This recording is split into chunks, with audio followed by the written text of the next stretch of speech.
Technology is supposed to speed things up, but I find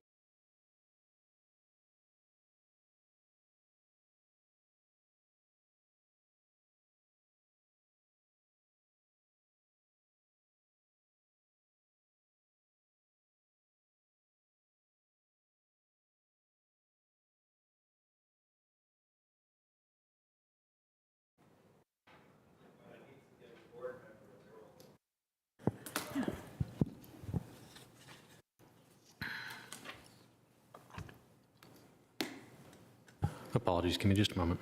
nope.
All right, thank you all.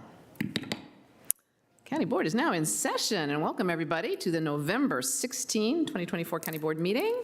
And I am Chair Libby Garvey with my colleagues, Vice Chair Takis Karantonis, members Matt DeFerranti, Susan Cunningham, and Maureen Coffey. Thank you all for joining us here in the boardroom, and there are a number of people joining remotely through Microsoft Teams.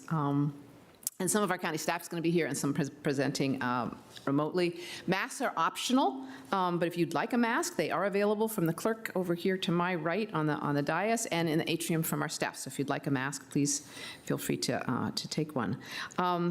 Few announcements, which we usually do, and I think some people may be new here. For in-person speakers, that podium can go up and down. So if you're taller, you can bring it up. You don't have to lean way over, and vice versa. If you've got documents as part of your testimony that you want to submit, please give them to our clerk, Mr. Kushner, and please do put on your name and contact information if you would, so we can get back in touch with you. Remote speakers, for those listening, please keep your microphones muted and your cameras off until you're called on to speak, and you will have to unmute yourself. Spanish language interpreter is available for public comment this portion of our meeting, and I could our interpreter, who I think is here, introduce themselves in English and Spanish if they are here. Do we I have believe our we're just arriving. Excuse me?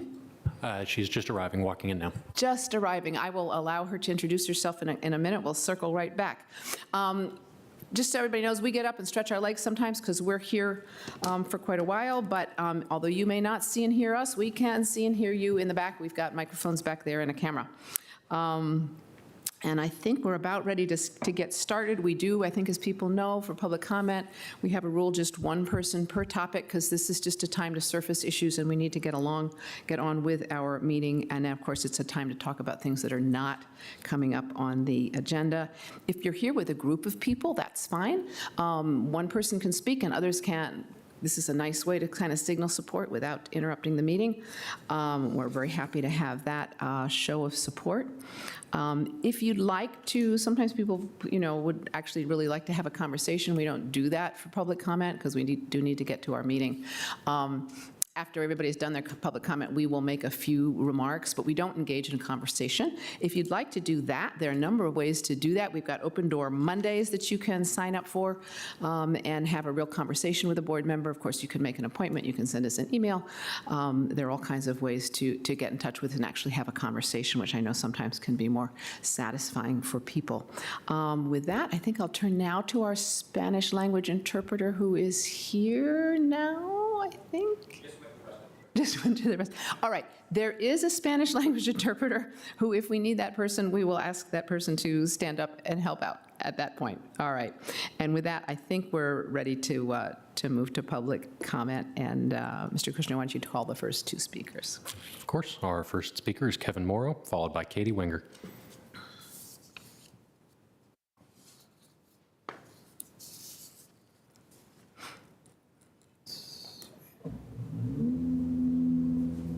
You got it. That's how it works. Yeah.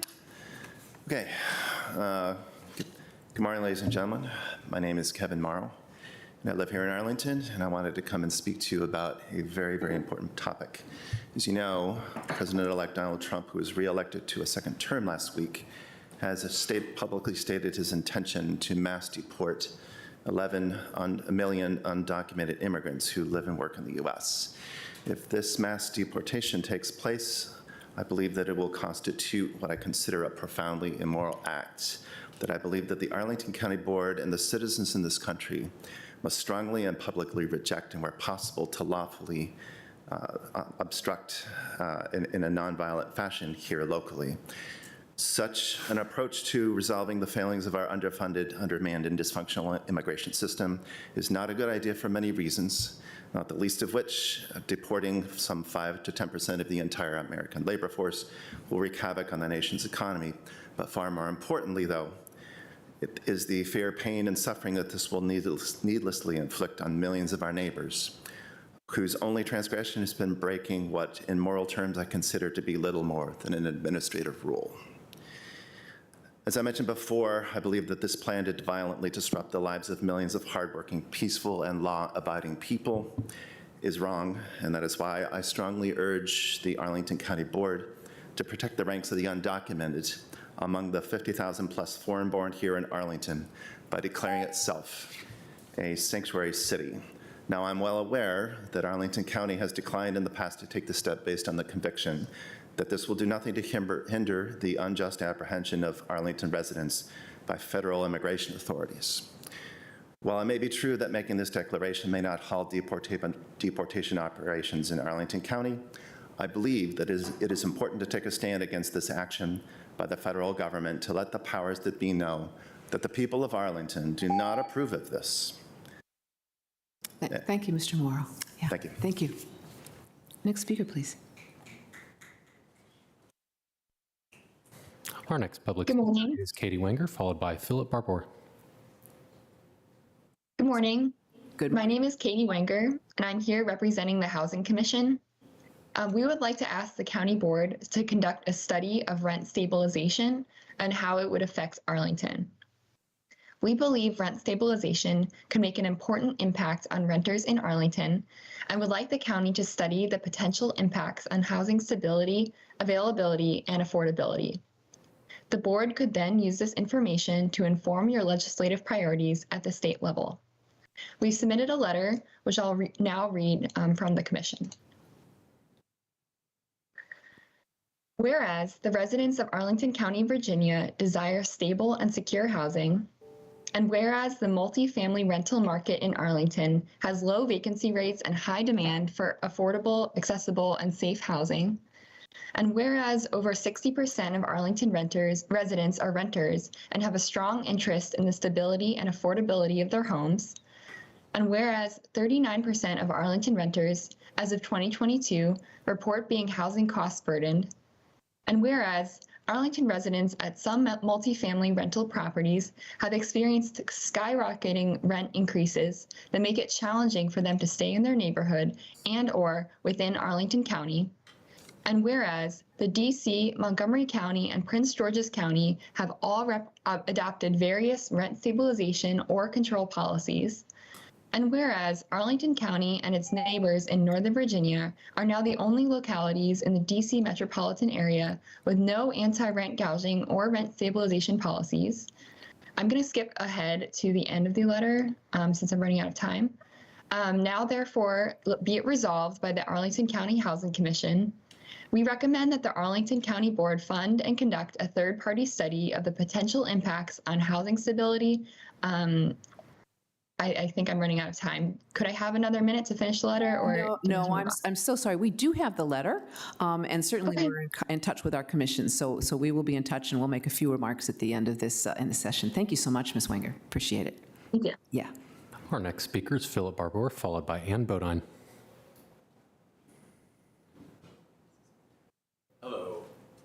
Good morning. I'm going to get right to the point. My name's Philip Barbour. Never been to a board meeting before, so thanks for letting me be here. I've lived in Arlington for about 19 years, and I've owned a small townhome in South Arlington since 2008. I'm here on behalf of my wife and myself, Padma Knight. She drives from her home near Arlington Mill to Old Town Alexandria for her job 2 days a week. She regularly passes by Wakefield High School on George Mason Drive driving one of our two cars. Sorry, got nervous suddenly. It's okay. We became aware of the new speed cameras on George Mason Drive after we received a warning letter on approximately the week of October 21st of this year. She was going 32 miles per hour in this newly created 20 mile per hour zone in our 2017 Prius. My wife disposed of the warning letter, so we're not sure when the camera took the photo of our car. I'm in the process of obtaining those records. My next statement is key. We know that the warning period was August 26th to September 24th for the Arlington County website. So that means it took at least 4 weeks for her to get the warning letter in the mail. On approximately October 25th, my wife received the first of 4 $100 tickets. One ticket was for our 2017 Prius. The second ticket was with our 2011 Toyota Matrix. She paid the ticket. Do I have 2 minutes? Sorry. She paid the $100 ticket. All 3 of those tickets were speeding between the end of the warning period and October 10th. We then discovered, after doing some research from a 4th ticket, that was violation from October 23rd. We have not received the ticket, and today is November 16th. So you see the issue here. My wife received the warning letter on sometime around the week of October 21st in the mail, but she'd already incurred 3 more tickets prior to the week of October 21st, and a 4th violation was captured on October 23rd. So what's the purpose of a warning if you're going to hand out tickets before the person is actually ever warned? Maybe, just maybe, whoever implemented this program should have thought about this. I have more, but I know my time's up. No, Can I that's leave? okay. Yeah. Mr. Barber, are you able to stay? Because we'll make remarks, and we will have a staff member in 311 across the hall who you can talk to about this Sure. as well, okay? Yeah, Thank you. okay. We'll take our next speaker. Thank you so much for coming. Yep. Thank you. Our next speaker is Ann Bodine, followed by Elizabeth Grossman.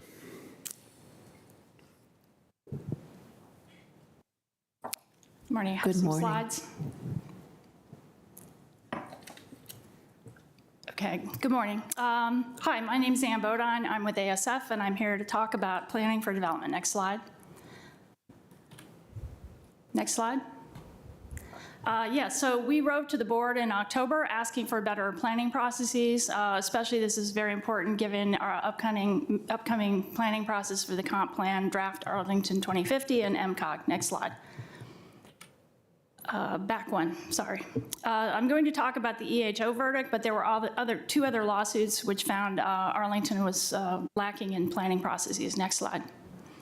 You see here pictures of what could happen if we don't plan properly. The judge in the EHO case found that the county was missing an analysis of impact specifically at the neighborhood level. So we're looking at infrastructure planning specifically in these next couple slides. Next slides. So also stormwater, you see here what happened in 2019 for a failure to plan for stormwater outcomes from densification. Next slide. Here we see water rescue of a car trapped under I-95 during a storm. I want to draw your attention to the quote from the county's lead expert in the case. I cannot state in strong enough words that this is going to be devastating to the already stressed stormwater system. Next slide. Also, we had the judge saying the board tried to exclude the deposition of its own consultant and preclude it from testifying at trial. Next slide. Maybe most disturbing, the court found the county told the consultant to avoid disagreement with us because the public will FOIA it. One word comes to mind, cover up. Next slide. So here we see a list of all the flaws that we have highlighted. Some of our information is in the appendix, which we're not showing here today. For example, a mismatch between what the county told the public and what the consultant showed regarding EHO dispersal, the pace, and the size of the units. Next slide. So we're asking the county to consider some quick fixes, audit the scope of our concerns, engage the public in the process, clean up poor practices, create a code of ethics, and plan right. And you'll see in our letter other ideas such as Tischler-Bice planning. Thank you. Thank you.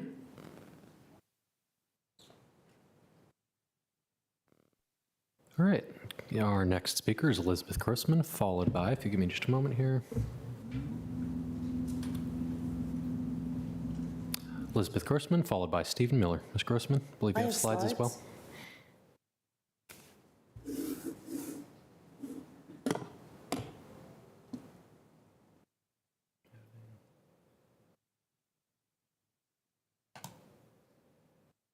We'll get there.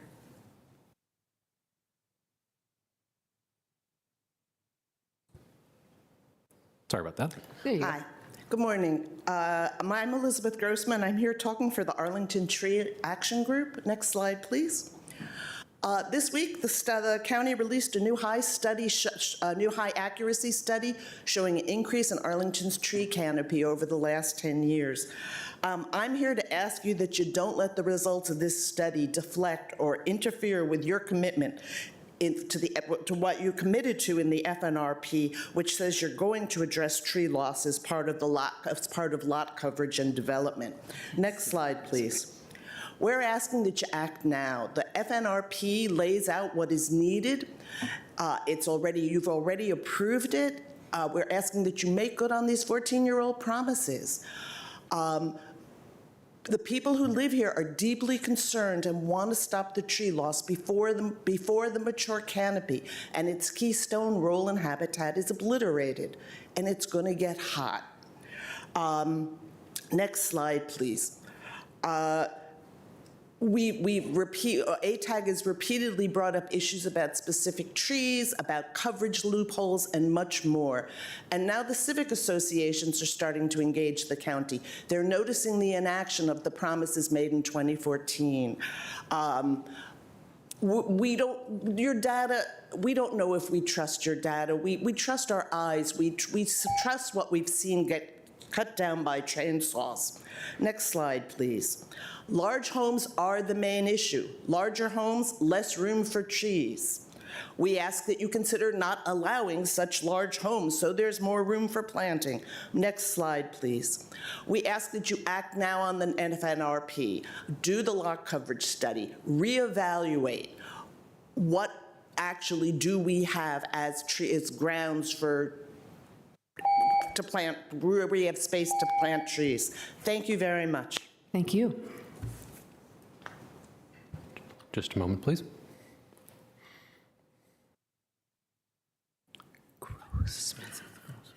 Our next speaker is Stephen Miller, followed by Bobby Fisher.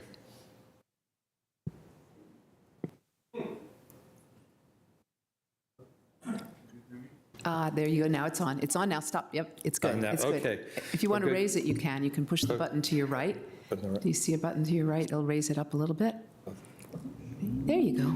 Okay, You well, got good morning. My name is Steve Miller, and I'm the treasurer of the Crystal City Civics Association, and I'm here on behalf of Eric Castle, who's the president. I'm also the chair of the Crystal City Underground Committee, and I'm here to express our concern, dismay, disappointment about the closure of the Crystal City Underground. Some of us remember it from its heyday. It provided convenience, it provided security, it provided services, and it provided economic benefit to the community as a destination that people from all over the area remember during the time that it was as vibrant as it is. We're concerned about the inaccurate and inconsistent information that we received from JBG Smith. We're concerned about the impacts on security with the closure of all the stores. And we are also concerned about its impact on Arlington County's efforts to encourage transit use, because when people transit the underground from the residences and from some of the businesses to the metro, they're encouraged to do so by the presence of the stores there. We'd also like to request that item number 30 be withdrawn from the consent agenda, and hopefully there'll be a representative to talk about that on Tuesday. Thank you. Thank you. Thank you, Mr. Miller. Our next and final speaker is Bobby Fisher.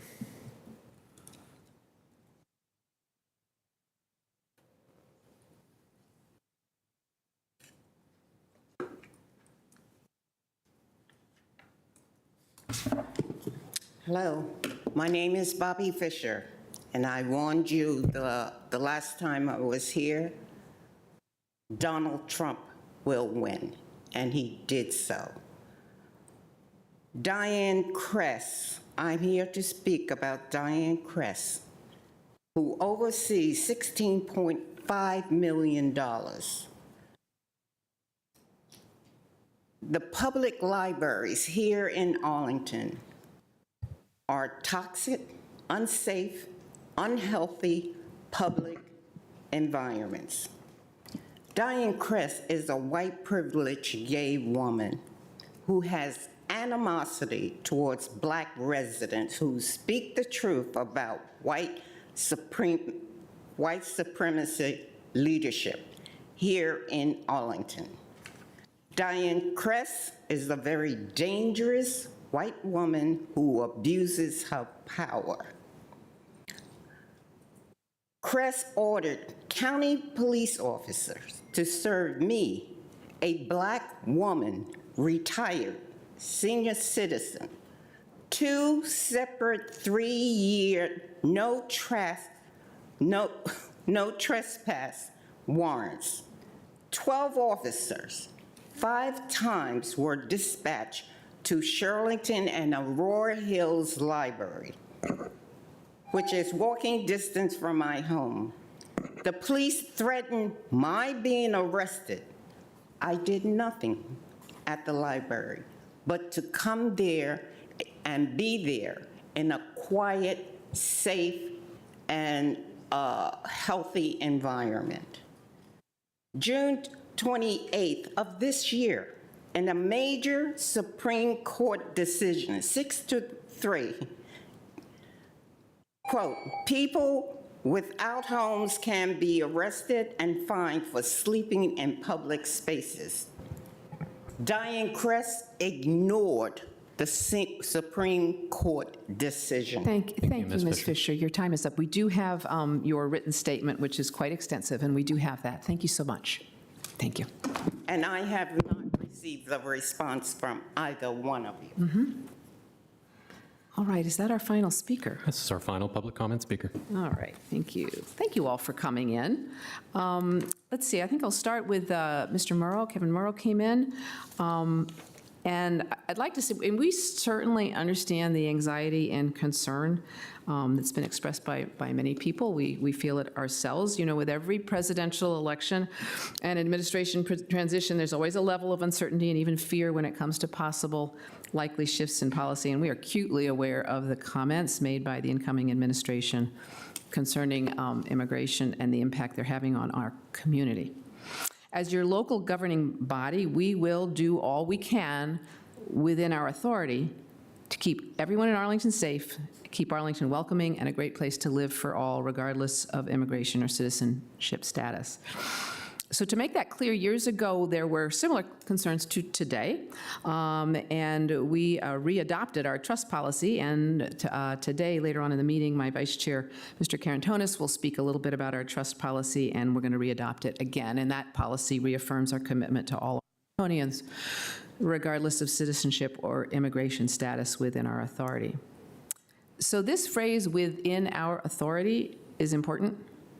That means, among other things, that the Arlington County Police Department does not enforce federal laws, including immigration laws. Federal law enforcement is not in our authority.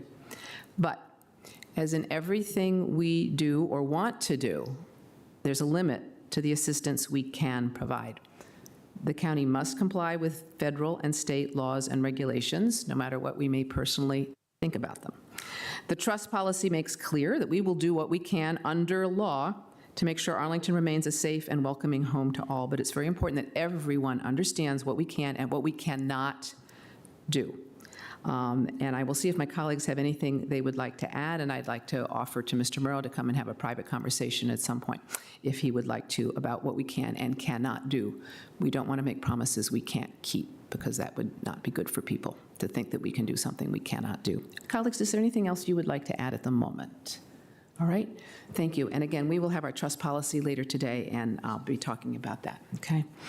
Thank you. All right, our next speaker, Katie Wenger from the, Ms. Wenger from the Housing Commission came to ask for a study of rent stabilization, a really important issue. And actually, I didn't give you a heads up, Ms. Coffey, but I don't know if you might like to speak to this, because this is one of your favorite topics that you experience and understand better than maybe any of us, but it's not hard to understand. Maybe my least favorite topic is how much I pay in rent, but Yeah, that's part of the whole deal. Yep. I think one thing I would just highlight is that the Housing Commission, while they are not unanimous in their support for rent stabilization, voted unanimously to support a study of it. Rent stabilization is one of those things where it can be done many different ways, implemented many different ways, and thus has many different types of impacts. And I think the agreement is really, we need to all have the same universe of knowledge to know what we're talking about in order to have an informed conversation about whether it would or would not be helpful. And so the Housing Commission ended up voting unanimously to support recommending this study. And I think, that really highlights, one, the level of heightened concern and fear, frankly, that there is in this community. I think when it comes to rent, feeling like you're going to be moving every single year or even less than a year is really destabilizing. So much comes back to secure housing, whether that's your education, your employment, your mental health, and you can't have those things if every 6 months you have to start looking for somewhere new to live that you can maybe afford, and the percentage of your income creeps up and up and up every year, and the other things you can spend money on go down and down and down. So I think it's a great step to study, but I think we'll have those conversations with the budget in the next year. Absolutely. I won't be here, but I think it's really an important topic. And the point you make about trying to have a stable life is really crucial. Anyone else? Yes, Ms. Cunningham. Yeah, I would just add, we have had, since the commission made the recommendation, we've had a discussion with staff, and I think there is interest and willingness, certainly for many of the same reasons, looking into it. It will have a budget impact and will not be an immediate response, so we will talk much more about it during the budget session. And as with all great ideas, there are trade-offs between making sure that our housing is healthy and safe, and making sure that our household expenses can be predictable. So I think a study has a lot of merit, and again, there are very different ways of doing it, and big costs of doing it some ways, and high promise of doing it other ways. Yeah. Can I add one more? Yes, Ms. Coffey. It's also just important to highlight that this, whether or not we study it, implementing any rent stabilization measures is not at the discretion of the county at this time. That requires General Assembly action at the state government level to enable us to be able to do that. And so part of having data would be to be able to have a coherent conversation with the General Assembly about what we believe the benefits or impacts of rent stabilization would be. Asking for legislation without knowing what it would do is a little bit harder. And so not a one-step process, that's for sure. No, not in what we call a Dillon rule state where we have limited authority. Yes, Mr. Karentos. Just in addition to everything that was said, the discussion alone in our region, and I think it was mentioned, Ms. Wing mentioned that the district, Montgomery County, Prince George's County has actually implemented that with mixed results, by the way. It points out that we have in our hands a significant market failure. We have a problem. So we are, housing is scarce, rents are increasing at a vertiginous pace. A three bedroom, so a type of unit that houses a family, just from last year to this year, it was up 13.5%.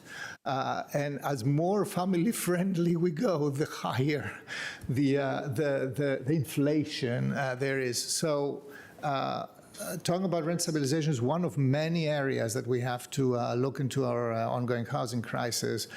We cannot leave anything unchecked and no stone unturned to figure out what is the mix of solutions that we need to support in order to mitigate this ongoing crisis. For me, still, the production of housing is the number one.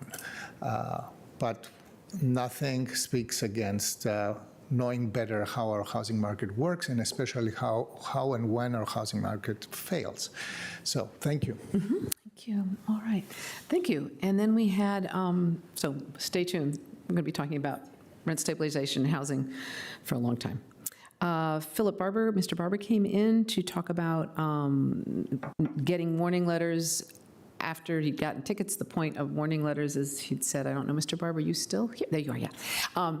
Obviously, yes, the point of warning letters was to let people know you've been speeding, slow down, because soon you're going to be getting a ticket, and obviously the timing letters, if that's how you got them, doesn't work for you and doesn't help.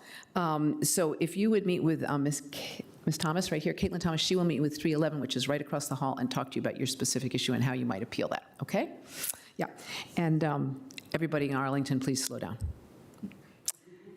All right, and that brings me to... Especially in school slow zones. Especially in school zones, just slow down, yeah. And then Ms. Bodine came in to talk about the need for planning and better processes, and we do have the letter from Arlingtonians for Sustainable Future. I'm not going to relitigate things. A couple of points real quickly. We obviously don't agree with we do not agree with the judge's ruling on EHO. The study that she referred to was actually, as I understand it, I'm not a lawyer, was simply laterals on private property, not our whole system. There was a lot of study done, which you can find online. We engaged with the public for about 18 months and 2 years ahead of time, so there was actually a lot of engagement, and that horrible July 19 storm where their cars floating in the street was indeed a miracle here in Arlington that nobody died. It was, you could call it a failure of the system, but there is no system on earth that could have handled that storm. It was a once in 1,000 year, a 500 or 1,000 year flood. You've been seeing it, what happened in Asheville. Sometimes Mother Nature takes a bucket and upends it on a community, and there's no way that you can prevent anything at all from happening, no matter how, unless the whole, anyway. I won't go on. So I'm just disputing a little bit. Just want to say that we don't particularly agree, but we are happy to continue to have this discussion with ASF and other residents as we proceed to try to make sure that Arlington is a great community for everybody. Any other comments anybody would like to make? Ms. Cunningham. I'd just like to add, I think that some of Ms. Bodine's comments highlight what is essentially a break in trust in our community right now, or an experience of a break in trust. And I think that we are all aware of that, and all of us in the community need to be aware of that. And given the national goings on, we all need to be aware that we need to come together as a community and rebuild that trust. And so the specifics we can get into separately, but I note that the biggest message there is a broken trust with staff and with community members. And so it's all of our jobs, and especially us up here, to work on that. And I invite all of you to continue to provide concrete recommendations and to talk with each other and rebuild that, because our local government, our local communities are the foundation of our lives, and we need to invest in them. And I appreciate the bringing forward of these concerns. Thank you. And on the issue of broken trust, it does work both ways. And when I referred to, we're not perfect, and we know that. When I referred to looking at the website, there is a lot of information there. I think some people are not aware of what all has been done, so I invite you to do that. I know it's not particularly user-friendly to say go to the website, but there is a lot there that sometimes I think people might be surprised to find. The same is true here with Ms. Grossman came to talk about the tree study. I think we're all concerned about trees. We had a really good work session with our staff where a presentation was done of the study. I don't think we're hiding anything. It is right out there. We use LiDAR technology, and you can see down to the tree, basically, what has come and gone. And I think our staff was very open about what the problem is and what has happened. We may disagree on the solution and how to get to it, but I don't believe our data is hiding anything. And again, I invite you to see that, and an extensive slide deck with all of these pictures. You can probably find your house and your trees. And if you had a tree 5 years ago and you don't have a tree there now, you'll probably see it on those, on that information. So I invite people to do that. And our staff will be making a presentation on this study to the community. I believe, Mr. Schwartz, do you happen to know, am I remembering correctly that we're doing that? I just can't remember when. Yes. December 12th. December 5th. Thank you.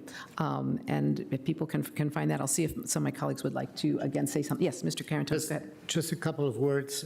Ms. Grossman, I feel like that you are correctly conveying your concern that we will somehow say, you know, these are an amazing achievements, the tree count is increasing, and we will rest on our laurels and not do nothing. Actually, the opposite is the case.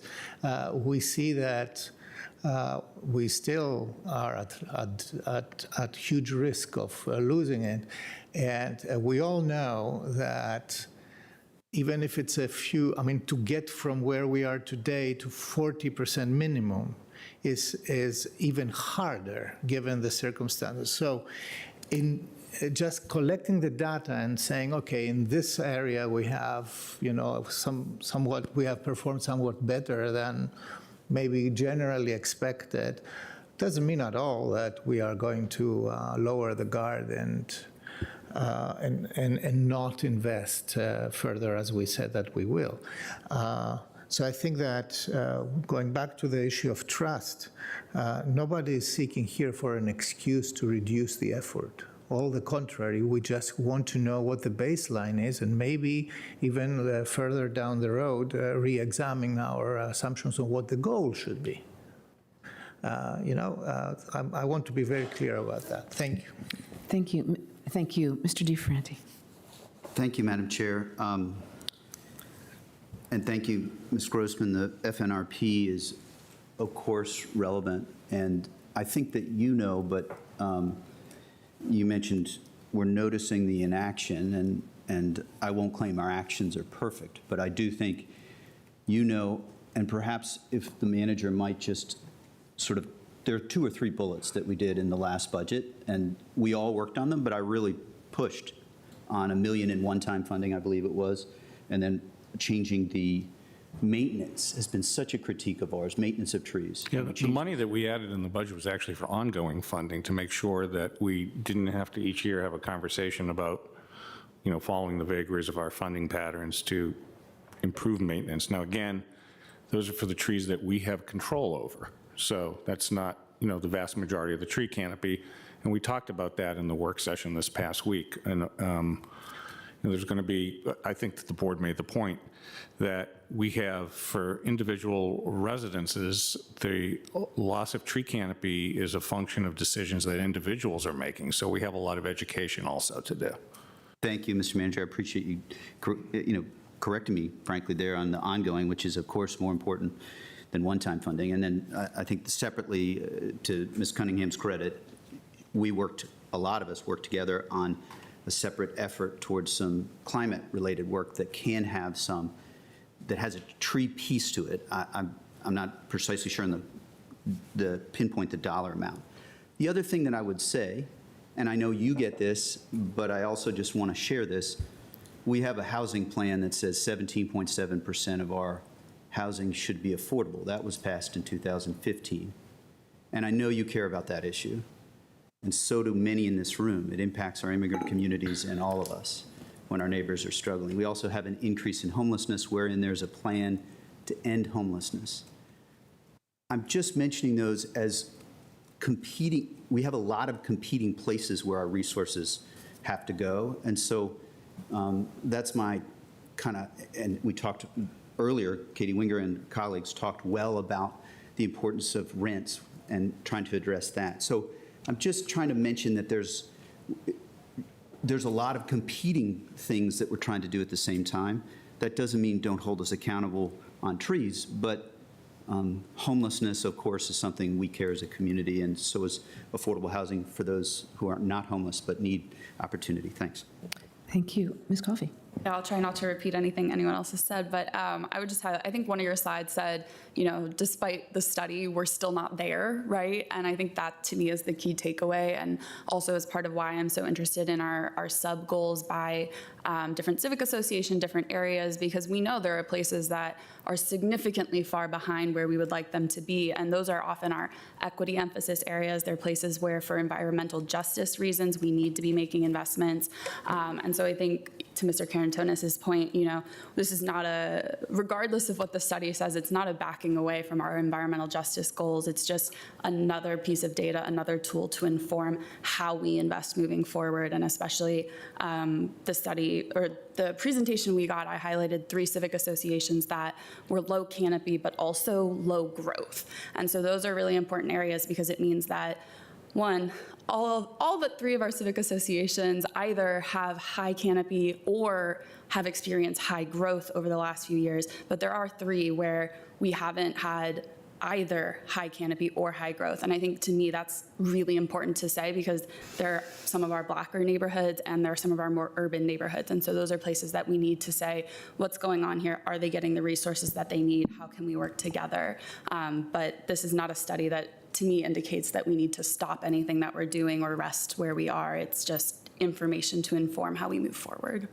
Thank you. Yes, and contrary, I think the discussion, it was clear that there's more we do need to do. Ms. Cunningham, I'm sorry, Ms. Delay. I wholeheartedly agree, and I just want to highlight for those who haven't had a chance to watch the scintillating work session from Tuesday, the congruence of data is actually really important. So in that work session, we were looking at the newest tree data, which uses the same analysis to look back at 3 different time periods so we can compare apples to apples.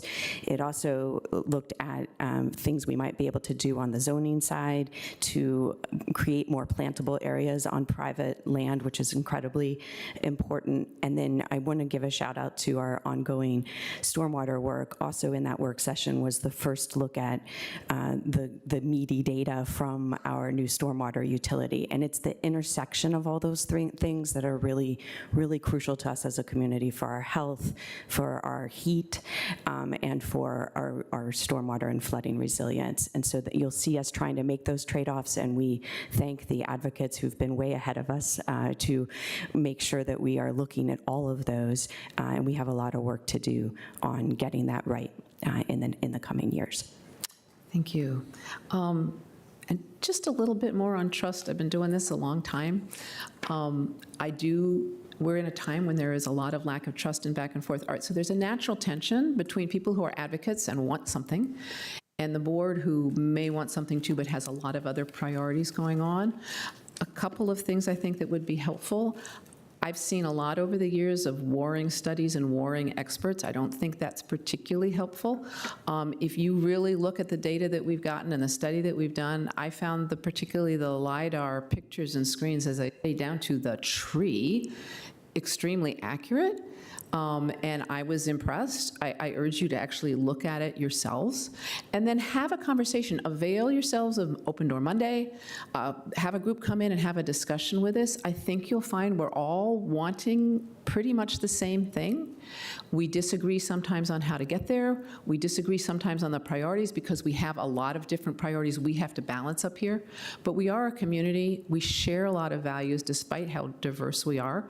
So I hope everybody will engage more and engage more in conversation, not leap to the assumption that we're hiding something or don't want to do something. Everybody up here, I can tell you from my own experience, you may not believe me, they're here because they want to help this community. That includes our staff. Nobody's in it for the money. Everybody's here to try to make this world and our community a better place. And we're heading into some difficult times. We need to continue to pull together, and a little bit of trust just to start with to engage in these conversations. I think you will find that we're not as divided as sometimes it feels. I personally, by the way, am still in mourning for a tree that got cut down about a year ago in my neighborhood, and I'm still upset about that tree. All right. Next, I will get to Mr. Miller from the Crystal City Civic Association. Yes. Do you know what I would recommend? This is a difficult issue, the Crystal City Underground. I actually think it could be a wonderful resource too. The fact is that the traffic, it used to be vibrant, it isn't. It's not because of what we've done. It's just that's what's happening.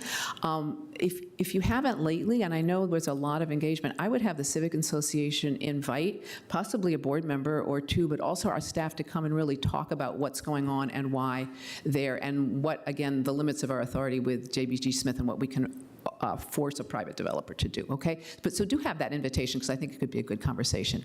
Thank you, and I appreciate you coming today. And then finally, Ms. Fisher. Ms. Fisher has been here before. May I? Yes, oh yeah, please, I'm sorry, I should. I just wanted to comment, and I think there was a request to pull the item as well. And I just want to share, we have considered that, and I think the invitation and the desire from the Civic Association is actually to have a conversation about where those services will move to. It is clear that keeping them underground when there's nothing else there is kind of creepy, is potentially a security concern.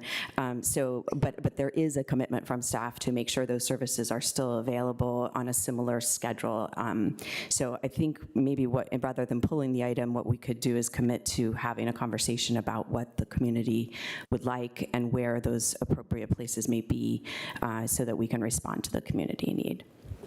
Thank you, Ms. Cummings. Thank you for being specific about that. That's sort of where I leapt to the solution, which is to really have a conversation. Yes, Mr. Cameron. I had the opportunity to talk to the National Landing Fox and to the combined group about the loss of an asset. I really agree with you that this is an important change, and it has a lot of consequences. We have many ways to provide the commuter store functionality. We even have mobile commuter stores. I have that in my neighborhood, for example, in the interim. And there is some tepid agreement with major land and property owners there to find a solution. But I'm happy to come to a meeting again. I mean, we have had already a couple of times actually this year the discussion, not only with the neighbors but also with some of the shop owners and operators, the remaining, including the Arlington Artist Alliance, etc. There is a plan for the place. This is not going to stay like it is today. So the owner hasn't officially confirmed that, but there is a plan, and I believe that this will be positive for the entire Crystal Drive area. But you are absolutely right. The services that we provide there today have to continue, and there is ability to do that. Thank you. Anything else? All right. That brings me to Ms. Fisher, who I think has maybe left the room. Ms. Fisher comes frequently here with the same complaints, and there's been a lot of outreach to her. And I would like to say that our libraries always score extremely high in the community and community satisfaction. They are welcoming to everyone. If you happen to look at any of the book talks that Ms. Kresh has hosted, they're pretty amazing and incredibly diverse and bring forward a lot of voices that aren't usually heard. I think what we have here is a dispute about who's welcome in the library. And as you heard with Ms. Fisher's final comments, she started to talk about a ruling about homeless people. And there's been a dispute about that, and sometimes the disputes get heated in a public place. And with that, I think we are ready to move on to our consent agenda. All right. Mr. Kushner, have any items been pulled from the consent agenda? Yes, we do have 2 items that have been removed from consent. The entirety of item 1A through C pertaining to Crystal House 7 and 8 at 2900 South Eads. Item A, the zoning ordinance amendment 2024-06. Item B, site plan amendment 24-00012. And item 1C, vacation of a portion of a 10-foot storm sewer easement running generally parallel to certain portions of the property. Item number 11 is the trespass towing ordinance, County Code amendments to Chapter 14.3. Thank you so much. Colleagues, could I have a motion for to adopt the consent agenda minus removing items 1 and 11? So moved. All right. Moved by Mr. Karantonis. Is there a second? Seconded by Mr. DiFerenti. All in favor, please say aye. Aye. Motion passes 5-0. Thank you very much. So for you all, people who are interested in items 1 or 11 that were pulled, we will hold a public hearing on that at our Tuesday carryover meeting, the recess board meeting, which will be this coming Tuesday, November 19. The public hearing on those items will begin no earlier than 6:30 p.m. If you want to speak on one of them, one of the items that were pulled, you can register with on the county board's website starting today, or you can call the board office, or certainly just talk to our clerk in a little bit. And the board office number for those who want to call, 228-3130. Again, area code 703, 228-3130. And we did just vote to approve lots of agenda items, including minor site plan amendments, use permit requests, ordinances, amendments, request to advertise, and they're not, we put them on consent not because they're not important, but because they are not controversial. Anything that has some controversy, we pulled. As you can see, we pulled a couple of items. And I will just cover a few of these just to kind of highlight them. And the first one, item 20, was an arts grant recommendations. The Arlington County Board approved the Arlington Commission for the Arts recommendations to award 17 art grants. You can see them here. And that totals over $365,000 in financial support of Arlington County arts organizations and artists. These annual grants are important investments that the county's been making since the 1990s. And they help support our arts infrastructure and arts community in Arlington. 3 of the grants were awarded to individual artists for their projects, and the other 14 went to organizations within the county. We'll be hearing more from the Arts Commission on Tuesday, by the way, at our recessed board meeting, and the board recently put in a little extra money to try to provide some more grants. Then we also had a lot of consent RTAs. Those are requests to advertise, so letting people know that these are going to be coming before us, and we've got them up on the screen here. The item 31 was to a use permit on the board's own motion for the American Legion Post 139, and that use permit is for a membership club lodge located within the ground floor at Terwilliger Place apartment buildings, and the public hearing on this item, as you can see on the screen, will be held no earlier than December 14, 2024. Item 32, proposed amendments to the Arlington County zoning ordinance, and this is relating to expansion of childcare in Arlington County, a really important issue. And these amendments really do a lot of important things. They would enable childcare facilities, they'll enable those facilities as an allowable use within all zoning districts, so we don't have to do all these special use permits and things. And it would standardize childcare terminology throughout our zoning code, which is great. Further simplify the approval process for family daycare homes by removing the use permit required for family daycare homes of those with 10 to 12 children. This doesn't mean that we're not still verifying that child care services are proper and safe and healthy for the children. We're just making it, trying to remove barriers that really aren't helpful for anyone and help increase child care. I believe, Mr. Manager, you're going to give a report more on child care and on our Tuesday meeting. Is that correct? Yes. Yes, thank you. So for those interested, and I think this is a really important issue for our community, there'll be more on Tuesday. And then item 33, for those of you with electric vehicles, we're working on our charging fee ordinance. We've had an interim rate, and we're going to enact a new base fee to recover. What we do is we don't make money on this. We're recovering operating costs. And we're also going to establish a dwell time after charging's complete. So I don't know, I just purchased a little hybrid. It's a very interesting world, and I find I come to need to plug my car in because I don't have it at home, and it's hard to find a place, and there's somebody parked there who's not charging. It's very distressing because I can't, but they're not either. So I think a dwell fee is a really good idea.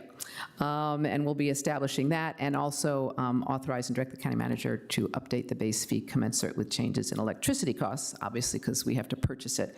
And we purchase that power from VEBGA, I think is what it's called, Virginia Energy Purchasing Government Association's rate. And we'll have a public hearing on that in December. And then we also have one more interesting item. We're going to change a little bit how we handle meetings next year. Everybody's waiting for me to leave to have a later start time.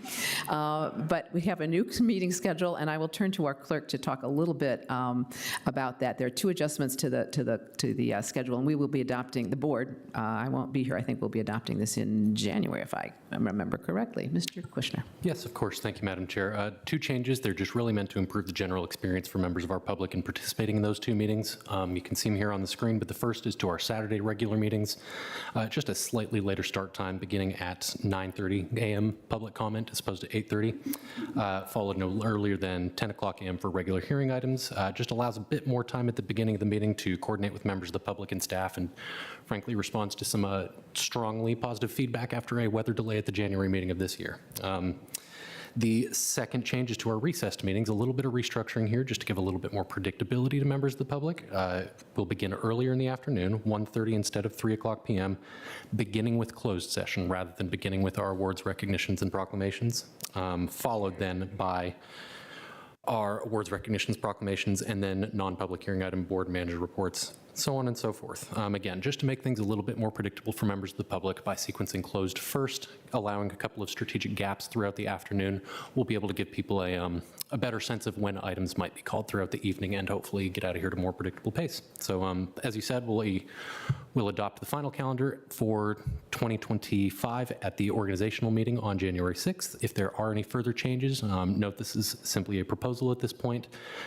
We will highlight them in that board report, and that's all I have. Thank you. That's great, thank you. So if folks have some other changes they think they'd like to see that will make it easier for people to participate, please let everybody know. I won't be here. We've done 12 and a half years of 8:30 a.m. Saturday, and we're going to finish out that way, but next year some changes. And I think changes is good. I think it's going to be better for everybody.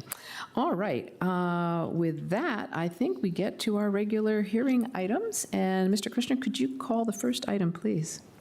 Absolutely. One moment.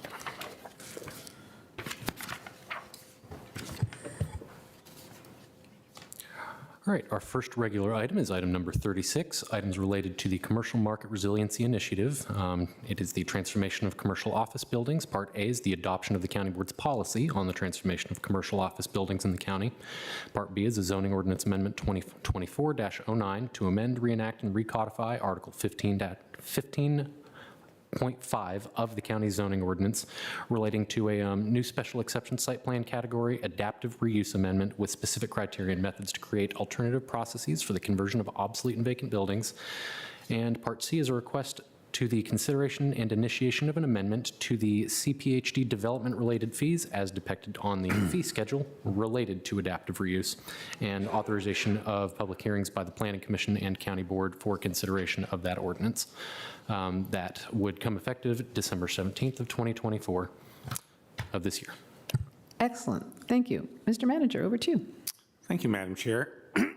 So back in April of 2022, when I first presented the Commercial Market Resiliency Initiative to the board, that was our initial response to the rapidly shifting economic context and the impact of commercial office market crisis on our fiscal health and quality of life. So the current phase, 2.0, CMRI 2.0, focuses on significant changes to land use policies and regulatory processes to address the oversupply of obsolete office space. The policy in front of you today addresses this threat by offering potential changes to land use processes and streamlining the adaptive reuse of existing office buildings. So the scale of this problem is really daunting, and with roughly half of Arlington's office inventory at risk, we need to be bold to make sure we adapt and thrive. And I'm going to say this sentence twice in case you miss it the first time.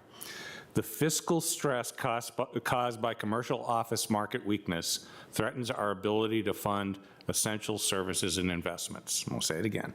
The fiscal stress caused by commercial office market weakness threatens our ability to fund the essential services and investments that we love. So incentivizing the repurposing of obsolete office buildings may require some new processes and trade-offs, and that's what we're going to talk about today. And so what I want to do is turn this over to Mark McCauley from Arlington Economic Development and Jill Hunger from Community Planning, Housing, and Development to go through the staff presentation. Over to you, Mr. McCauley.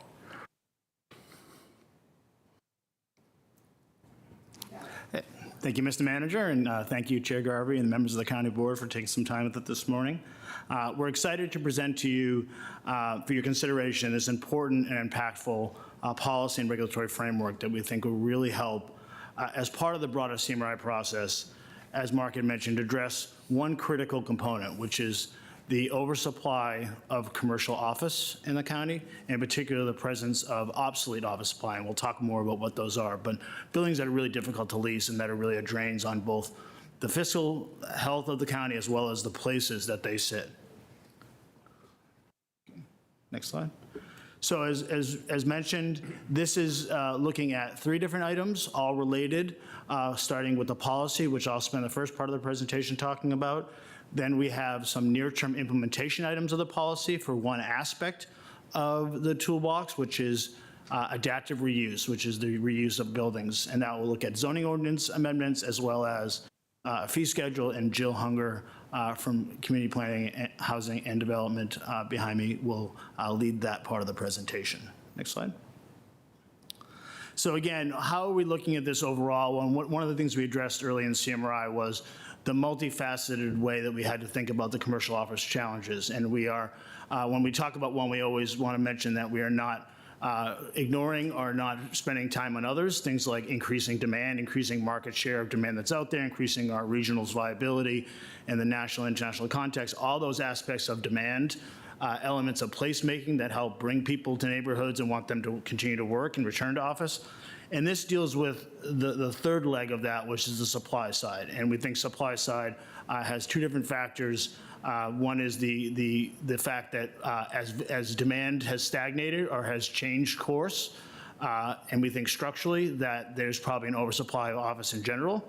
But 2, that given the way Arlington's been built out, we have a large supply of older office buildings that are functionally obsolete. So this effort, from a policy standpoint, is a bold attempt to address that aspect.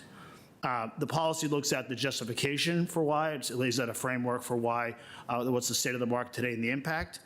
And then once again, provides what I think a summary conclusion of that one of the things that the county can do best is remove regulatory barriers and streamline processes. While there are elements of the policy that also tee up future study of things like financial incentives, we really want to focus on regulatory process first. And so as a test for that, but also as a near-term opportunity that we're seeing in the market, we did focus on the implementation, the policy guidance and implementation of adaptive reuse, which is, as we said, and we'll talk about more, is the reuse of existing buildings for alternative purpose. And then the zoning ordinance amendments, and then the admin regulations, which are critical, not necessarily approved by the board, but are critical to making this all work, is something that Jill will talk about, but we're moving on with the adaptive reuse to make sure that we are ready to accept applications, hopefully by the end of the year, and we'll have some projects going early next year to really see some impact here. Next slide. So we're going to start with looking at the state of the commercial office market. We'll be really brief here. Happy to answer questions. We could talk for probably 2 hours about this, and we know we don't want to do that. So we'll provide a high-level overview. Next slide. A couple of key points we really have talked a lot about over the last several years, and particularly this summer as we've gone and talked about this particular work stream, is the structural nature of the changes we're seeing, both from a demand and supply standpoint. Structural is really just a way of sort of saying we typically think of markets in cyclical terms, that supply and demand ebbs and flows. There's highs and lows and of the market. Structural is when there's a constant element that needs to be sort of intervened upon to change. And we think the presence of obsolete office supply is one of those structural elements, as is structural elements and how demand profile has changed. So when we look at these challenges, we're looking at them from a neighborhood and from a fiscal standpoint. And we do think that these are not going to sort of balance themselves over the long term. They need to be addressed. We also know that we're in the midst of this challenge, and that we're starting to see some real data from our assessment roles and the impacts of commercial market valuations. We're starting to see some real impacts on the presence of vacant or underutilized buildings in our neighborhoods. But really, we think the challenge is still very much ahead of us. We're in the midst of it, and assessments lag, for instance. So we're going to see that lag as we look at the market. And we don't think the market is done correcting itself. This is probably the most significant correction of a real estate office sector we've seen nationally in many generations. So I think we really want to think about that as this is this is going to be a long haul, and we really want to get ahead of this and provide opportunities to react to them. And so to that point, we're really looking at first is how we stabilize the challenge we're identifying, how we begin to stabilize, in this case, the supply side of the problem, and then look at ways for incremental recovery. And that is really thinking about how do you move from stabilization to reproductive use of these assets, to looking at how these assets can move to a higher, better use. Next slide. So again, the key part of this policy and then leading into the implementation is the idea of we have structural changes to demand, to supply, and that when we look at our supply, just looking at some of the numbers quickly, we've done analysis at AED that look at and market references as much as half of our office inventory at some level of distress. Now, I'll use just terms like distress and obsolescence, and I'll define them right now just so they're clear. Distress is when typically we see buildings, particularly when there's a confluence of factors that, like any real estate product, its debt and performance can get upside down, and the market sees significant value drops and is under distress from an ownership standpoint. And so that's when the bank may come back and own, and all the things that are horrible, and all the things that depress values and therefore depress tax revenues. The second is obsolescence, and that is a even subcategory of that, where buildings that are under distress but really have no future hope in their current standing, given their age, the lack of, the poor physical properties of the building. The location may not be an ideal office location. And typically we've seen redevelopment as a solution for these types of assets, and we still think that's going to be a critical part as laid out in this policy that we'll get to in a second. But this really introduces adaptive reuse as using this buildings, because redevelopment can't solve all the problems. There's not enough of a market and such. So we are looking at the scale of the challenge and therefore the scale of the solution, which is to look at a new policy that addresses sort of obsolete office supply and begins to think about how to repurpose them. So, next. So in terms of the impact, just a quick sort of look at over the past 10 years, our percentage of percentage of real estate assessments that have been baked into, that have been led by commercial office has gone from 21 or 22% to just under 14%. This is a stagnant growth, and we've seen even in 2024 a significant drop, a 9% drop. So we're really sort of seeing that the worst is yet to come, and we're looking at those and sort of looking at how they translate from individual buildings and then a market-wide, and then obviously the impact on the overall budget. Next slide. And then finally, we'll continue to mention this, but sometimes it's lost in the sort of discussion of the numbers. But vacant buildings, chronically vacant buildings, have a very negative impact on place. It affects the values of properties around them. It affects people feeling safe in the neighborhoods, feeling like it's a vibrant neighborhood, feeling like there's activity, and then supporting small businesses. So all those are important as well to understand when we think why this intervention is important. Next slide. I'm going to try to go quickly through some of the elements of the policy. Next slide.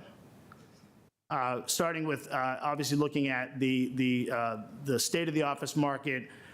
Section 4 looks at the overall policy response, looking at all tools for removing obsolete office supply. Section 5 looks at the regulatory framework for adaptive reuse and the implementation items that you'll hear as part of this overall item. And then 6, we'll talk a little bit about it. We certainly don't want to bury the lead on this one. These are a lot of other tools that we can consider over the next period of time to sort of continue to make change. The key here is that bold intervention is needed, and it needs to be urgent and needs to establish as a public priority the repurposing of obsolete office buildings. And that's an important thing we'll continue to hit upon. The idea of, as a public priority puts it, aligned with other major county goals like affordable housing, sustainability, those sort of things. Doesn't mean better or worse, it just means that it is a critical component and that the repurposing of obsolete office supply is in and of itself a benefit to the community. Next slide.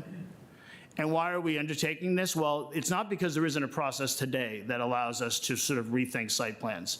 I think what we found, however, is that process is probably is a little bit too cumbersome for sometimes what the applicant is asking for relative to the change in the building, and that there are elements of our zoning ordinance like a major a change in the primary use over more than 5% requires a major site plan amendment, and that site plan amendment process can be considered onerous and costly. So we're really looking to solve some of these aspects related to our current process, with the focus on adaptive reuse being really a unique proposal type that we're trying to solve for, including looking at how they relate to sector plans and how existing site plan conditions are modified when someone comes forward. So when we think about the policy as a whole, we're thinking about the idea of this is a bold, forward-looking, urgent policy. and the public priority is established through this policy, which will flow throughout some of the implementation items. Again, can't stress enough how important that is. That's our statutory requirement. We want to ask the board to be able to modify certain things or to think differently about a process. Establishing it as a public priority in our ordinance is critical. And we'll need to rethink how these site plan amendments are reviewed and get to approval through the creation of a new and clear process, potentially things like a pared down checklist, so what a developer has to sort of provide to us, and then different types of review and engagement tweaks to really sort of streamline the process. Not to shortcut this process, but to streamline it and to have it more appropriate to the context. And we'll talk about modifications such as density as well, which do hold a place, while not significant new density like new stories, some density to make the building better. I will say that one of the things that we discussed, and this came up with Planning Commission, if it doesn't come out in their report out, but one of the things that we like to remind people is urgencies are an important word in this, because a lot of our planning processes and standards rely on patience. We set a high standard and we wait the market to come to us. We think in this case that patience really should be balanced with the sense the need to get some of these projects. And some of our standards may not be what we expect in new construction, and sometimes that's not even physically possible. But a lot of it's about, let's start getting some activity in this, let's start repurposing these buildings, and we can always continue to recheck ourselves on what the standards are for these types of projects as we go forward. Next slide. So again, a new process change. I won't go over too much of this because Jill will cover a lot of this, but creating through a public priority designation and looking at a particular type of project that changes an existing office building minimally, but changes use.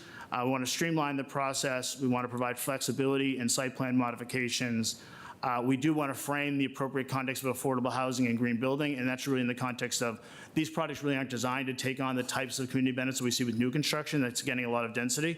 Doesn't mean we can't work for standards, but I think that we need to be honest and transparent about that these really are about, these are relatively limited projects to deliver those, but they do deliver in a lot of other benefits that we want to take. And then one thing that we'll mention, and mentioned as we went out there and presented was, if an existing site plan has an existing major community benefit like a park, this is not a process to change that. This would be really reusing that asset as part of a new use of the building, but not looking to redesign the site as a whole, other than what we'd call sort of maintenance or upgrades, like better trees or better scaping and those sort of things. So what is the benefit to the county? Well, a lot of it comes is why it's a benefit to the private market. It's speed to market. A adaptive reuse, or what's often called a conversion, if we can get an entitlement done in, let's say, half a year, 4 to 6 months, which is our goal, then we look at and sort of say, okay, what is the construction timeline? Permitting and construction timeline for new construction can run 4 to 5 years, from when you get your detailed permitting to when you start digging the holes, when you have built. So you think about that, what happens in that period of time, and all that time where that asset is still progressing in value but not fully capturing. A adaptive reuse project may take 18 months because it's primarily interior fit out. And so that speed to market helps us have a better impact on the neighborhood, better impact on the tax base, and a tagline that is Kate, Angie, and our department came out with, replace vacancy with vibrancy. So we really want to make sure these buildings are re-engaging the street, re-engaging the community, and re-engaging activity in the neighborhood. So again, we'll go over this very quickly, but the 3 pillars that Jill will be talking about in terms of the zoning code is this is a new process. So we are creating a new process in the zoning ordinance. We are not borrowing from existing process. We felt that was important to make it clear and consistent. This will require county board approval at the end of the day. We looked at administrative pathways. The reality is the way our site plans are approved, that the county board needs to be able to amend those, but we want to make that a streamlined process getting to you. And that this is meant to be a very specific type of process that will provide a good test case for us. So it is focused on the guardrails of existing buildings that were approved by site plan that have office of primary use. But within that, we want to create flexibility in how we review that. So as an example, next slide. When we look at streamlining process and rooting out funds costs, that often starts with what site plan standards we are applying in the appropriate context. The idea of how much are you changing the building and how much you're expecting that building change to relate to some goals and standards. We are going to look at minimal density modifications, things like ground floor bump outs and facades and things like that Jill can talk about. But the purpose here is not just to change the use. The purpose is to create a better, higher and better asset for the community and for the fiscal base. So we want to provide the developers the flexibility to provide good ideas on how they would improve the building, even if it is not a significant addition like massive new density. Things that improve the site, improve the building should be embraced, because these buildings should be around for another 20, 30 years. These isn't for the next, quick sort of pop-up refresh of a building. This is meant to really re-enliven the building, and these are going to be our neighbors for quite some time. Okay. And so, in relationship to existing policies and guidelines, the policy does reflect upon how we look at trade-offs. Ultimately, every trade-off is going to be in a case-by-case basis, but we do want to set the standard or the expectation that, first and foremost, the repurposing of obsolete office buildings is the community benefit, and then we want to have guidelines that continue to grow upon that. But some things like affordable housing may not be an appropriate fit for these type of projects, but the tax revenue generated here, the importance of this project will help overall our county's goals. Second, we had a good, robust conversation with the Housing Commission and others that were very interested in this topic. And one thing I want to make sure that while this is typically not projects that deliver a lot of committed affordable housing, they do often deliver unique units, larger units, units at different price points, because you are repurposing space that exists today versus a new building is value engineered down to the square foot of what the level of efficiency is. Often you'll find these very unique units because they're trying to find ways to use the floor plate. So we do see price points that are typically below new construction, and we see larger units, live-work units, things like that, that we think are very difficult to deliver with new construction. So that's an added benefit. And the final things like green building, again, we are going to continue to press standards for having upgrades. I will say things like embodied carbon savings are important. Things like just the replacing of existing systems can be a 30 or 40% increase in energy performance, because we're dealing with 60s, 70s, 80s errors, HVAC systems and other systems, and so just getting back to technology, modern technology is important. And then there are some physical constraints. You can't dig wherever you want inside a building. There's things in the floor already, and so sometimes it's just a challenge of you can't do things like full electrification, maybe because you don't have the utility pole. But we're going to work on all that with our standards. And then we do think this is a unique opportunity on the flip side to really apply our commercial and residential parking ratios, in this case, residential for apartments and commercial for potentially hospitality, and look at it and sort of say, well, the existing parking is going to be there. It's not being torn away. But there may be more parking than is needed for the new use or new standards. And what do we do with that excess parking? And so there's an opportunity here in the ordinance to sort of transfer that gross parking area into gross floor area for uses that may live underground, but may provide amenities not only to the building, but to the community, like storage, things like that. And finally, last slide on this section.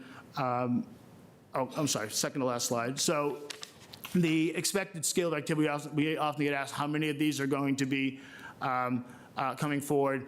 There are real challenges on a typical basis of an office building turning into something else, physical constraints, financial constraints, those sort of things. So we don't see where if you have 10 buildings or 15 buildings all lined up that they're all going to be conversion or adaptive reuse candidates. But we do think there's a good, healthy 10 to 12, and healthy being somewhat misconstrued notion of what healthy is, but good opportunities where the buildings do maybe fit. We have a number of near-term projects that we know are ready to apply when we have this ready to go. So we're very optimistic about the pace of where we'll get, but it won't be overwhelming. There won't be 50 of these coming forward in the first 2 years where we're trying to guess at what is going to be the overall impact and those sort of things. We'll have time to continue to see what this does. And and certainly I think the existing process has delivered some of these, but I think we can continue to get sort of streamline that process further. And then finally, so the last chapter of the policy does once again lead to have a discussion about other tools or other processes we may look at, other few areas of study. And I really want to stress that this was not put together as like kind of a throwaway. We'll look at this sometime. These are meant to be really a lot of near-term items like building repositioning, which is just another word for using an office building and putting investment in it and keeping an office building, which is critically important because we're not giving up on office. pre-construction switches where before anything is built, a site is called for office, but you as the board ultimately consider whether changing use is appropriate. And then a lot of our redevelopment that we're seeing a lot of variation in our types of redevelopment, from our typical full-scale redevelopment that we know where someone tears down the building, digs a new parking garage, builds above it, to a lot of more sort of nuance where some are keeping part of the building, keeping the parking, and maybe looking at those for opportunities, as well as just the overall question of broader community benefits and how we match our community benefit expectations with this new normal. And then finally, we will be looking at, and there's been a couple of good things, including by our academic commission put out there on maybe some financial incentives to study. We are, I can tell you, very cautious, as always, about financial incentives. We want to make sure that the cost is truly worth the benefit, so we'll be studying that. But we do think there's some partnership models that may also apply. So with that, I will kick it back to Jill, and she will go through some of the zoning changes. Yes, thank you so much, Mr. McCauley, for setting the stage, providing justification, and explaining the elements of the policy. I'm going from the policy level now to the implementation level, both regulatory and administrative framework for adaptive reuse. Again, Jill Hunger, and I'm with the Department of Community Planning, Housing, and Development. So today we are asking the county board to consider a zoning ordinance amendment, and this proposed amendment does several things. First, it implements the policy. It reflects that a public priority of the county is the reduction of obsolete office buildings, and as mentioned, may provide additional housing. It creates a new site plan amendment process. It removes the requirement for affordable dwelling units found in section 1558 of the zoning ordinance for adaptive reuse amendments, and it provides methods for the county board to consider additional density and height, which I'll address later. The proposed amendment also establishes guardrails or criteria of what qualifies as an adaptive reuse amendment. It is for existing buildings which were part of a site plan development, that the building has at least 50% office, and of that, at least 50% will be changed to another use. The adaptive reuse amendment process hasn't been used previously for the site plan, allowing us to think holistically rather than piecemeal about the entirety of the site plan, its buildings, and in many cases, shared resources such as parking. That additional height and or density is limited, and I'll explain that in more detail in the next slide, that there are no vacations of or amendments to existing public easements, and as Mr. McCauley pointed out, there's no reduction of commitments that had been required by previous county board actions. The proposed zoning ordinance amendment allows the county board to consider additional height and or additional density if the county board finds that the proposal is consistent with the change in use, reflects the overall reinvestment in the building, and enhances the public realm. The increases in density can include density above the underlying zoning district. For example, to allow for an easy conversion of FAR, floor area ratio, which is often found in our commercial buildings, to units per acre, which is often found in our residential buildings. It allows for the ground floor bump outs, which are additions to the building that wouldn't exceed 2 stories above grade. Previously excluded GFA in the interior of a building, like enclosing an elevator shaft. The addition of gross floor area, through mezzanine spaces or the enclosure of balconies or terraces. Rooftop uses that were not included or were previously excluded from the GFA. A building facade change that could affect exterior wall widths and thus adding additional GFA. And the conversion of gross parking area to gross square footage.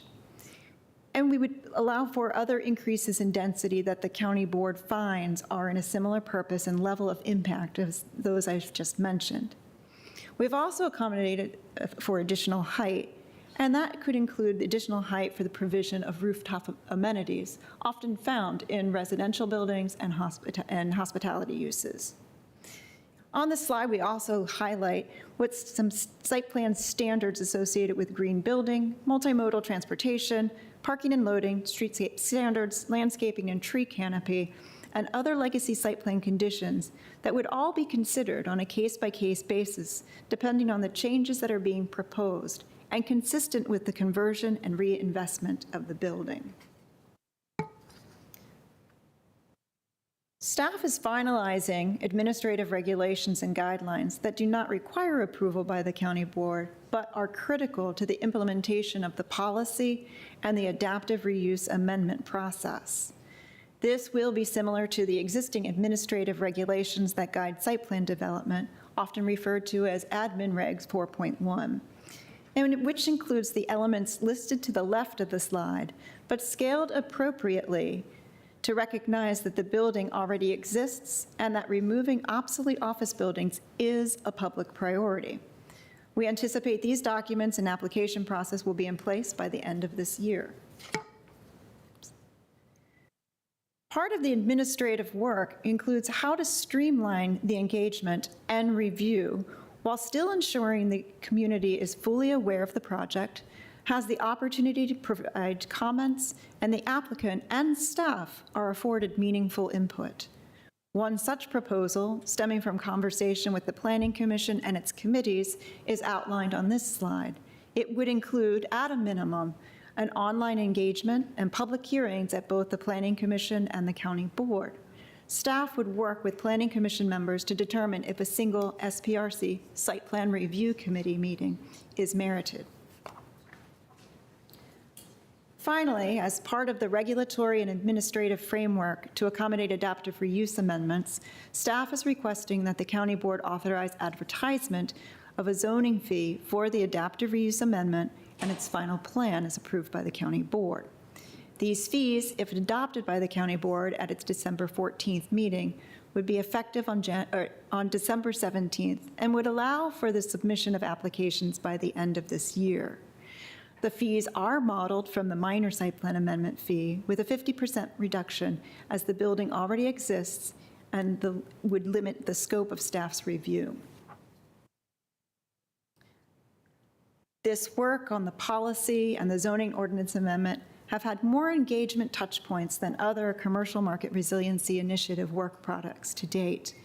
It included 2 online informational sessions, meetings with several commissions and their committees, discussions with the Chamber, NAIOP, and the Housing Committee of the Arlington County Civic Federation, and is wrapped up with public hearings by the Planning Commission and now the County Board. Additionally, the proposed fees will be heard by the Planning Commission and the County Board next month. So thank you for allowing us the time to present our efforts on the transformation of commercial office buildings.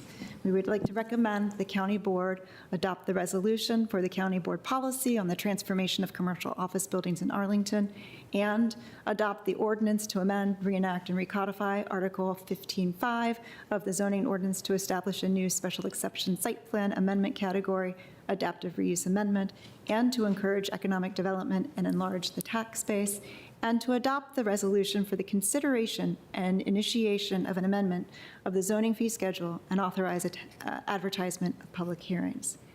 Thank you so much, and this concludes the staff presentation. Thank you very much, Ms. Unger. It says it's 27 of 42 slides, but I think this is the last slide. Correct. Thank you.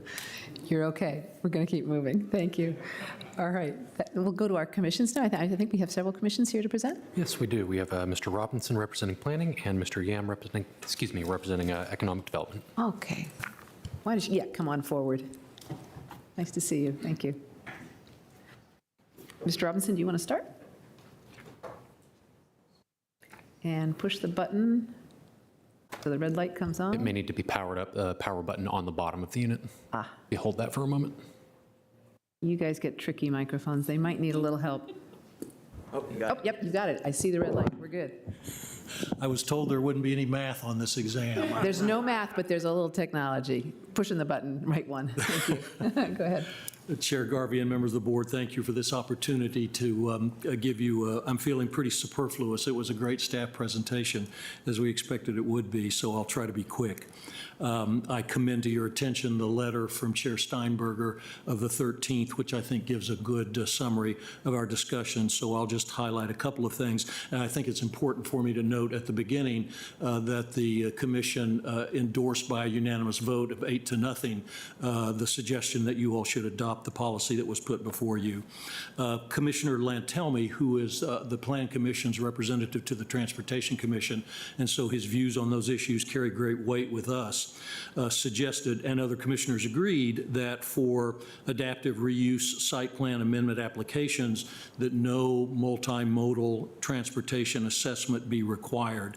He noted that those analyses are both expensive and time-consuming, and those are exactly the kinds of things we're trying to avoid with adaptive reuse.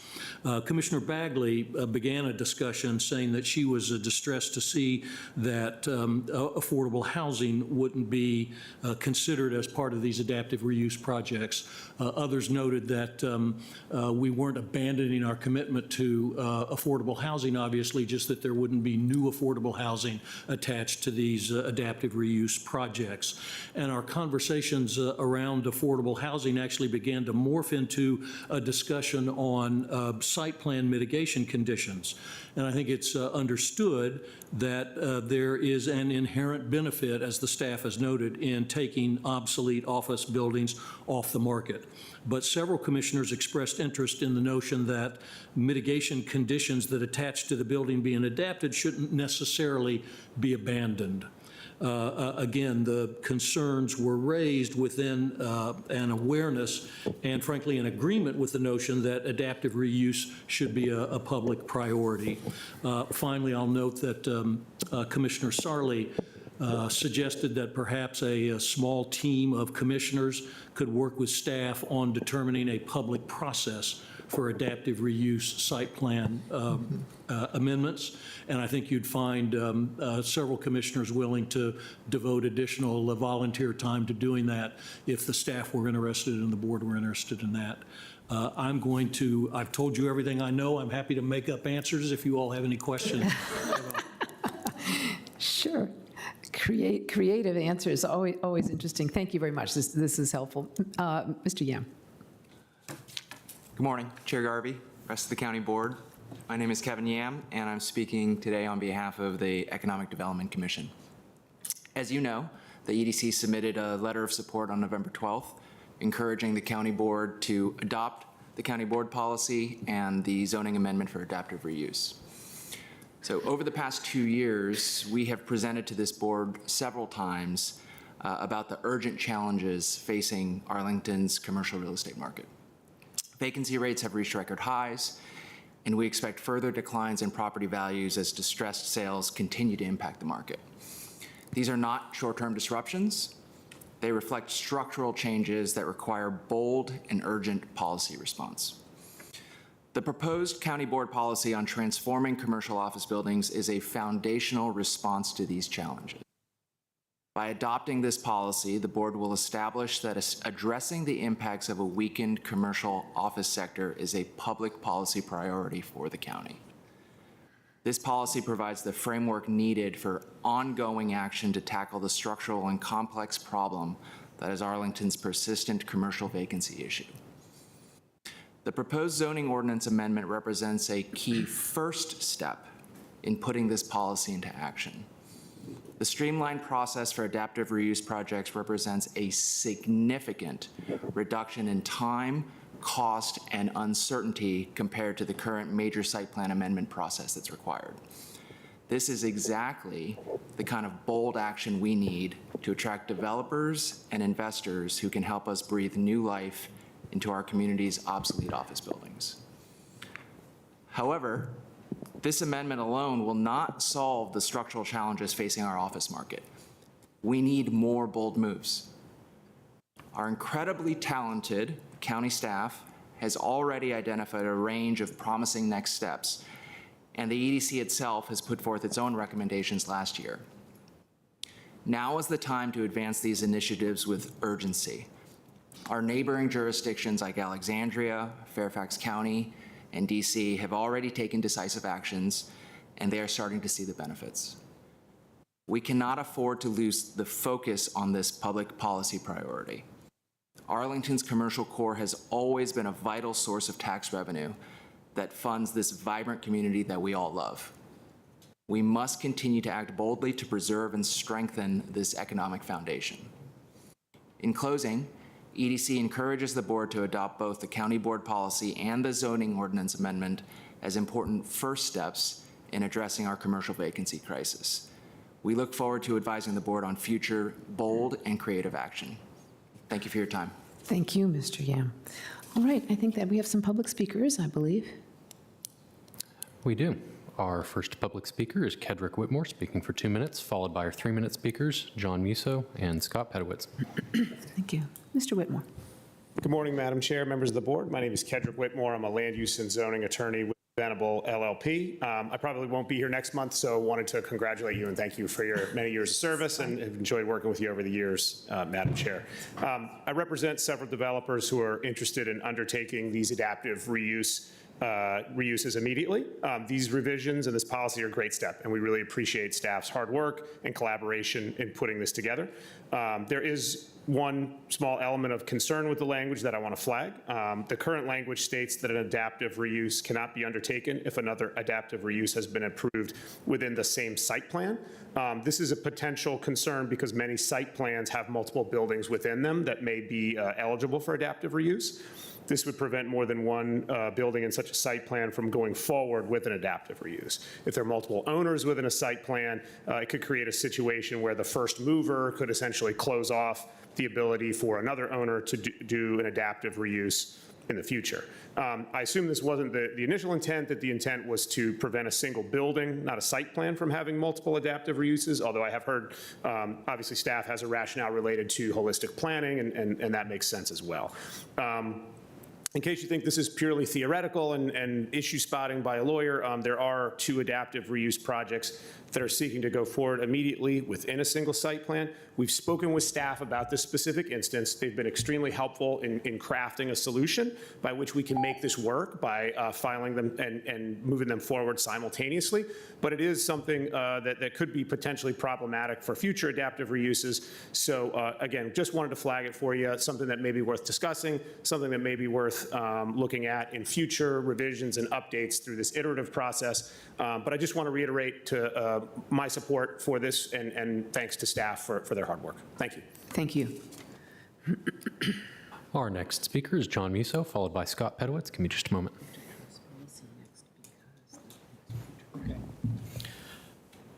Good morning, members of the County Board. My name is John Musso, Government Affairs Manager at the Arlington Chamber of Commerce. I would like to strongly request that the County Board adopt the policy before you all on the transformation of office buildings in Arlington County and the related zoning amendments. Arlington faces a tremendous economic challenge at this point in time, with a 24.3% vacancy rate and tens of millions of office space that is at risk of being obsolete or is functionally obsolete. This has tremendous consequences for our tax base, both now and in the future. We have tremendous and wonderful public services here in Arlington: parks, schools, libraries, and so forth. And sustaining them is currently in some jeopardy with the current state of tax revenues. And so we need bold actions to navigate this challenge. And we tremendously commend staff and county leadership for putting forward this policy and zoning amendments to make a process that has potential, even in small quantities, to really alleviate this challenge of vacancy and to bring in occupancy. We find this adaptive reuse policy to have tremendous potential, even if we only touch with a couple dozen buildings in the next few years, of bringing millions of square feet of office space out of the market and into more other uses that better address the market needs. So we strongly urge you to please adopt this policy. We also encourage you all to please explore extending eligibility of these projects beyond just site plan buildings, to consider by right buildings or form-based codes in the near-term future to expand the possible impact of this policy. But we strongly urge you to please adopt this and also consider some of the other great big steps that county staff are currently working on to encourage office tenants and reduce vacancy and ensure that we have a sustainable and prosperous economy and Arlington for decades to come. Thank you very much for your time. Thank you, Mr. Musso. Our next and final speaker is Scott Pedowitz. Thank you, Madam Chair and members of the board. My name is Scott Pedowitz. I work with the Apartment and Office Building of Metropolitan Washington. Our members provide more than 22 million square feet of office space and nearly 50,000 housing units here in Arlington. So this is a very important topic for us. I'll associate myself with everything you've heard to this point, do my best not to repeat, but I want to highlight the importance of adopting the policy on commercial vacancy redress and office market repositioning. I think one of the big truisms that you hear a lot in these discussions, and I've been part of plenty, you've been part of plenty, as Mr. Yam noted, is that the changes we've seen in the last 5 years are changes that were happening organically. They probably would have happened over the course of a decade. We got them in the course of one weekend in March of 2020. But they would have happened anyway, and we can't go back to 2019. I think as it relates to Arlington, also underpinning this is that we are looking at changes that have happened not just over the last 5 years, but over the last 20 to 25 years. That we had a very fortunate period, a large amount of construction. You saw the amount of vacant office in Mr. McCauley's presentation that was built in the late 20th century. We did very well. We kind of began to almost take for granted that, office pays for Arlington. And we can get back to that, but we need to make sure we're not taking it for granted again. I think that gets to the point that Mr. McCauley made about urgency versus patience. Here we need to be urgent because we can't patiently wait for the market to come to us. The best chart, the most motivating chart I thought in the presentation was the one that looked at the different contributions to our real estate property.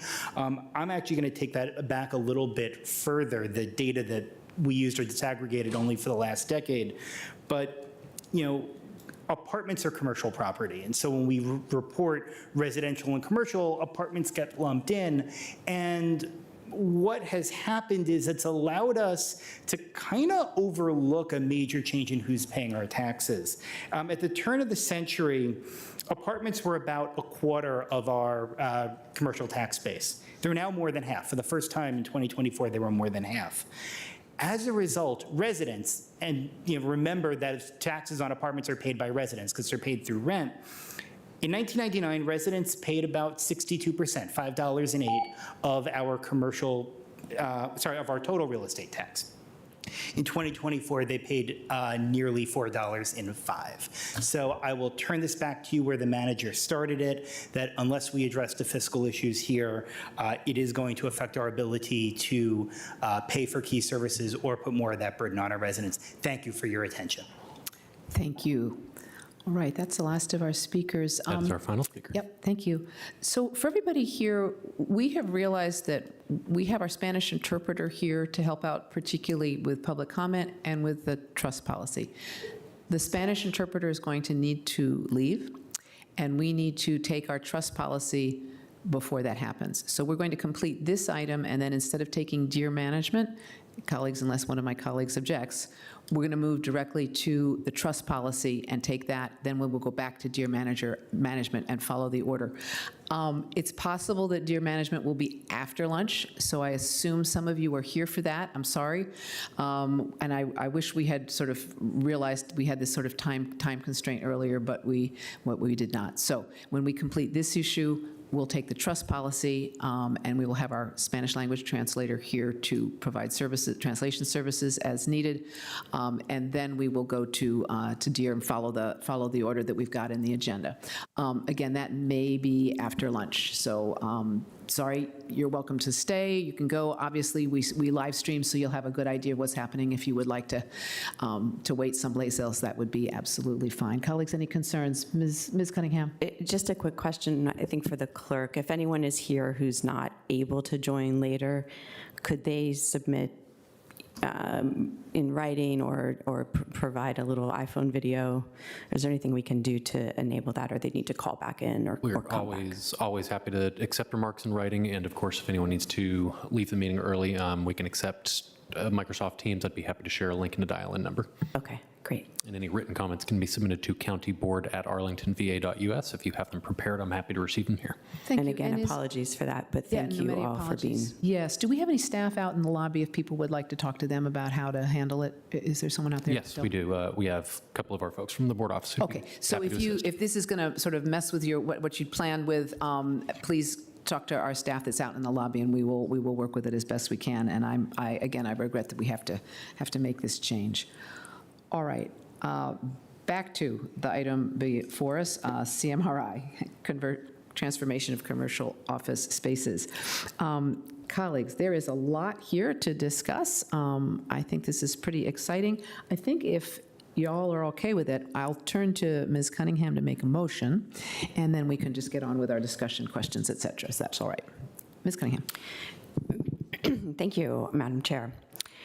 I move that the county board adopt the manager's recommendation in the staff report dated November 12th, 2024, namely to, number one, adopt the resolution attached as attachment 1 to the staff report to adopt a county board policy on the transformation of commercial office buildings in Arlington. Number 2, adopt the ordinance attached as attachment 2 to the staff report to amend section 15.5 of the Arlington County zoning ordinance. And number 3, to adopt the resolution attached as attachment 3 to the staff report to initiate the amendment of the zoning fee schedule and to authorize advertisement of public hearing by the Planning Commission on December 2nd, 2024, and public hearing by the County Board on December 14th, 2024, to consider adopting said amendment. Second. Thank you. Motion's been moved by Ms. Cunningham, seconded by Vice Chair Karen Tonas. All right, colleagues, questions? I'll look for lights. Ms. Cunningham, do you want to get us started? Your light's still on, I don't know. Sure, if you want me to speak to the motion, I'd be happy to. Would be great. I mean, first of all, I really want to call out our commissions and our staff for the ongoing innovation and partnership that has been really helping us to redefine and change some of our procedures. And I think the spirit of that, the don't waste a crisis, but also to roll up our sleeves and figure out our way through it, will really serve us well, has already served us well, and will continue to serve us well in the future. So thank you. I think Mr. Yam sort of summarized it as, that we need bold and urgent policy changes, and I think that we are seeing that, and that will serve us well. Mr. Musso, I think you really highlighted considering how to expand this in the future, and we note that, and I think this is sort of a test and learn moment. We'll continue to improve, and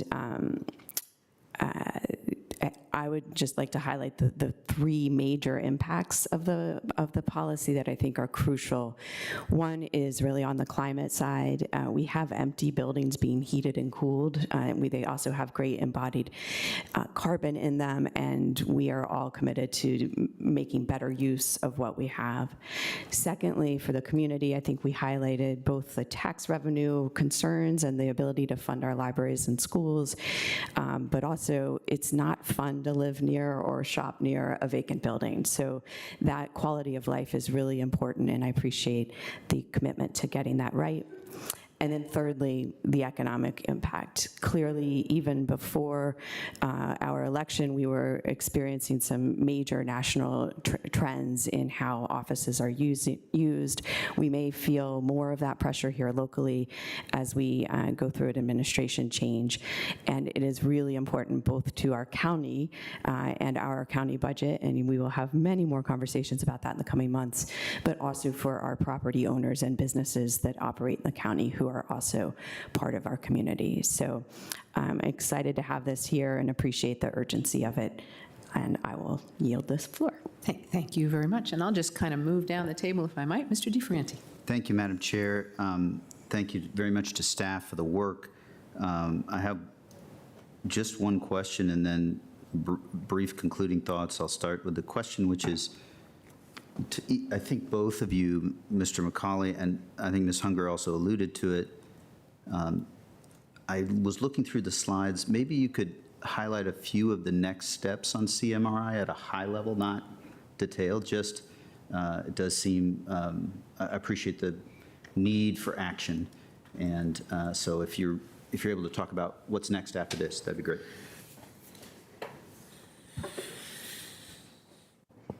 Yes, thank you for the question.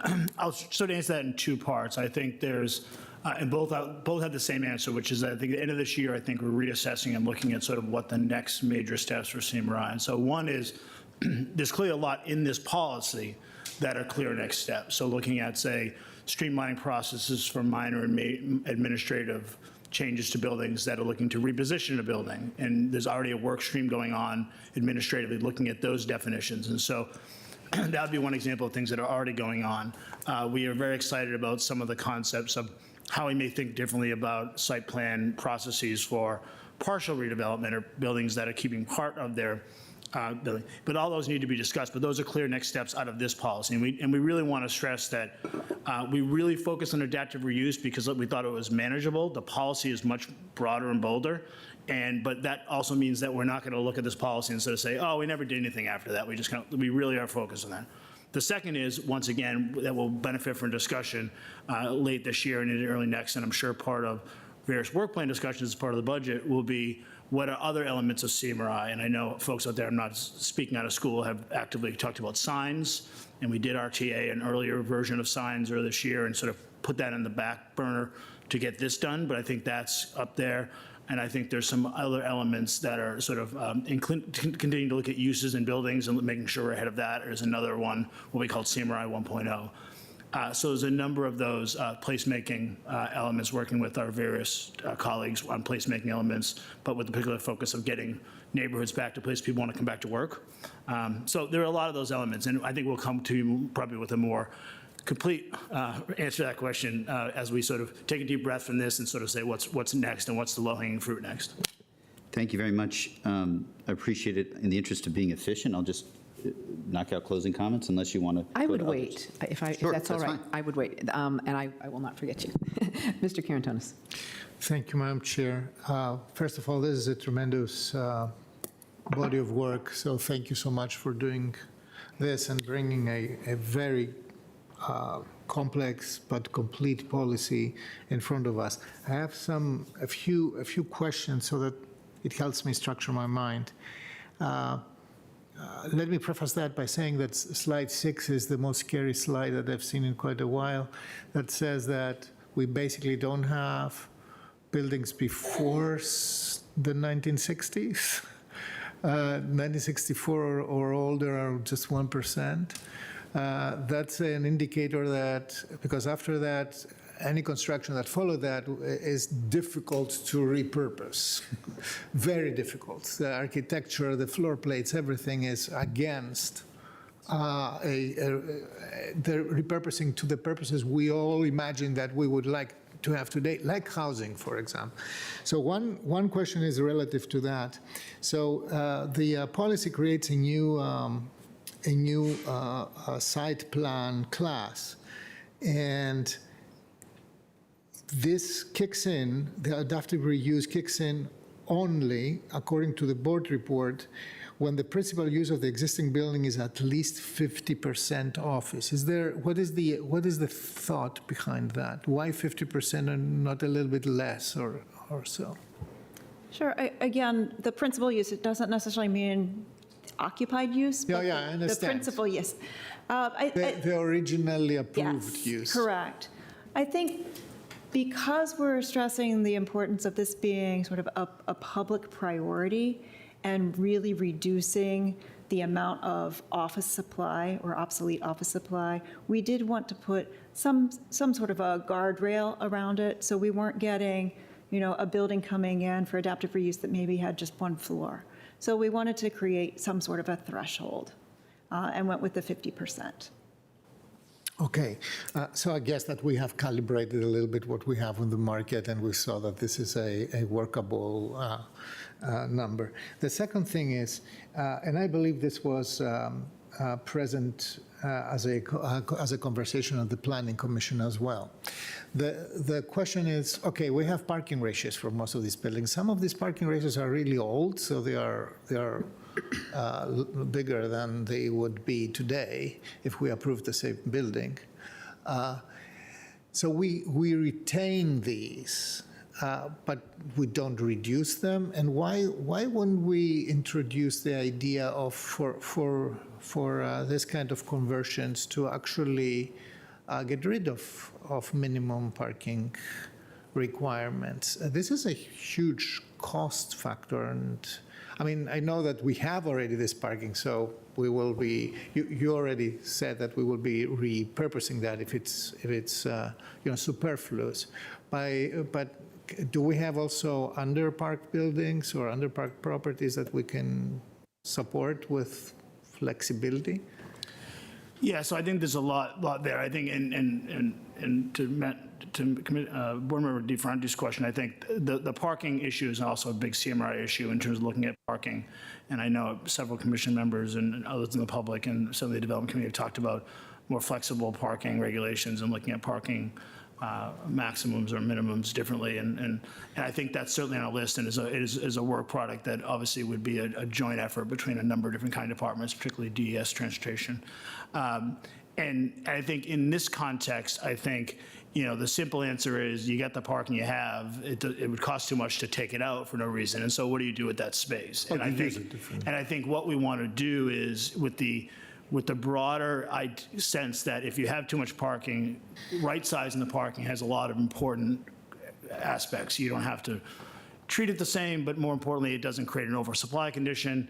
And I think, but with that said, what can that be used for? Well, one of it is one of the things you mentioned. It could be used as a reservoir for parking for other buildings in the neighborhood or other uses in the neighborhood that do need parking, right? So that landowner may say, I want to use this parking, but remove it from my site plan and have it just as approved as a parking use for public use that is a truly public parking. And that would certainly be in some neighborhoods, I think, sort of interesting. I think there's also a fair amount that will look at it just from a, what types of uses go well. And one of my favorites mentioned is self-storage. And I think many adaptive reuse have looked at self-storage as part of their residence amenity and then realized quickly that in places like Arlington, where a lot of us live in small apartments and homes, and we always say the holiday decoration problem of where you put them, storage units, self-storage facilities that are very difficult to place in our urban districts could be a very attractive use if you get the loading and parking and ingress right. So the good news is that, and not to overspeak, we're still working on the exact standards, but I think things like things we often struggle with new construction, like where you're going to put the bike lockers or the bike showers or the dog runs, are actually much easier in adaptive reuse because you have often these large sort of fields of parking that don't have any other use, and they work great for things like bike storage and bike parking and indoor dog runs and we've seen indoor dog spa facilities in one building because they had so much space in their garage. So those sort of things which we often don't see in new construction because that space is so I think there's going to be a lesson learned from all of us and the private market. I think we want to give the private market the ability to be very creative how they want to use that parking, and that's including some that you just mentioned. How about pet spas? So I appreciate all these explanations.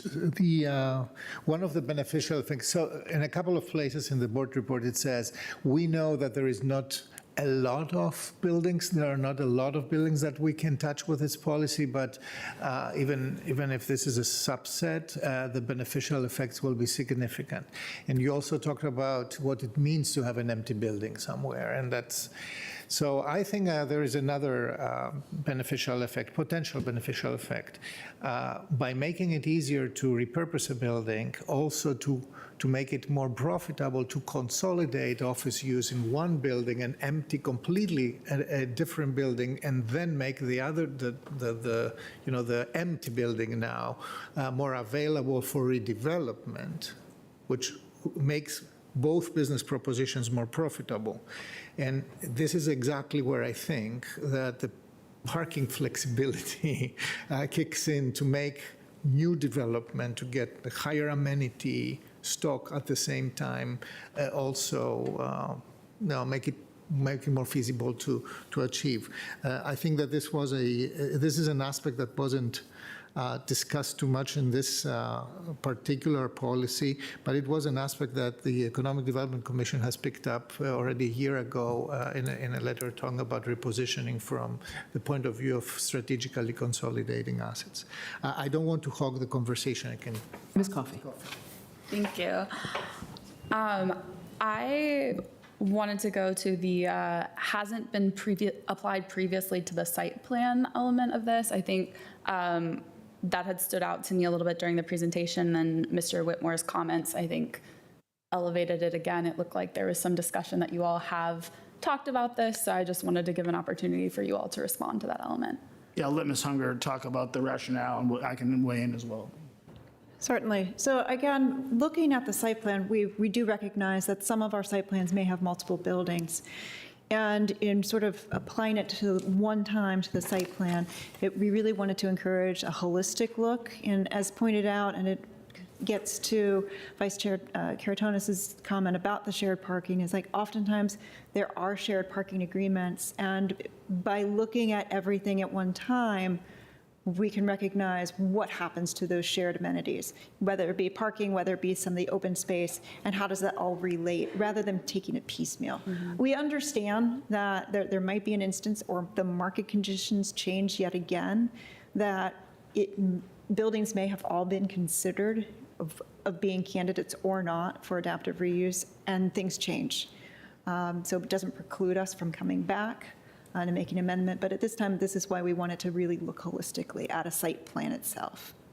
Yeah, and just one thing that I think Mr. Whitmore had kind of referenced this. I think what we aren't worried about is we think initial applications, say there are two buildings, different ownership perhaps even within the site plan, but we still think that goes as one site plan amendment process, and we would likely have coupled those together anyways, just in the interest of sort of efficiency. So I think the first round of these, I think, allows the developer our owner to think holistically, as Jill said, but also to get those first couple. And if several years from now they said, well, we had two other buildings and we thought we were going to redevelop and we want to now do adaptive reuse, I think we're more than willing to look at that text in the ordinance and sort of say, is that not interpreting the intent of what the board passed in 2024? Great, thank you. And I think somewhat connected, actually, can you discuss kind of the proactive outreach, if any, that's going to happen? For example, if Mr. Whitmore brings a project, but another building next door is owned by a different company, will we be reaching out to them actively? Will we have a sense of which buildings I think probably might be applicable to this type of amendment. What are we doing to make sure that the relevant people are made aware of their opportunity, or perhaps our opportunity, to repurpose their buildings? Yeah, so I think our outreach has been very strong, and in particular for those folks, and you talk about the development community, investment community, and land use lawyer community that often ties those together. I think we have really full awareness in the community now that this is coming, that if this is approved, this is an opportunity. I can tell you, I don't leave a meeting without mentioning, have you thought about adaptive reuse there versus redevelopment, and often get an answer. And I think the reality is the market is still a nascent part of the market. We have some developers that are really learning how to do this stuff and are really excited about these opportunities, because I think they're sort of unmined opportunities in real estate. Then there are some developers that are still skeptical. So a lot of it comes down to the ownership and financing and motivation of the time, rather than just the physical aspects. And then some are very motivated and then can't make the physical work. So there's always those. But certainly in terms of us proactively going out there, I think we'll stop short of going door to door and sort of saying, hey, is your building in distress and would you like to convert it? But I think when we have many very conceptual level conversations with owners and developers about their property, as does obviously planning, I think we are continually sort of reminding of this new process may sort of provide another opportunity to consider.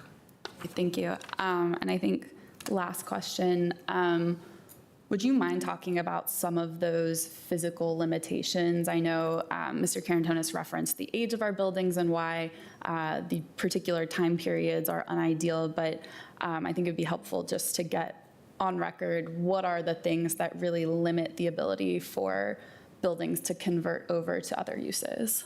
Yeah, and it's a great question, and there's been a lot written about it, so I'll try to summarize it very quickly. But I think there's basic structural elements like systems and things like that need to be replaced. But if you think about a difference between the building systems of a residential versus an office, very different in terms of plumbing, electricity, and some buildings by just happenstance have location in the building to run up new wires and to do that cleanly.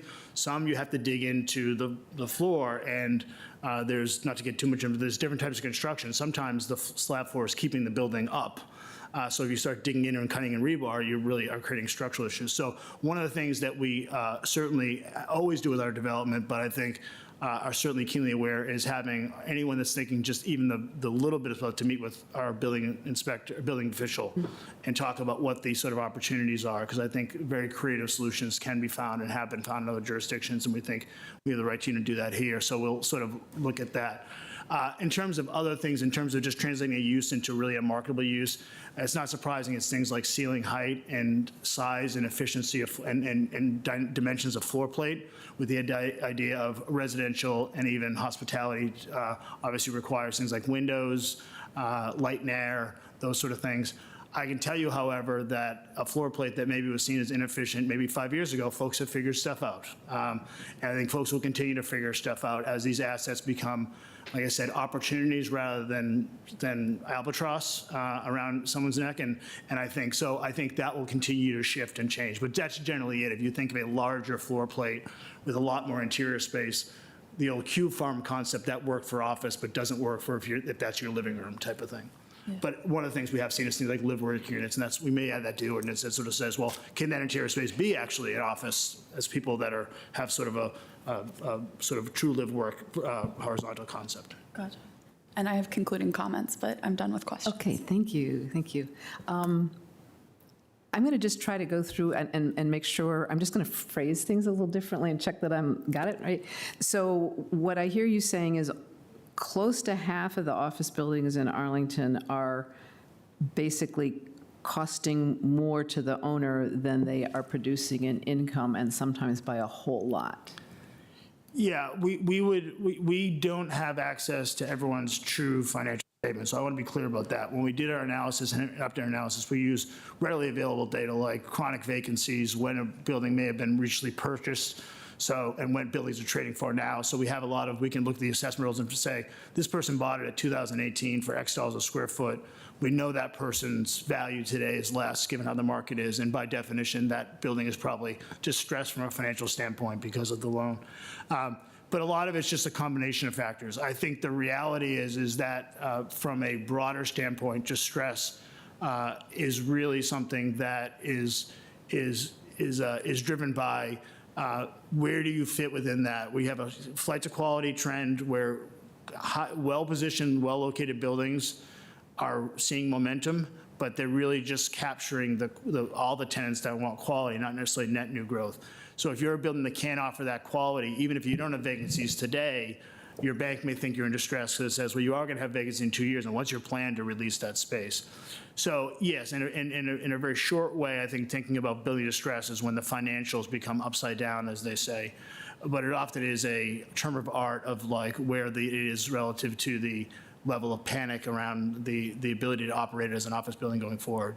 And I will just say, distress leading to bank ownership, this is not to criticize anyone in our banking industry, but banks traditionally are not good owners of real estate, don't own it like owners, and then often do not want to provide the capital to do things like tenant fit out. So you tend to get a spiraling down of that asset until you auction it at a much lower price. And so we're trying to get in front of that. When it's auctioned, is there an option? Are there as many options as possible for an investor to come in and use that space? So for some people, this could be a real opportunity, while others are really suffering. And I think you didn't use this term, but what I'm hearing is this is kind of an economic emergency for us, or if it's not an emergency today, it's going to be very soon if we don't really move fast. That's a fair way to say it. We like using the word challenge because but I think to your point is challenge quickly becomes crisis if you don't address it. And the idea this supply of obsolete buildings is not going to go away. Depending on where cyclical demand goes, we're going to see some better years ahead versus less. But nothing's going to fill 1970, 1980 vintage buildings that just aren't competitive, right? They'll go to other jurisdictions, they'll go to other places in Arlington that have buildings that meet their needs. So yes, if we continue to put up regulatory processes that were not as efficient, then I think it could lead into a crisis. And crisis, as you know, from public policy is usually more reactive and more and not as well thoughtful. So we think we're at a good Right, point. and I really appreciate you getting ahead of it. And then the next sort of message I'm getting is that we can't make the perfect be the enemy of a whole lot better, particularly in the environmental field. Could you, because I know some advocates, and I understand people feel really strongly about this, but we just are probably not going to be able to do perfect. Could you talk a little bit about the carbon saved by not completely destroying a building or keeping it empty? I think there's some trade-offs there that maybe we're going to need to make explicit to some of our advocates so that they understand what we're doing makes a whole lot of sense. Yeah, and I will caveat it by saying I'm not the green building expert in the county, and we have many fine people that are that, but I'll speak to what I know and what I've been told from a very high level, which is what you captured, which is that there are models out there now that actually calculate the net present carbon savings of keeping a building and renovating it versus tearing it down, given the significant climate impact that new construction has. If you think of just the process of demolition, but think of all those trucks delivering everyday materials to rebuild the building, all the energy it takes to rebuild the building. Now, I think the calculation that those folks go through is always, well, what are the energy advantages you're getting out of a new product, and what is the present value of that carbon savings? And I do think, to your point, once again, we don't have losses, that the converted building will have already energy savings built into it as well. So it's not just embodied, same as. And we think, while we'll work with our AIR team on continually refining that, we think that standards that meet building code, that meet viable standards for energy upgrades with the embodied carbon will be, seen as a positive. And again, I want to say if this was for all of Arlington's inventory, I think we'd have to do a deeper dive in sort of what those measures are, but I think this is going to be just one aspect of our commercial market inventory that we think continue to test over time. Excellent, thank you. And then I'm also hearing, which I think are important, you've got lots of guardrails still in place. It's not like we're just getting rid of all of that. And this is really a phase in a process that we really started, I guess, more with the pandemic, probably thinking about it ahead of time. So there's more to come, and I think that's great. And then I will go back to see if anybody else got comments or questions. I read a quote from Darwin, which said essentially, he was doing the evolution of species, right? And it isn't the big species that survive, the really big, strong ones. It's the ones that can adapt and change. And I think that's really an important message here, how important it is to be able to be nimble and adapt. And I think that's what's trying to do for us, and I really appreciate it. So I'll circle back to Ms. Cunningham and see if there's anything she'd like to add. Great, thank you. I had just two questions. One is around the community input and engagement. I know we're trying to move quickly here and are adapting or adding a process, not adapting either minor or major. Can you just highlight for us the thoughts that have gone into that engagement process and what community members can expect? Certainly, I think we're taking a page out of what we've learned when the pandemic hit and using online engagement tools. So initially, being pretty robust, having a presentation by the applicant, having materials put up online, and opening that up for community engagement, and ensuring that members of our community that are sort of adjacent or nearby that project are aware of that. And typically that runs for about 10 to 14 days and allows for that. The second piece that we've been discussing, it's not been solidified, and was pointed out in the letter from the Planning Commission, is utilizing some of our commissioners as resources and sort of ground truthing of whether or not there's merit to bringing a project forward to one SPRC meeting. And this would be dependent on sort of the breadth of change that is being proposed. And then, as Mr. McCauley pointed out, and then I sort of reiterated, is that this project would be going to our Planning Commission, so there would be a public hearing associated with the Planning Commission, and then also to the County Board. So just there are several touchstones and touch points of when this project would be known by the neighborhood and when the input could be received from the neighborhood to both the applicant and the staff.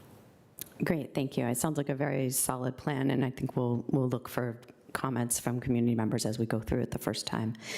The second area of question may be for Mr. Fusarelli, who hasn't yet had a question today. I wouldn't want you to have gotten up early and wasted your Saturday. And this is really, I think in the report, we're estimating maybe 10 of these could happen in the next couple of years. Could you both share, how do we make that estimate and what's the range of possibilities? That may be a Mr. McCauley question. And then secondly, how do we have an estimate of the impact on schools, on infrastructure, and are we using our Tishman-Weiss model? I can speak certainly to the first part of the question of how we came about that rough number of 10 to 12, and I think once again, with full disclosure, we're hamstrung by not knowing the motivation of the owner, the right time in their decision making. But it was essentially a look at some of the figures that we can readily get across our inventory, things like what are the ceiling heights, what are the floor plate sizes, and then matching it up to a lot of great work that's been done over the past 5-6 years, in particular by firms like Gensler and others that have really, provided public access to a methodology of how they've often thought about what's an appropriate reuse or conversion candidate. So it's not a perfect science, but it is meant to be an order of magnitude of scale. Again, the other limiting factor is, as of now, this was intentionally just for site plan buildings. There are by right buildings that may be in the county that may be conversion candidates. We are not excluding them because we don't think that's a fruitful idea to continue to study, but we didn't really want to, the by right aspect is much more complicated, so we didn't want to once again complicate one issue and then sort of by including another. So that's another issue of that could be much larger if you look at what we call sort of like what we often imagine the classic, the small building turns into 8 condo units, right? That's a different process and not really included in that 10 to 12 in our view, that's really more the sort of traditional office buildings. Great, thank you. All right, and Mr. Fusarelli, would you address the kind of infrastructure impact question? Yeah, certainly. Good morning, Anthony Fusarelli with the Planning Division. In terms of the impacts that we would typically look at as part of site plan applications, should we see a proposal for conversion from office to residential, I would anticipate that we would continue to follow our standard practice, which is coordinating with Arlington Public Schools staff and our staff, with the support and our staff and the research group in CPHD. Our reports, as they come to the county board and planning commission, would include estimates for the student generations, based on the information we have about the proposed project and some of the unit characteristics and details. So I would expect us to continue to follow that practice for any conversion from office to residential, as we do today with the development proposals for residential uses. In terms of just broader infrastructure, I think that, these, Mr. McCauley spoke and the policy speaks to the more streamlined or expedient reviews that staff would conduct. These applications would still be undergo a thorough review. We would circulate them to our partners in many departments and divisions that would have the opportunity to review the proposals and given their expertise, be able to assess what impacts might be needed from stormwater, sewerage, water, et cetera, so that if there are improvements that need to be made, that can be factored into the evaluation. That's helpful.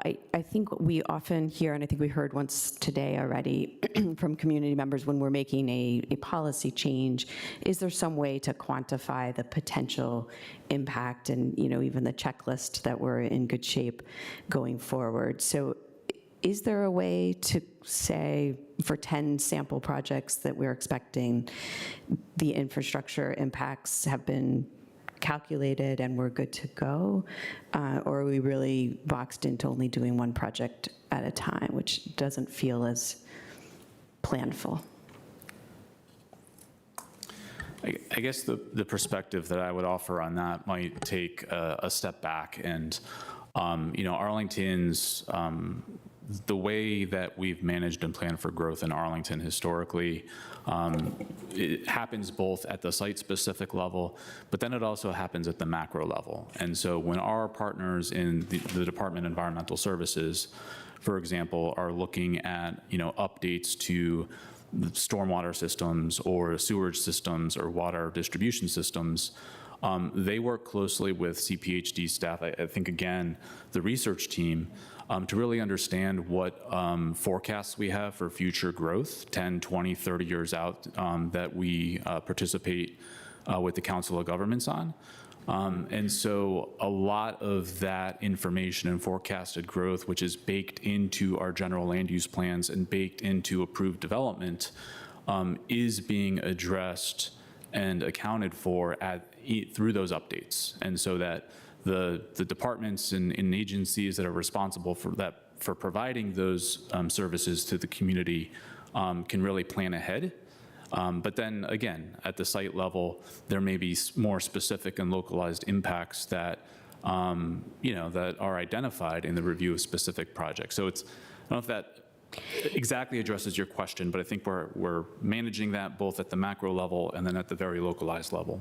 Yeah, I think it mostly addresses it, but it does not address the continued concern folks have for how does a specific policy change potentially impact that. So maybe an edge case to illustrate it would be if this policy or some other were to immediately say all office properties can become residential, that would have the potential of an impact on both infrastructure and schools. And the question is, how are we examining that? This one, I don't believe does with 10 buildings, but that's the question the community continues to ask. And so I thought it would be a good place for us to ask that question and grapple with it a bit. Thank you. Mr. DeFranti, if you'd like to do closing comments now, you are very welcome to. Sure. I will try to keep my comments brief. I'm very thankful that you redirected so we had the fuller discussion. I think colleagues' questions really helped me and gave appropriate attention to a major policy step forward. I will also seek to be succinct. Ms. Coffey, on Mr. Whitmore, you got my question, and that was great. I'm happy to, but not in a possessive way, but you covered it. So, and I really appreciate Mr. Whitmore. Great minds. Yes, I really appreciate Mr. Whitmore mentioning. I'll just thank the three individuals who spoke. Mr. Yam, your expertise, your career expertise, what felt like a super early morning breakfast a couple weeks ago. I got to hear some of this, but the strength with which you feel this and the care for the community through economic development came through. I think you said this is a foundational response to these problems, which captures it really well. Mr. Robertson, you were prepared, succinct. I particularly loved, as we go on, that you are willing to make up answers if we have questions, though you didn't have to. And then lastly, Mr. Pedowitz, your comments regarding 60%, I believe, and 80% in 1999, they helped me think through this in a way that's different. There are two buildings right outside that are going to be market rate apartments that are going to be quite expensive. They will add housing supply. But that's not the market rate units we've lost over 10,000, maybe even 15,000 or 20,000 over the last 20 years. And that's different. And perhaps it's been 8, 10 years since I rented. So I need to remember the anxiety that's produced when there's a rent increase and you don't know in a year if you can afford the rent that's coming. And it's not that intellectually and emotionally I don't feel that, it's that personally I'm not feeling that right now. And the longer you get away from your own personal circumstances, I think sometimes the less human you can be to that. And so it's a great reminder, your comments. I'm sure we could have a good discussion that will certainly involve the word fortnight. But I will say just a big thank you for those comments and a thank you to staff for the work. This is super important and really grateful for it. Thank you. Mr. Karandonis. I thought Ms. Oh, if you would like Ms. Coffey to go next. I can go next. Sorry. Yeah, we'll start by thanking staff and all of our community members. We have 3 community representatives here today, but I mean, the vast amount of work that has gone into this over years at this point is not to be under-acknowledged. I think it's a really important part. And if for no other reason than highlighting the tax-based implications. And we love to support our community here in Arlington. We love to go above and beyond on human services, on housing, and we can only do those things if we have revenue coming into the county in order for us to spend. And so it's really critical that we stabilize that in order to continue to perform as the county that we have been known to be. I think I will highlight, though this hopefully will create some housing, is also not a solution to our housing problems. I think there's a lot of desire to replace ambitious housing policy with ambitious economic development policy, and those are related but separate buckets. Continuing comments from earlier during public comment, Arlington was once again ranked the most expensive rental market in the DC metro area, as well as the 5th highest rent increase area in the entire country. And so that anxiety is something I know so many people in this room feel very personally. And while this will create additional housing, it's not a housing policy solution. And so the economic development benefit, though, and what we can do when we transition from declining office tax value assessments into hopefully rising assessments of other uses of property is really critical for our community overall, including the investments we make in our housing grants program, in our committed affordable housing elsewhere, as well as the environmental benefits. And so this has been some Herculean work. I can't wait to see the 10 projects that I am anticipating as soon as possible. But really, I think also to the point of being proactive and the structural changes, this is about being flexible and responsive. I think the SPRC process is going to be where we sort out some of these nitty-gritty details, because every single project is going to be different coming through this. This is not a hyper-engineered building where everything, floor to floor looks pretty much identical going up and down. Everyone is going to have very specific circumstances. Everyone is going to have very context-dependent challenges and opportunities. And so I think the name of the game is maintaining agility, maintaining opportunity, and upholding our community's benefits and values throughout the specifics of each individual process. And so this creates the flexibility for us to do that. I'm excited to see some creative projects come forward and hopefully get to a better balanced market. So thank you. Mr. Carantonis. Thank you, Madam Chair. First of all, again, thank you for all the work. I think that this is, to me, it has been, I'm following this process now from when the county manager started it, and with the Economic Development Commission, who has been an amazing partner in this, and an amazing brain trust, actually, for Arlington here. And it is logical to see our public engagement with all stakeholders in Arlington's economy as a brain trust, because this is not only about how to repurpose a few buildings. This is about how to realign and reshape the basic economic proposition of Arlington. I've heard many times that the single most important factor in getting a project or proposing and building a project is how flexible, how fast, and how predictable the decision process is. So this makes a very big step forward. The second thing that it makes, it creates opportunities beyond just the repurposing of buildings, like the repositioning that we talk about. I want to connect to the narrative of Ms. Cunningham here. She said, okay, and what about the infrastructure impacts and the school impacts, etc. The amazing thing here is that these buildings, this location, have been planned according, with smart growth in mind, And they are the most energy intensive places. They are the most infrastructure efficient places. They are the most location efficient places from all points of view. So they come in with amazing advantages. And I think this is a vindication for smart growth. It was not only a type of policy and planning that gave us the economic bonanza of the last 40 years, but now it offers us a very targeted opportunity to be able to take advantage of the location and the location efficiency and infrastructure sufficiency of these buildings. So we even have in my opinion, the ability to be even more flexible than we are predicting today. And this is important for a third reason that is extremely important to me. When we talk about economic development, we often think, and we talked here about, the investment in buildings, et cetera. I want to talk about jobs. The first thing that these buildings will do is to actually adapt to a changing labor market and into the changing economies.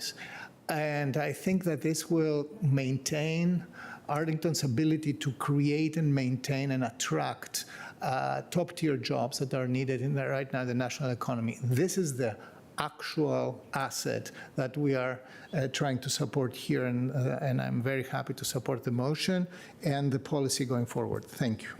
Thank you, Mr. Karantonis. All right, a few more statements, and we will then we'll move on again. We're going to take up our trust policy next. That's item 39 on the agenda. I got on this board 12 and a half years ago, and at that time, all of this planning commission, site plans, all was very new to me. And I found myself very uncomfortable after a while, frustrated, and sometimes actually appalled at the amount of restrictions, barriers, time, processes that were like a washer cycle that would go around and around, and what we would put people through who were trying to come to us with projects that, for the most part, would make the county better. And flash forward to now, and it is feeling so much more collaborative, so much more adaptable.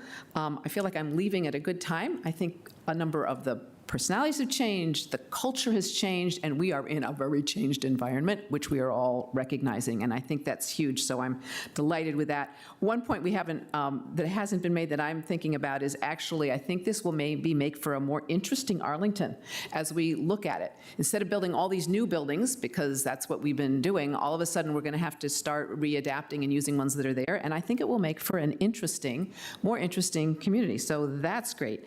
This is a phase of a process, which we talked about. Really appreciate the commission comments and the volunteer, that we heard that, and also from the business community willing to continue to work with us, and really appreciate that.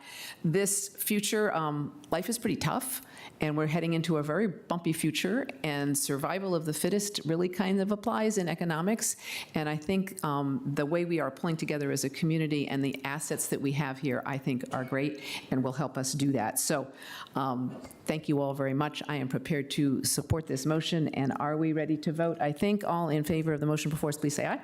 Aye. Aye. Motion passes 5-0. Thank you so much. Great, great work. Thank you. Really, really appreciate it. All right. Mr. Kushner, would you call item 39 now, please?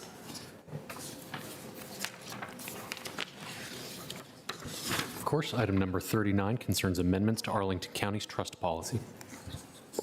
Right, thank you. And Mr. Karantonis, I am going to turn it over to you for a brief presentation. You have been doing yeoman's duty on this for a long time. Thank you. Mr. Kushner, you can either use the board report for visuals or of course, give me just a moment. The little presentation we had already in October. In October. Let's see what Mr. Kushner can find and bring up. And where is our Spanish language translator? Over there. Could you introduce yourself now, please, to the room? Thank you. In both English and Spanish. I think your microphone's off.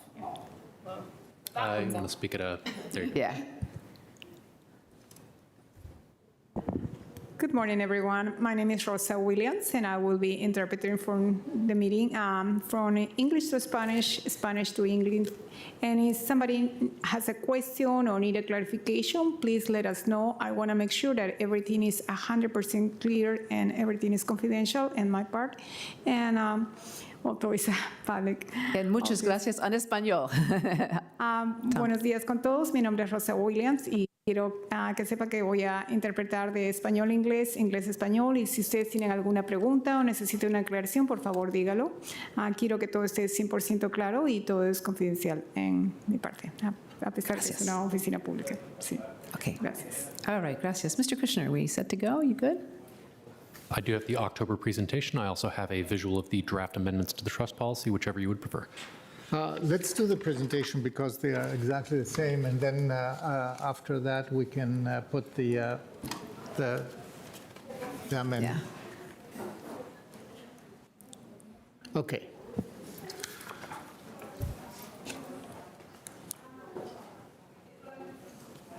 All right. So, Take a quick break. Go ahead. fine. So, colleagues, what we want to talk about today is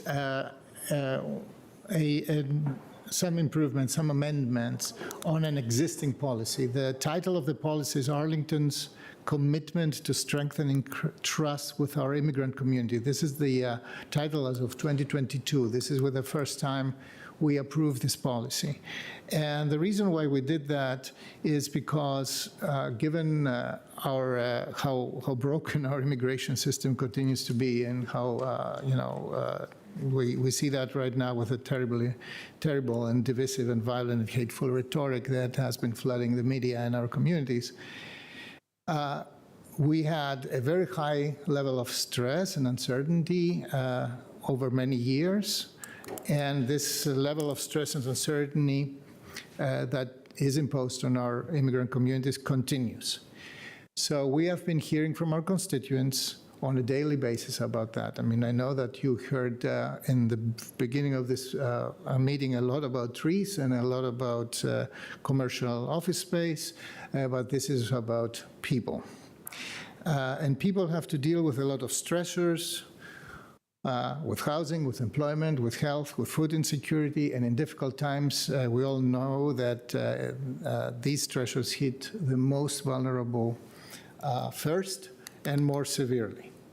So let's jump a little bit in what we are going to do today. I want to, just for clarification, this is not an ordinance. This is not a legal, it doesn't raise to the legal status of an ordinance. This is an internal and administrative instruction of how our police department, how officers in the daily exercise of their duties need to deal with when they come across a person who may have an immigration status. And the basic idea of that is that immigration status should play absolutely no role here.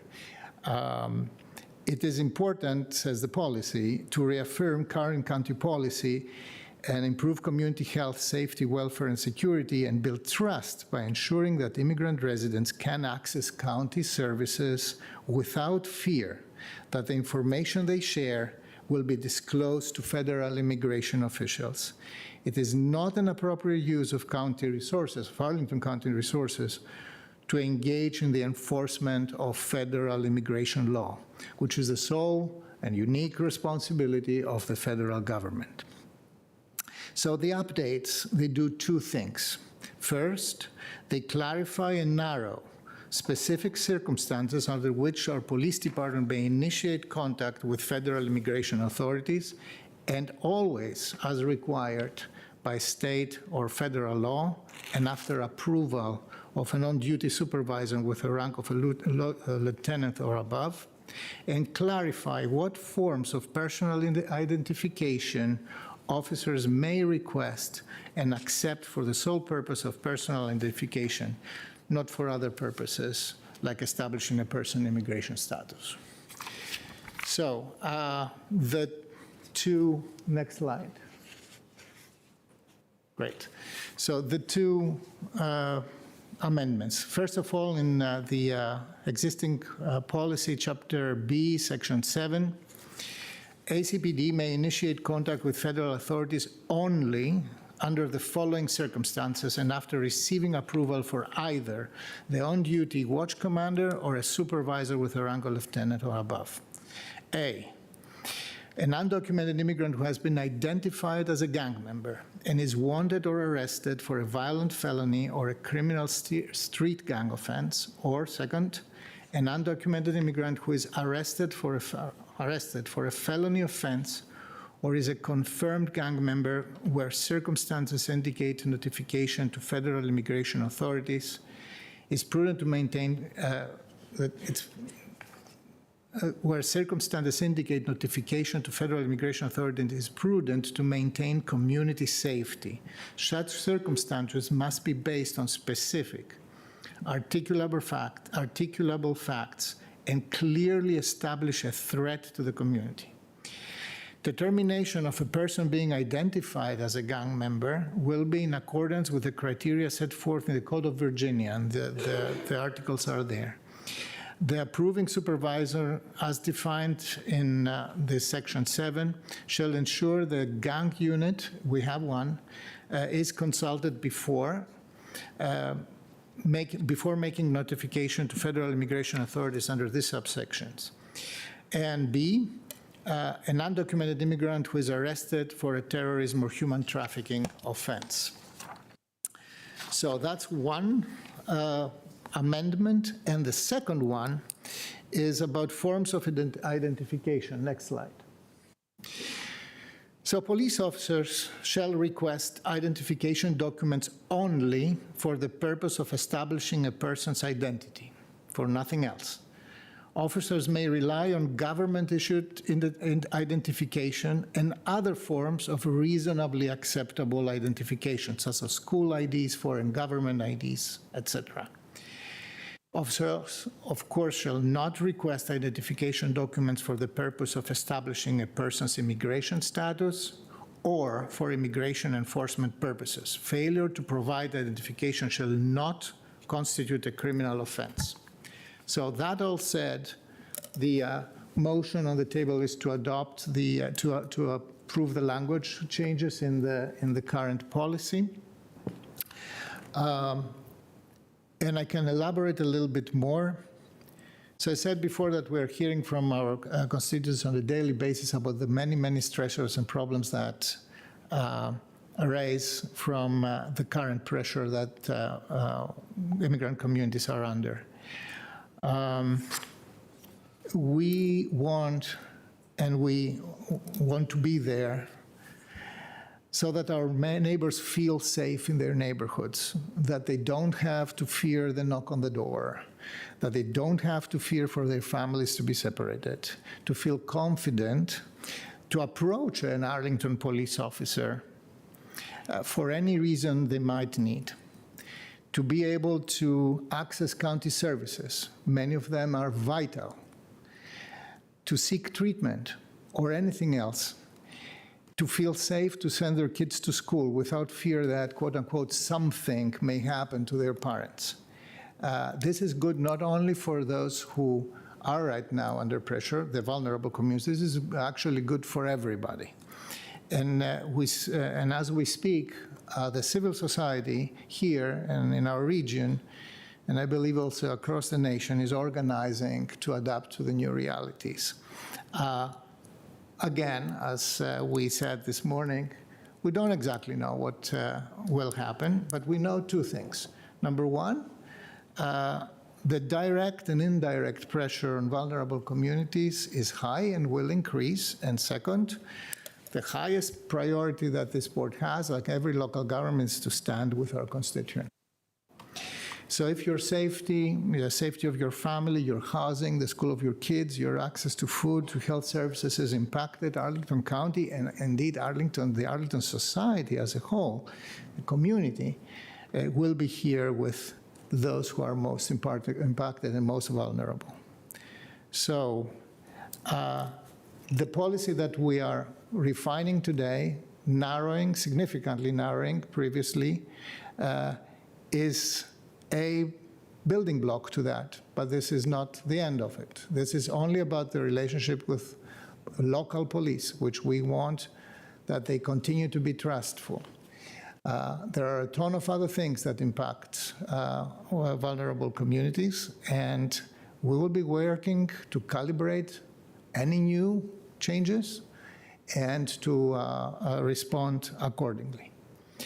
I know that a lot of you wanted this Section 7 to be removed entirely, as to create the legal fiction of being completely free from the ability, from the imposition or the prevalence of federal and state law. I'm not sure that this is possible. This is actually not. And I think that this is a far better place than we were before. Based on what? No, we're not engaged. Let's just not engage. Let's just not engage. We are trying to hold a meeting and handle a very difficult, sensitive topic, and you are here to speak, and you will have a chance to speak when it is time. Please be quiet so that we can complete here. You will be able to speak, sir. So, okay. So that's the motion. The motion is to approve the language that's proposed in the attachment to this item. That's the board report. As a point of order, that the motion will follow testimony. Yes, we're not making a motion right now, but that's what the motion will be, and I will ask Mr. Karantonis to make that after we have had our public speakers, and I believe we have some. I don't believe we have any commissions. Is that correct? There are no commissions on this item, no. Okay, thank you. All right, so why don't you call our first speaker, and we will take our speaker. Our first speaker is Allison Beltran, followed by Luz Tobar.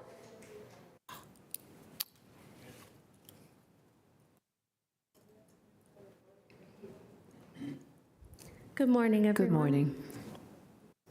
Today, I'm here to urge you to take a firm stand against any collaboration with ICE, as is currently enabled in the trust policy and the proposed revisions to the trust policy. These changes are keeping loopholes open that the next presidential administration will undoubtedly exploit to deport our neighbors en masse, threats that we have all heard in the national news.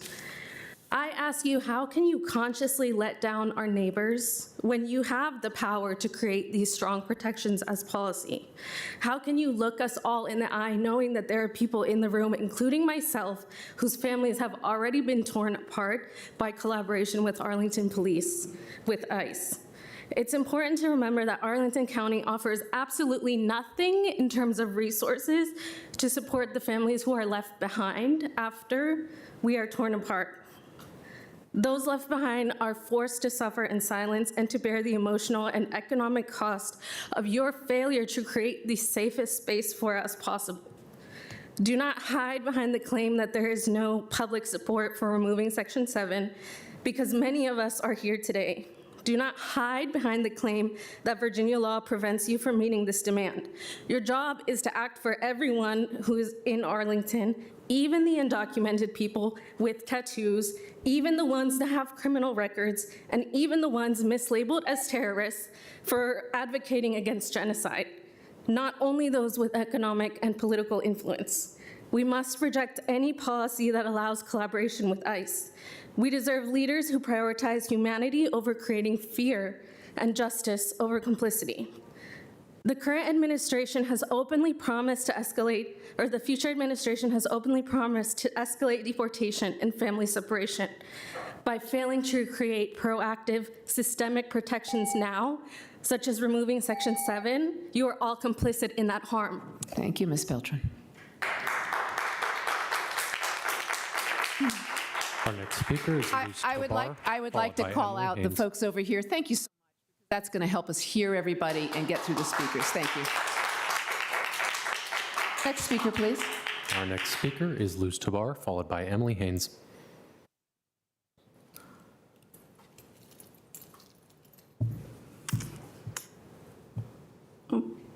Hello, Hello, my name is Luz. I am a community organizer with La Colectiva and part of the ICE Out of Arlington campaign. I'm here today because I am deeply concerned on my family, my community, and as a person that loves Arlington. I grew up in Arlington. I went to the Arlington Public Schools. And I've been working with this campaign for the past 4 years. Until this day, we have received answers from the board, you guys, that it's because of Virginia law. That's not true. You can end all voluntary collaboration now if you want to. And especially with the times that we're about to go in with this upcoming administration with Project 25, that they already have publicly announced.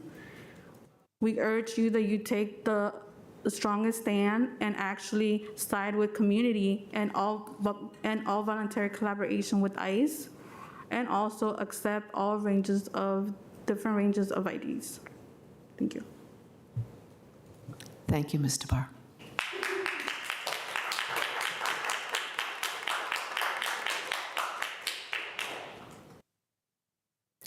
Our next speaker, speaking for 3 minutes, is Emily Haynes, followed by Amber Qureshi.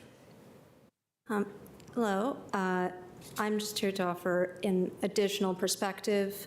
I am requesting, and I believe as everyone else with me, is that you delay this particular vote so that we can have a full discussion on better revisions or to the trust policy or striking Section 7.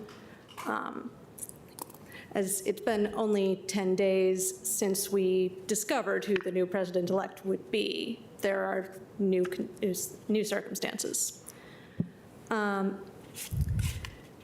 understand why the police want to be allowed to use their discretion.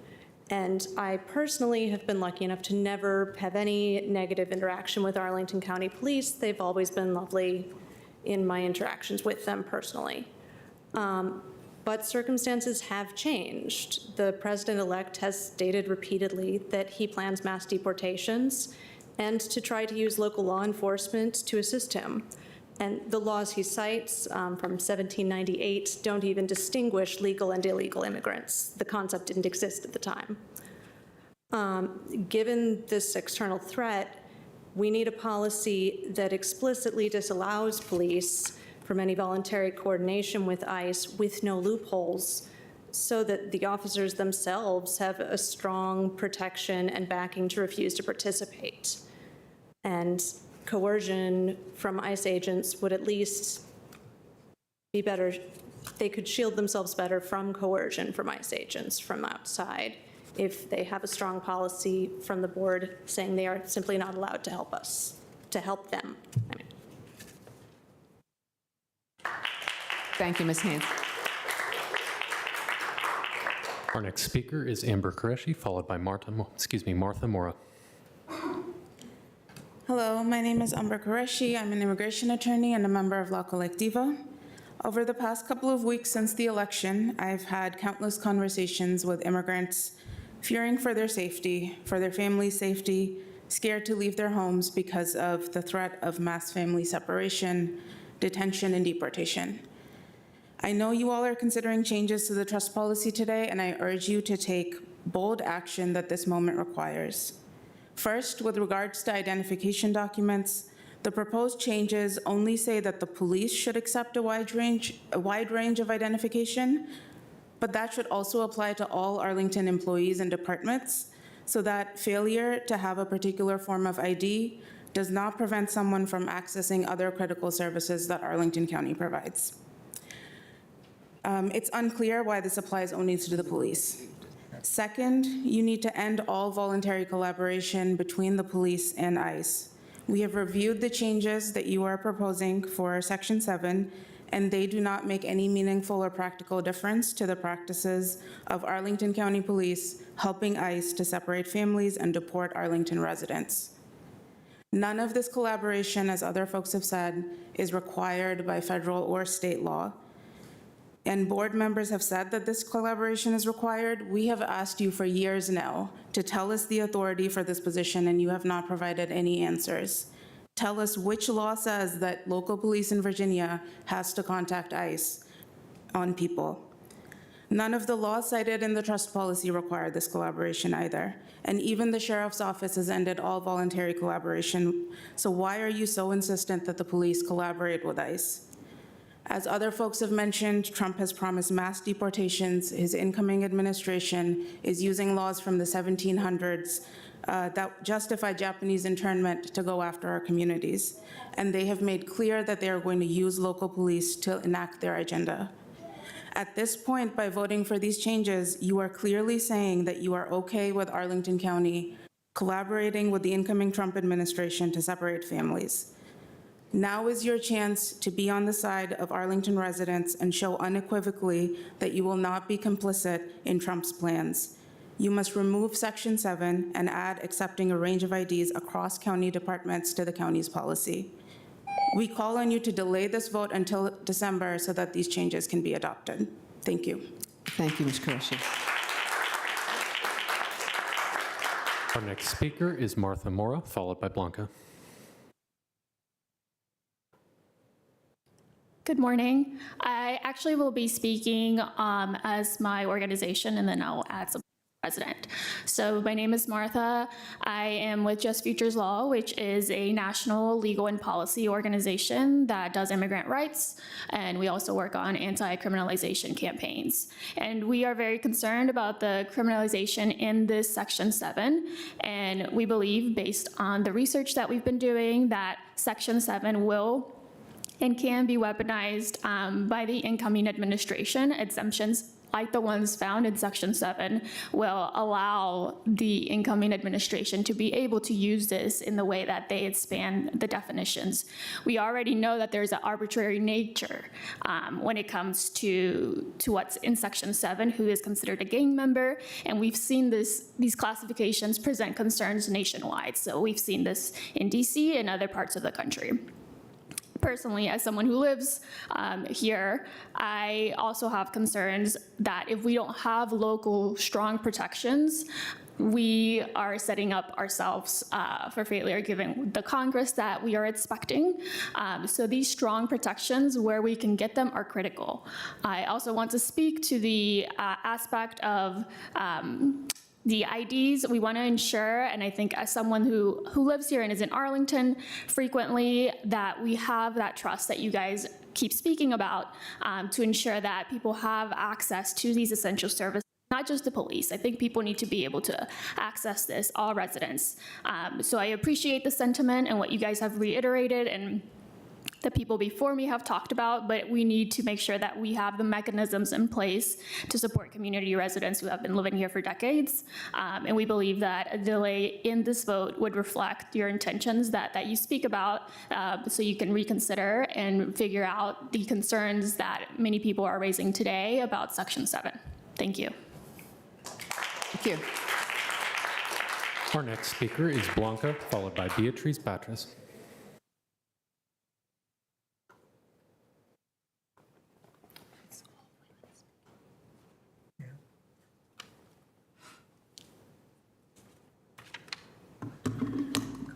Hola, muy buenos días. Mi nombre es Blanca Aguilar. Soy una inmigrante más en este condado de Arlington.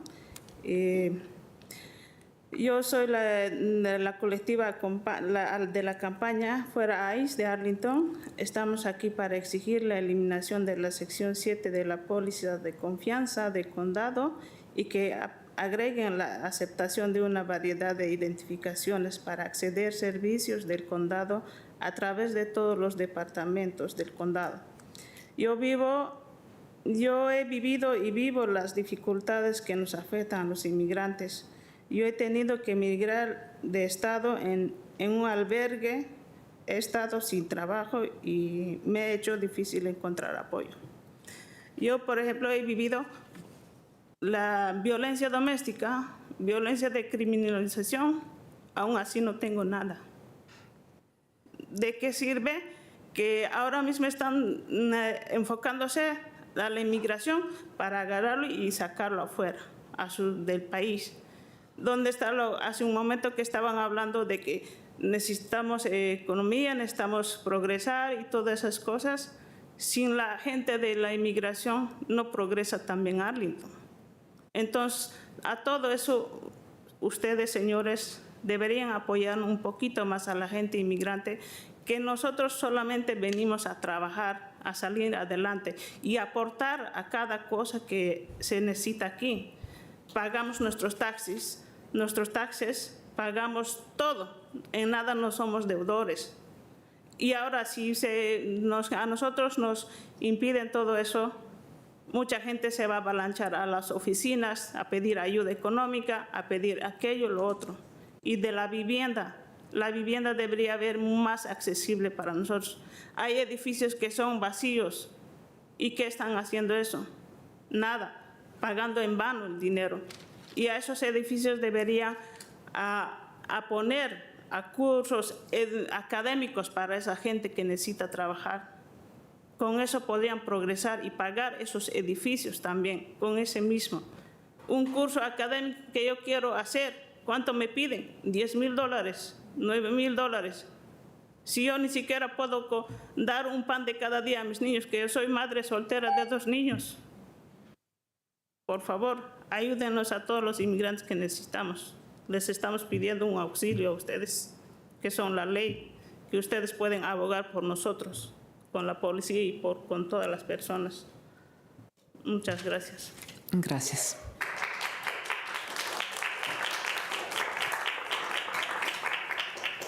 Hello, my name is Blanca, and I am here with the Colectiva and the campaign ICE out of Arlington.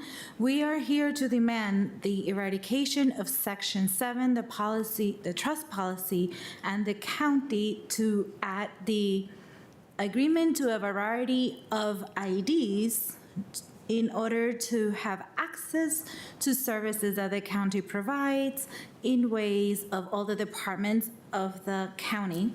I have lived many difficulties that affect all us immigrants. I had to migrate, I have been in shelters, I have been without work, and I know how difficult it is for me to find support.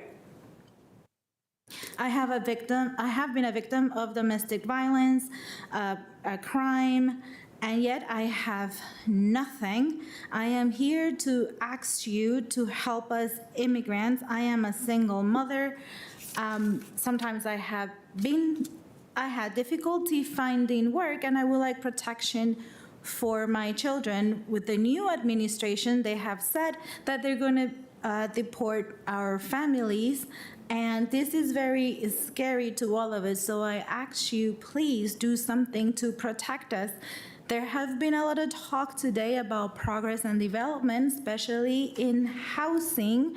And yes, I think that all these empty buildings are a waste of money because you're paying taxes on this and other bills that should be put into the community. And with this, you should open classes, academic classes for the communities, for them to have progress. If I want to take a course, it will cost me between $10,000. I don't have that type of money. I'm a hardworking immigrant in this community. So I ask you to please help us, especially now that we are very afraid that our families are going to be separated. Thank you. Thank you. Thank you. Our next speaker is Beatriz Patres, followed by Esther N.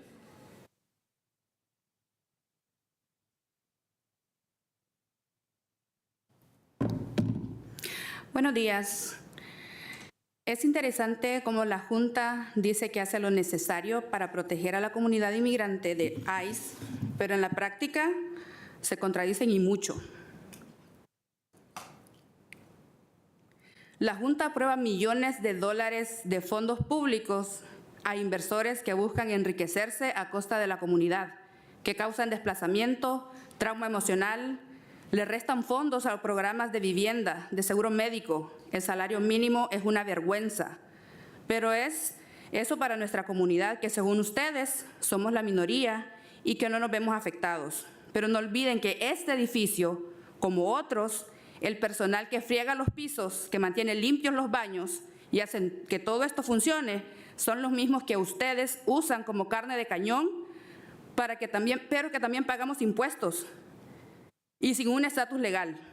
Trabajamos más y no somos escuchados. Como empleados del pueblo, su trabajo es escuchar a la comunidad, pero a la comunidad de pie, a la que se ve afectada ahora mismo, que tiene miedo, que sufre de ansiedad, y somos miles, pero ninguno de ustedes lo va a entender. No saben qué es vivir con miedo, ser estigmatizados, criminalizados y sufrir bajo el abuso y la violencia del ICE. No somos la minoría, somos la mayoría que se va a ver afectada.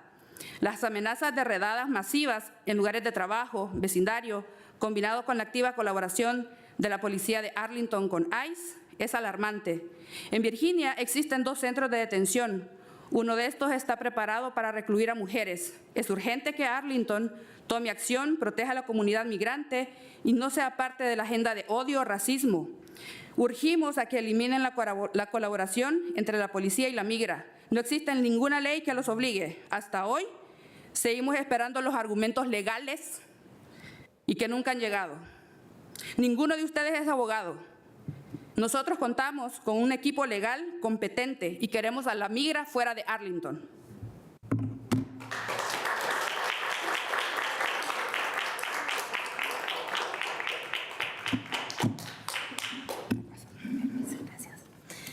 Oh, thank you.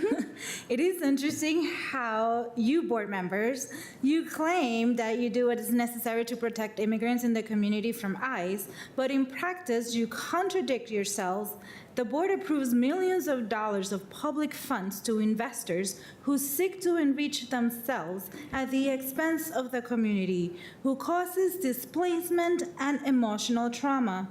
You subtract funds from housing programs, health insurance. The minimum wage is a shame, but that is for our community that, according to you, is a minority and is not affected. But do not forget that the buildings like this and others, the staff that mops the floor, keeps the bathrooms clean and make everything work are the same ones you use as cannon voters, but who also pay taxes without legal status and work more, and we are not heard. As employees of the people, your job is to listen to the community, but to those who are affected, those who are afraid, those who suffer anxiety, we are thousands, but none of you will ever understand what it feels to live in fear, to be stigmatized, criminalized, and to suffer abuse and violence from ICE. We are not minorities. We are the majority who are affected. The threats of mass raids in workplaces, neighborhoods combined with the active collaboration of the Arlington police with ICE is alarming. In Virginia, there are 2 detention centers. One of these is prepared to hold women. It is urgent that Arlington takes action to protect the migrant community and not be part of the agenda of hate, racism. We urge you to eliminate collaboration between ICE and the police department. There are no laws that force them until today. We are still waiting to hear legal arguments which has never arrived. None of you are lawyers, and in our team, we have a competent legal, in our organization, we have a competent legal team, and we want ICE out of Arlington. Gracias. Our next speaker is Esther N., followed by Amanda Eisenhower. Yes, and while she comes up, a quick announcement about the agenda. It's been brought to my attention that there are a number of people to speak on the deer issue and commissioners who cannot stay long as well. So colleagues, if it's all right, once we finish this item, we are going to push through and take the deer management issue, and then we will break after that. So if you're interested in the deer, that will be up after this particular item. Next speaker, please. Buenos días, mi nombre es Esther. Estoy con la colectiva y la campaña Fuera ICE de Arlington. Vivo aquí por casi 20 años. Estoy aquí porque creo que nuestras familias y comunidades deben estar juntas y protegidas de la violencia de ICE. Gracias al liderazgo de miembros de la comunidad que han sido afectados por la colaboración entre la policía de Arlington y ICE, hemos avanzado para lograr que ustedes adopten la póliza de confianza. Pero como saben, han permitido que la policía siga contactando a ICE y no han incluido una provisión que garantice que se acepte una variedad de identificaciones en todos los departamentos para acceder a los servicios del condado. Sabemos que esta colaboración con ICE es completamente voluntaria, innecesaria, peligrosa.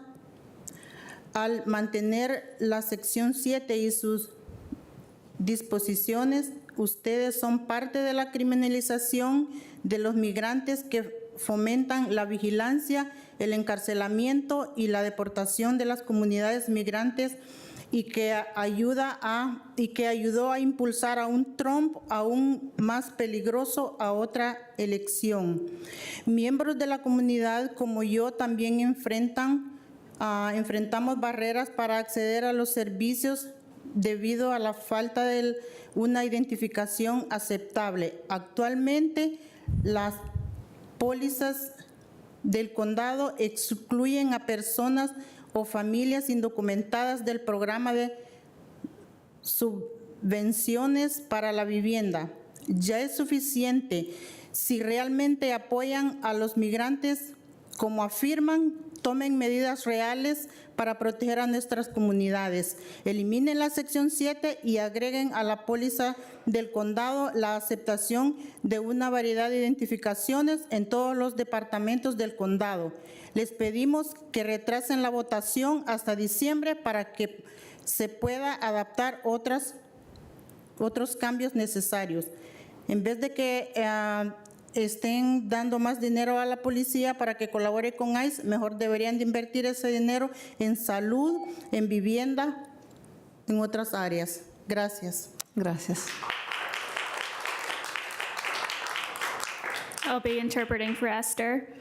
Hi, my name is Esther. I'm with La Colectiva and the ICE Out of Arlington campaign. Most importantly, I'm a resident of Arlington for the last 20 years. I'm here because I believe that our families and communities should be together and protected from ICE's violence. Thanks to the leadership of community members who have been affected by the ongoing collaboration between Arlington Police and ICE, we have made progress to get you all to adopt a trust policy. But as you know, you've allowed the police to keep contacting ICE and failed to include a provision ensuring that a range of IDs is accepted across departments to access county services. We know that this collaboration with ICE is completely voluntary, unnecessary, and dangerous. By maintaining Section 7 and its provisions are part of the criminalization of immigrants that's fueling surveillance and incarceration and deportation of immigrant communities that helps to propel an even more dangerous Trump. Community members like me are also faced with barriers to access services because of a lack of acceptable identification. County policies currently even leave out undocumented people or families from being able to access the housing grant program. Enough is enough. If you truly support immigrants, take real actions to protect our communities. Remove Section 7 and add accepting a range of IDs across county departments to the county's policy. We call on you to delay this vote until December so that these needed changes can be adopted. Instead, resources that are invested in police and federal immigration enforcement should be used to provide essential services for all Arlington residents. Thank you. Our next speaker is Amanda Eisenhower, followed by our 5-minute speakers, Courtney Massey and Danny C. Morning. My name is Amanda Eisenhower, and I'm a longtime community member and legal worker who's gravely concerned about the consequences of the proposal that you all have put forward today. I regularly work with undocumented folks in my work, and I have seen the barrier of an ID lock so many undocumented individuals out of essential services. This policy must extend beyond the police to all county services. It is unclear why this is not being considered today. And you will also notice that Section 7 begins with the ACPD may collaborate with federal authorities. May not must. This is such clear evidence that this policy is not at all required by state and federal law. This is discretionary, voluntary collaboration with immigration enforcement that the county is allowing to continue even with these amendments. We know that the definition of a gang member is incredibly vague and entirely race and community-based. We know that this policy allows for collaboration solely for an arrest, not even a charge or conviction, allowing collaboration based, again, only on a suspicion of criminality, which we know is inextricably linked to race and class discrimination. I'm sure the board sees this as a compromise, but the question remains, a compromise with who? Your community is not asking you for a slightly modified version of collaboration with violent immigration enforcement. They're asking for you to do what is in the full extent of your power to protect the undocumented community in Arlington.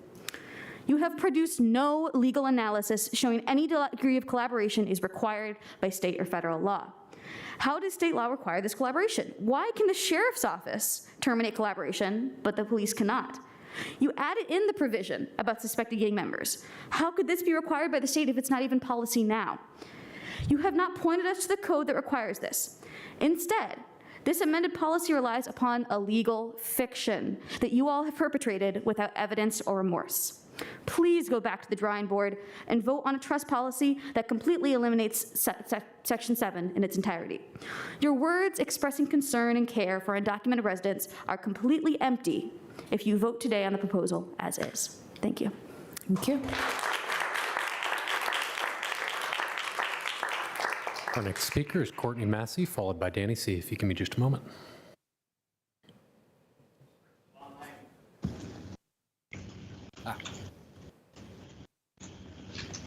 Can you all see me? We can hear you. Give me a moment. I will share And we can see you. Timer. Okay, there we go. It's my first time doing this virtually. So good morning. I'm Courtney, and I'm here today speaking on behalf of the Northern Virginia chapter of Showing Up for Racial Justice, also known as SURJ. SURJ is the only organization in the U.S. that explicitly organizes white people to fight for racial justice in the tradition of racially parallel organizing that began at the direction of the Student Nonviolent Coordinating Committee, SNCC, during the Civil Rights Movement. And SURJ chapters take direction from our accountability partners, which are local organizations led by people of color. We've been honored to work alongside and with our partners La Colectiva since 2017. So that's a little bit about why I'm here today. But really, y'all, when it comes to the trust policy, we've been through this several times now. Community members have laid themselves bare before you at these meetings time and time again, and I've watched you listen and say things that sound like you care, and then not take the kind of action that community members need, and it's been really frustrating and it feels really demeaning. They've been asking you to accept a range of IDs across county departments. They've been asking you for 2 years to remove Section 7 rather than just revising it. They've made clear why it needs to be removed. And instead, you've presented revisions here that just really are not sufficient and put Arlington residents at great risk, especially in light of the coming presidential administration. So the language in the Section 7 revisions about gang members and terrorism is extremely problematic. People in Virginia can be entered into gang databases based on what they wear and where they hang out. The text of the Virginia Code on Criminal Street Gang Reporting says that a person can be entered into a gang database if an observation, this is a quote, by a law enforcement officer that a person frequents a known gang area, associates with known gang members, and demonstrates gang style of dress, tattoos, hand signals, or symbols. So really, a cop can just decide that someone looks like they're in a gang and add them to a database. Yes. Really, we know that law enforcement disproportionately profiles people of color, so this is just going to lead to further criminalization of Black and brown folks in Arlington. There's even been a documented case of a 1-year-old baby being entered into a gang database, and how does that happen? Also, just the language about terrorism. We know that terrorism is a term that has become weaponized against Muslim community members and even activists who engage in civil disobedience. So by using this language in the Section 7 revisions, you are leaving in a lot of loopholes that are really going to lead to further criminalization and punishment of our neighbors. And listen, you've been acknowledging it yourselves. We're heading into even scarier times. A second Trump administration is going to be even more disastrous for our migrant neighbors than the first one. Your constituents are really terrified, and the language of the revised Section 7 does nothing to appease their fears. And the codedness of the language just heightens those fears. So if you pass these revisions as they are, you're playing right into Trump's hands. And why would Arlington, a place that really prides itself on being so welcoming, give the incoming administration an assist like this? At the end of the public comment section, you said that you'd do everything in your power to keep Arlington a safe place for immigrants. And I know you've said before, and you said again today, that you only do the bare minimum as required by law. But throughout this process, actual immigration lawyers have been telling you over and over again that neither state nor federal law requires the kind of voluntary collaboration with ICE that Section 7 allows. So why do you insist on keeping it? Why do you refuse to listen to actual lawyers? And really also, just by publishing the proposed revisions so shortly before the meeting, you've left us with little time to offer input. Your constituents have not had much time to offer input before the vote. That makes us really suspicious. It indicates that you maybe know people won't like the changes. So at the very least, you need to allow more time for community input, and not just input from quote unquote community leaders who aren't representative of the communities that are most affected by the new language. This is why we're asking you to delay the vote until December and spend more time listening to community members whose families could be torn apart by this policy. So please listen to your constituents. Please delay the vote until December. This is a matter of life and death for folks. This is a matter of keeping families together. Lives and livelihoods depend on this. So again, please delay the vote until December. Thank you. Thank you, Ms. Massey.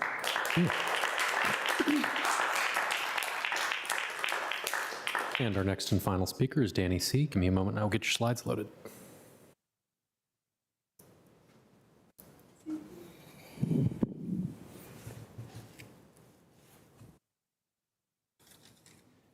Yeah, the slides. Yep.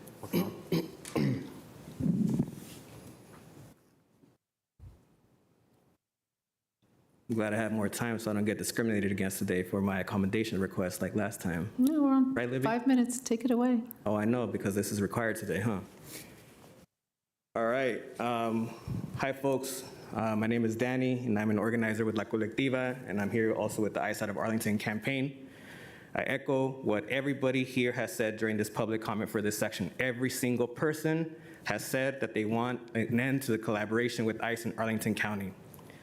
This fight has started because of people who have been directly affected by this themselves and have had their families separated and have been deported and have had their lives put under threat because Arlington police is actively collaborating and contacting ICE on our neighbors, on our family members, on our community. You might claim you understand, but the reality is that you don't. Every single one of you here, none of you, I feel pretty confident saying, have the experience that our families do. None of you have the lived trauma that our families have experienced. Y'all speak from privilege, right? And I know there are some of you that are more supportive of our work, and we appreciate that. But the reality is that the way that y'all practice is ways that enable and fuel white supremacy. This picture here, just starting off with it briefly, is just a representation, just like all of us here, that this community is in line with getting ICE out of Arlington. You are not supporting what the residents of the county want. You are actively working against it. People want protection for migrants, for undocumented people, and you are being a barrier to that. Again, enabling the right-wing violence and white supremacy and the rhetoric that has led to another Trump administration. Next slide, please.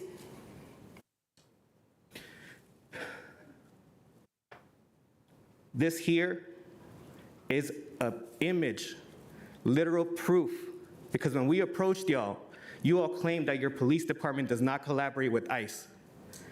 People shared their personal experiences, put themselves at risk, sharing these images with police department from Arlington County side by side with ICE agents as ICE came and picked somebody up, simply because police accused them and made assumptions about them and criminalized them, and then actively called ICE to come and transfer them to an ICE prison where they spent months fighting their deportation case and then ultimately were deported. A family destroyed because of your police department and the policies that you have allowed for decades, Libby. This is your legacy as well. Next slide, please. Because of your reluctance to accept what was happening between the police department and ICE, we did work with our legal partners and our community members to develop a policy informed by the community. And y'all acted like it was something that you couldn't do. And over, Matt made commitments that action was gonna be taken. Takis made commitments that action was gonna be taken. Other board members made commitments, and y'all did nothing for months, leaving community hanging and lying constantly, just like you've been doing most recently, Takis, claiming you're gonna send draft revisions of a policy, claiming that there will be meetings for there to be input, public meetings for there to be input that were never scheduled or announced, right? And you have been, but I bet you if a developer was emailing you, like that, moving quickly. Next slide, please. This is a few slides of the violence that happens in ICE prisons here in Virginia. Abuse from guards, bugs in food. Next slide, please. When people have spoken up inside, guards meet them with violence, shutting down their rights to speak up and defend themselves. Next slide, please. And there's even been death in ICE prisons in Virginia. This is what you're enabling by allowing the police department to continue to collaborate with ICE, literally funneling our people into these dangerous conditions and to deportation. Next. And this is just part of what we've been demanding. Literally in practice throughout these years, y'all have been acting like you know better than our community. Y'all have been acting like what we have been saying is not important. This is clear whenever we've demanded an acceptance of IDs across county departments. And what do y'all come back to us with? That the police needs to accept IDs? That's not what the community's been asking for. There are barriers for county services for people who are undocumented, and that's explicitly over and over and over what we've told you, Takis, and you fully ignored it, unwilling to take action in what we've been demanding. So we call on the delay on this vote. It needs to happen before January, and we need these changes in December as soon as possible. Please call for a delay on this vote so that our communities can be truly heard. Thank you. Thank you.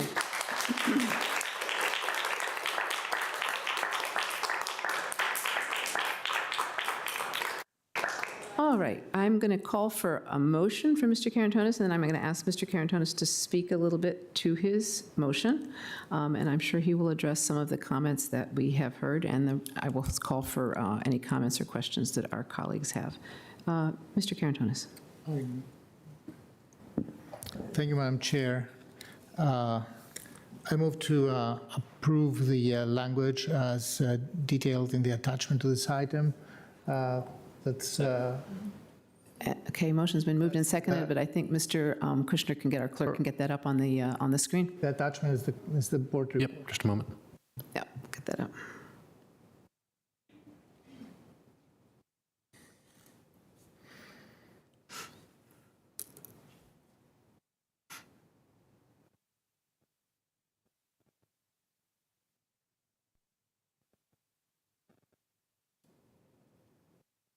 Yes, that's it. The red light. So that's the motion. I already spoke a lot about that. I want to address some of the issues that came up, and thank you for that. I know that we have a difference of opinion on whether we should. Slow down, maybe? Oh, I'm sorry. I will. So I know that we have a difference of opinion whether we should be considering removing the entirety of Section 7. We discussed that through many meetings and with many people. And at this point, we're not there, and we believe that the law, the legal system in our Commonwealth of Virginia and the federal system is built in a way that wouldn't provide any extra, that warrants this treatment, managing how police, our local police, is under which narrowed down circumstances our local police can engage. Now, I understand that there are a lot of things that need to be fixed. Like, for example, I don't remember who mentioned that, you know, membership in a gang can be very arbitrary, judged very arbitrary, etc. This is why we put as many guardrails as we can here, and I really urge you to work with our General Assembly to change the definitions there. The point is here that we have that we need to be able to give as precise as possible instructions to our police officers, and at the same time do all the other work. That means make sure that we don't have biased policing, that we don't have profiling, that we do all this work. If you have been following the way that we have been working with our police department, the institutions that we stood up over these years, including the Community Oversight Board, Policing Community Oversight Board, all this applies. All the practices on the ground apply, and they are open for everybody. Now, we are facing very tough times, very, very tough times, and we have to be very careful and very strategic in how we have managed them. We definitely don't want to cause even more harm, which is fully possible. Another issue that came up in the testimony is whether documentation, a broad range of documentations, will be acceptable by other agencies, and this is really critical. I agree with that. As far as I know, and maybe Ms. Kaur can correct me, the Department of Human Services, for example, accepts all types of documentation, except if it's a federal or otherwise funded program that has different conditions or prescriptions, right? I cannot say that for sure. I know that for federal programs, and there are certain state programs too, Yes. we are restricted by what is acceptable ID. Yes, and this year alone, we have been really trying to address, for example, the issue of housing grants that was brought up. Housing grants are really not accessible by undocumented residents, and we tried to work around that. We try to figure out all legal possibilities to accommodate these requests. We definitely accommodate mixed households, households that have a part that is documented and a part that is non-documented. So this is really complex, and we are working on that. What I want to ask you is, every time you find an issue with documentation, to let us know. They are so dispersed in so many programs that we cannot have a central, view and oversight of all this. So if you find it, let us know, and we will try to fix it to the degree that the law allows us. The most important thing is the intention here. The intention here is to stand with the people, and the intention is to avoid all circumstances that harm is done. I fully understand, and I believe everybody does, what it means to be in fear out there. And it is also very important to send a message to the community that that our police department is trusted, that they are not out to get anybody, and that we are trying our very, very, very best, and we are trying to have the community involved in the deepest possible way to make this community safer and as good as it gets in very, very tough times, low stress. The moment that we are in right now is not a moment that can be considered as low stress. It's a very high stress moment. So therefore, we have to be all very careful and look out for each other.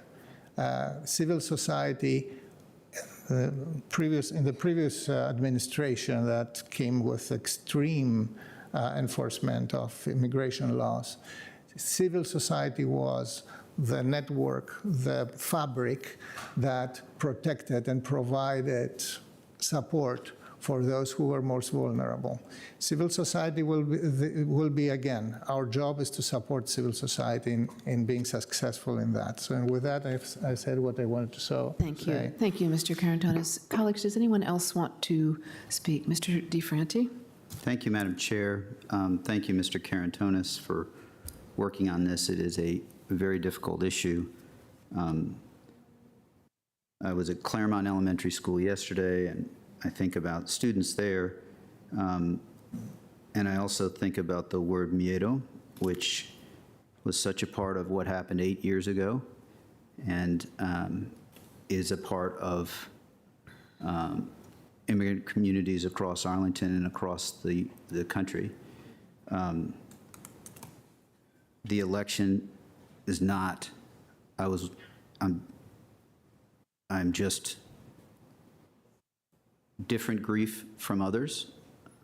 Reproductive freedom is on the ballot, and immigrant rights and safety is on the ballot. And devastated emotionally while trying to move forward. I can't know Ms. Beltran. I don't know. Where is Ms. Beltran? I think she's here. Ms. Beltran, I can't know what you went through. I did think that the first effort, as you've acknowledged in your emails many times, was progress. And I worked on that 2 or 3 years ago. Ms. Talento, the first Latina on this board, worked on this with Mr. Karantonis, this next step. A couple of attorneys have said it's not, I understand the question is for us to delay. A couple of attorneys have said this is no progress. I think that's an overstatement in my view. I think that the work you have done has changed the sheriff's practices. The work you have done is now moving us forward on identification. I think the point on housing grants is a great one, that is resources. That's some resources. I'm worried, of course, that it is not enough. The system that we have with respect to requiring this be reported on hierarchy through ACPD is, in my view, better than 4 or 5 years ago. The changes made, and someone said, the history of the phrase gangs is problematic, but the changes made, I think, are net helpful. That does not answer all questions from the lawyers who have, and from you who have spoken. I can't walk the road that you have traveled, Blanca, but I do hear your voice. And when I go to sleep, it is the residents of the west end of Columbia Pike, our immigrant communities, that are on my mind. So that's the challenge. We have to make progress, and I believe this is additional progress. I'm not claiming that you will find it perfect. I also think, we had a speaker earlier today, I also think that you deserve honesty in addition to empathy. I personally don't believe, I believe in the broad sense that federal and state law trumps, sorry for that word, but there's a lot of scholarship that says immigration is a federal law, and in some states like Texas, for the last 4 years, thank goodness, it occupies the law. But let me finish. But that is, I think we have to be honest, and that is why the chair spoke about sanctuary cities. The way, because now we have a different moment than 8 years ago, less control. The way that we keep folks safe is by being witnesses if anything is happening in our community, in my view.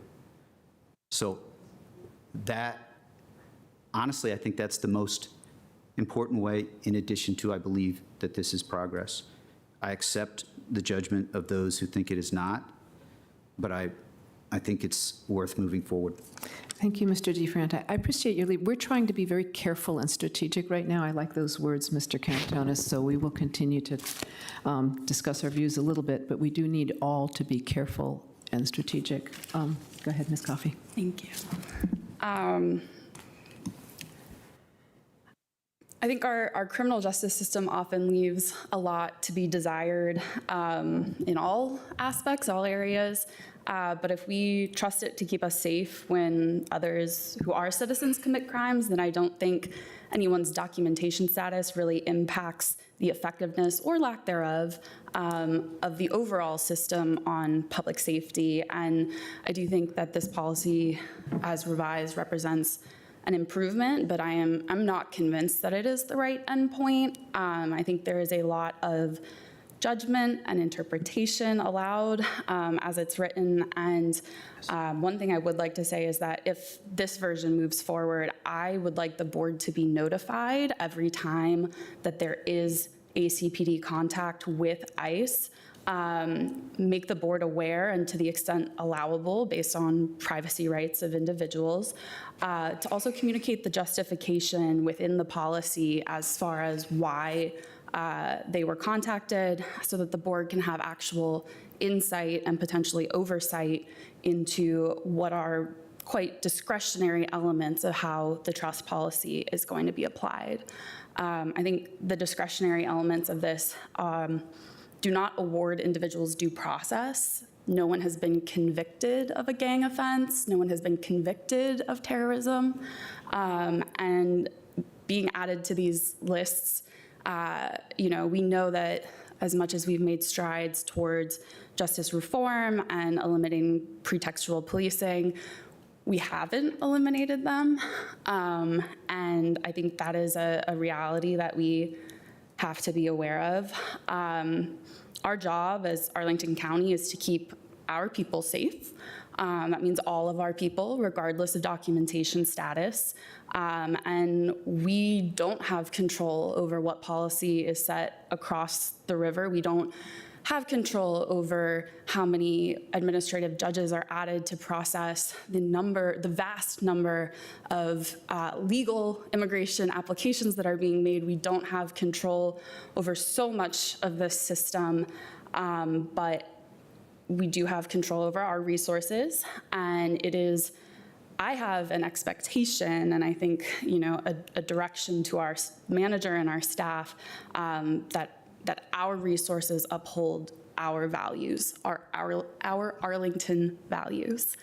As much as I would also like a policy document to prevent what seems to be the worst outcomes that are possible from across the river, I don't know that I am that optimistic. And I really think that, with the federal reality that we have, most of the work is going to be upon us in other ways that are not related to this policy. We have a lot of work to do when it comes to our housing policy, food security, supporting legal aid, tenant advocacy, employment, job training opportunities. And I think regardless of this specific policy choice, this cannot be all that we do for our community. And so I think comments about, resources for those who are impacted by ICE, is that someone brought that up. That's really important to me. I think having the insight into when they are contacted will help us understand how we can respond to that. I think working to accept a range of IDs, and if that means we need to look at our funding sources, because if federal and state dollars can't be used for specific groups of people, then maybe we need to find dollars that can. And so I appreciate the energy and the people who have come out and who have shared their stories. I appreciate that, we do speak from a place of immense privilege up here, that we are safe in our own community, and that is not the reality for so many people here in Arlington. I wish there was more we can do across the river, and I think I'm always happy to work with people on advocating to our state representatives. But I think I will end my comments there for the time being. Thank you. I appreciate your request that we be notified when our police are in contact with ICE. Mr. Schwartz, I'm assuming you can make that happen? In the trust policy, if I'm, towards the end, there's a requirement that I report back to the board. I've done that on an annual basis, and I'm happy if you want to get more granular information at the actual time to give you that information. So I think that might be good. I will not be here, and you can work with the next board, but I think that would be good. Other comments? Ms. Cunningham, did you want to say anything? A moment. I think I did speak. I just was going to align myself with Mr. Schwartz's comments and Ms. Coffey's points. Thank you, Madam Chair. Thank you. Great. I also want to align myself with Ms. Coffey's comments and to say thank you to Mr. Carantonis and Ms. Helianto as well for the work on this over the last year plus. I won't reiterate all that's been said here.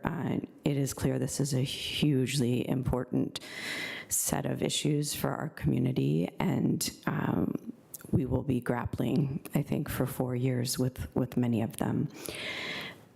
I'd like to push on the question of our social service access and ID requirements. I think the trust policy says that we do not and will not require any resident to provide proof of legal presence in order to access county government services unless required by federal and state law. Mr. Manager, are you able to highlight how we have looked across our programs, how we train our staff to ensure that the DHS administered programs and other administered programs that don't have state and federal limitations are accessible with alternative ID? As I noted, I think I sent a note to all of you this week. We did an assessment of that. We want to update it and put it on our website. We're in the process of doing that.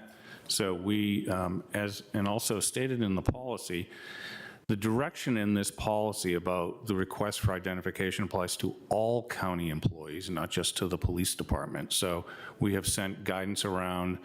I just checked, the link on our website is broken for some reason, but I sent a memo to people in March of 2017 laying out what it is they were able to ask for and what they weren't able to ask for.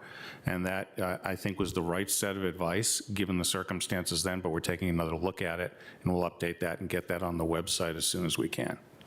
And will that also be recirculated to staff, and is there any training for staff? Absolutely. Not only circulated to staff, but our staff and public-facing departments have been through training. We've actually run through training, so I'll give you an example. If you are in Arlington County Public Libraries and an agent from the Immigration and Customs Enforcement Office shows up, we've had training about what to do. We've done that in all our public-facing. We need to refresh that training, but we'll be doing that between now and January. Thank you. I also have a question for the board, which is, I think we heard this afternoon, now it's afternoon and morning, a request to delay this. I think I was under the impression we had delayed it quite a bit, but circumstances have changed, obviously, in the last 10 days. I would like to take a pulse of a friendly-ish amendment to defer to December. Could I make a statement first and then see if you still want to make it? Is that all right? Thank you all for coming. I got my start. I remember SNCC when it started. My freshman year of college, I was demonstrating. We made a whole lot of noise. We did a whole lot. We stopped a war. And these kinds of demonstrations and coming out, they draw attention to an issue, and they can create change. but I'm very mindful, I think what Mr. Carantonis said about being careful and strategic. Think about it right now. Is this a time that we want to draw attention and press on this issue here? I don't, Mr., please. I don't think so. I believe it is dangerous, and I'm just going to say that right now. Mr. Carantonis made a very nice offer, which is very sincere, and if you've would work with us, you've seen it. If there's an issue, if something seems to be not going right, come and talk to us. Come and talk to us and we will do what we can. I think as you are all working on these issues, and I understand not as in a way that have lived it, although I've been through some stressful times, I understand your desires to make some changes, force us to change, force us to do things, force us to say things. If we do these things and you think you're safer, but you're not, that is not a good thing. You need to be clear-eyed about where your friends are and where your not friends are. You need to be clear-eyed about what the dangers are and where you can find help and where you cannot. And the situation is changing. We really want to work with you. I think this community has shown that in many ways. Mr. Carantonis made an offer. I would just like to suggest that you need to be strategic and smart about how you advocate and not create more harm or danger for the people that we are all trying to serve and help. And these are different times we're going into, and they are going to require different efforts. And in that, I would like to not put this off. I would like to vote on this and get back to work in a way that we need to. And I think we need to be very careful and strategic about how we do that. I'm not interested in a whole lot of press coming and talking about it, if that helps. So that I would like to not defer. Anything else, Mr. Carantonis? To Ms. Cunningham's, this is a policy. It is more than reasonably expected that we will have to revisit many policies and calibrate as we go. It is very early to anticipate exactly what happens because it's impossible. One of the most stressful factors of the times we're living in is the absolute uncertainty and absolute unpredictability. So we will have the opportunity to look at this again if we see that major havoc is happening. And we will see what our jurisdiction is by then, because this can change, unfortunately, as well. So I would rather close this chapter now, and as we did with the previous version of the policy, we will go and calibrate again. I think Ms. Coffey has a very good point. Reporting on how these policies work is our job, and that's an important part of our accountability. Thank you. All right, with that, I think we are ready to vote. Thank you all for coming. All in favor of the motion before us, please say aye. Aye. Aye, motion passes. No. What? Mic check. Mic check. Mic check. Is my- Mic check. Mic check. We demand ICE out of Arlington. We demand ICE out of Arlington. Exigimos fuera ICE de Arlington. No. Exigimos fuera ICE de Arlington. Alto lo inmigra. Alto lo inmigra. All right, Alto ICE is a we'll take a recess. ICE is a violent agency. Deportation is white supremacy. All right, we're going to recess for a moment, guys. We'll come back and vote. Can we do that? Yeah.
Board is now back in session. Colleagues, we have a vote to take. There's a motion before us made by Mr. Carantonis and seconded, I believe, by Mr. DeFerranti on to adopt our trust policy. All in favor, please say aye.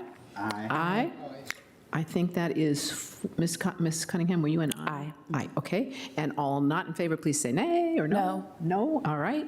Motion passes 4-1. Thank you very much. And Mr. Kushner, would you please call the next item number 37?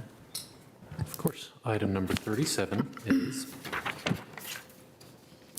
ordinances to implement the county's deer management program, namely Part A, an amendment to amend, reenact, and recodify Chapter 13, Article 2, the Firearms Ordinance of the Arlington County Code, amending Section 13-14 to exclude the discharge of firearms from county-supervised deer management activities from the prohibition of firearms on county property, and Part B, to amend, reenact, and recodify Chapter 17, which is miscellaneous ordinances and provisions, to amend Section 17-5 to permit the discharge of firearms for county-supervised deer management activities.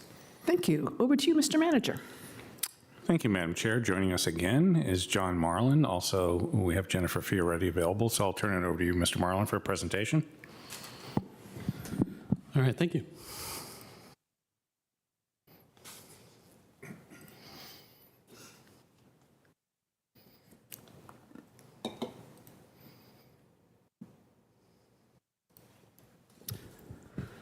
Okay, good afternoon, Chair Garvey, Vice Chair Carantonis, and members of the County Board.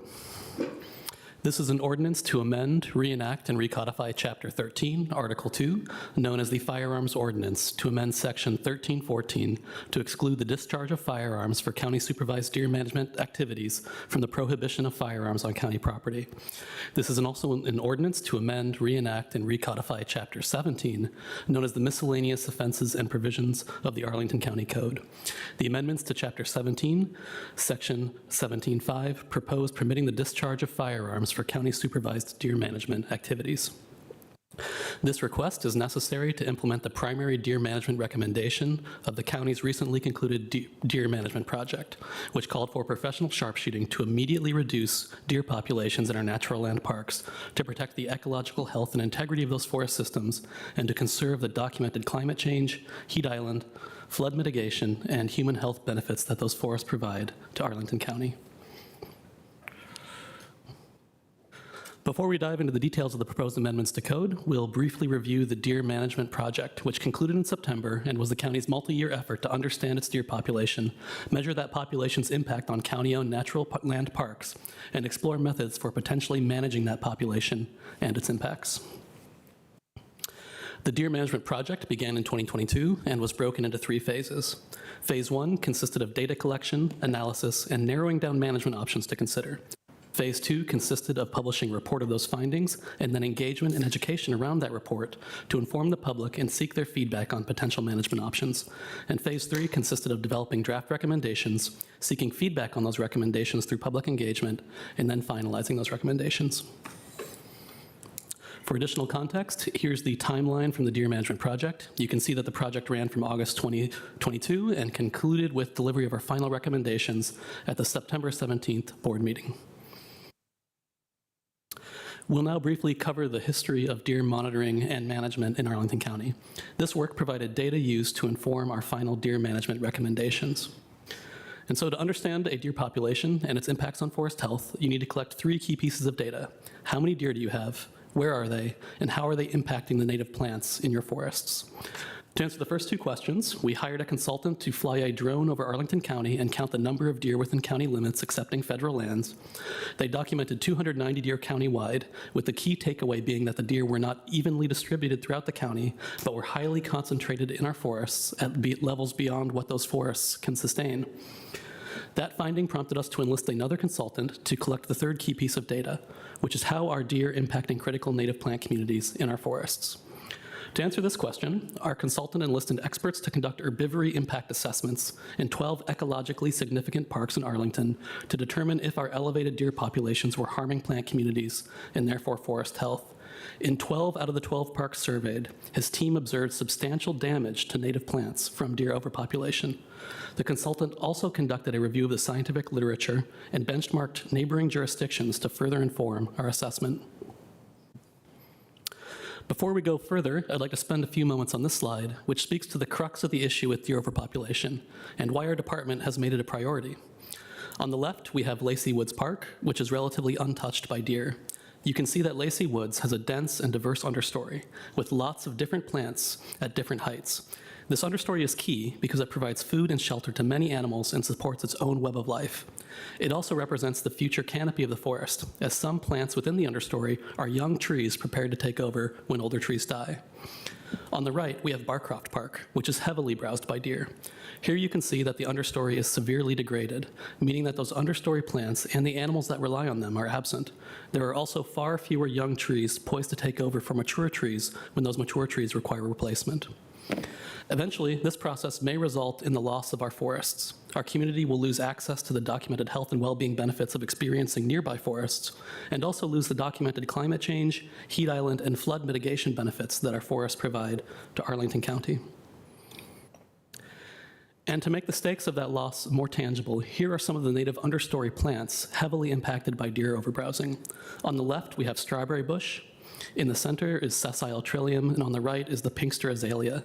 Native plants are not only a source of beauty, they are foundational to the food web, as we will see in later slides.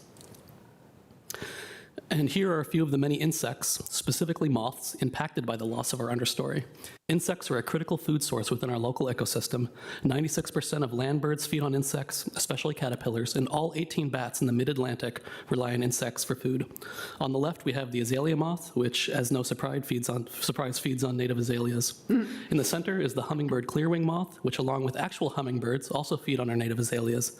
And finally, on the right is the American ermine moth, which feeds on the strawberry bush that we saw on the previous slide. And here we have 4 birds that rely directly on the understory for food and shelter. From left to right, we have the indigo bunting, the hermit thrush, the eastern towhee, and the ovenbird. These birds have difficulty adapting to more urban parts of Arlington, and their population changes quickly depending on the amount of healthy forest that we provide them. And this slide illustrates the cascade of loss that occurs when plants in a forest are damaged and unable to regenerate. So first, as the plants begin to disappear, you lose the animals that rely on those plants directly for food and shelter. Directly impacted will be insects, including pollinators.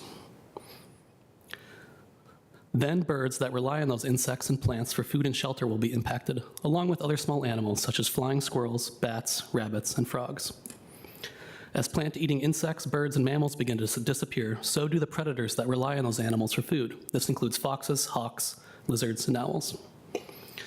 And finally, deer, which rely on forest plants for food, are also impacted. As the forest degrades and fails to regenerate, deer will be forced to migrate, seeking food on other properties or experiencing starvation.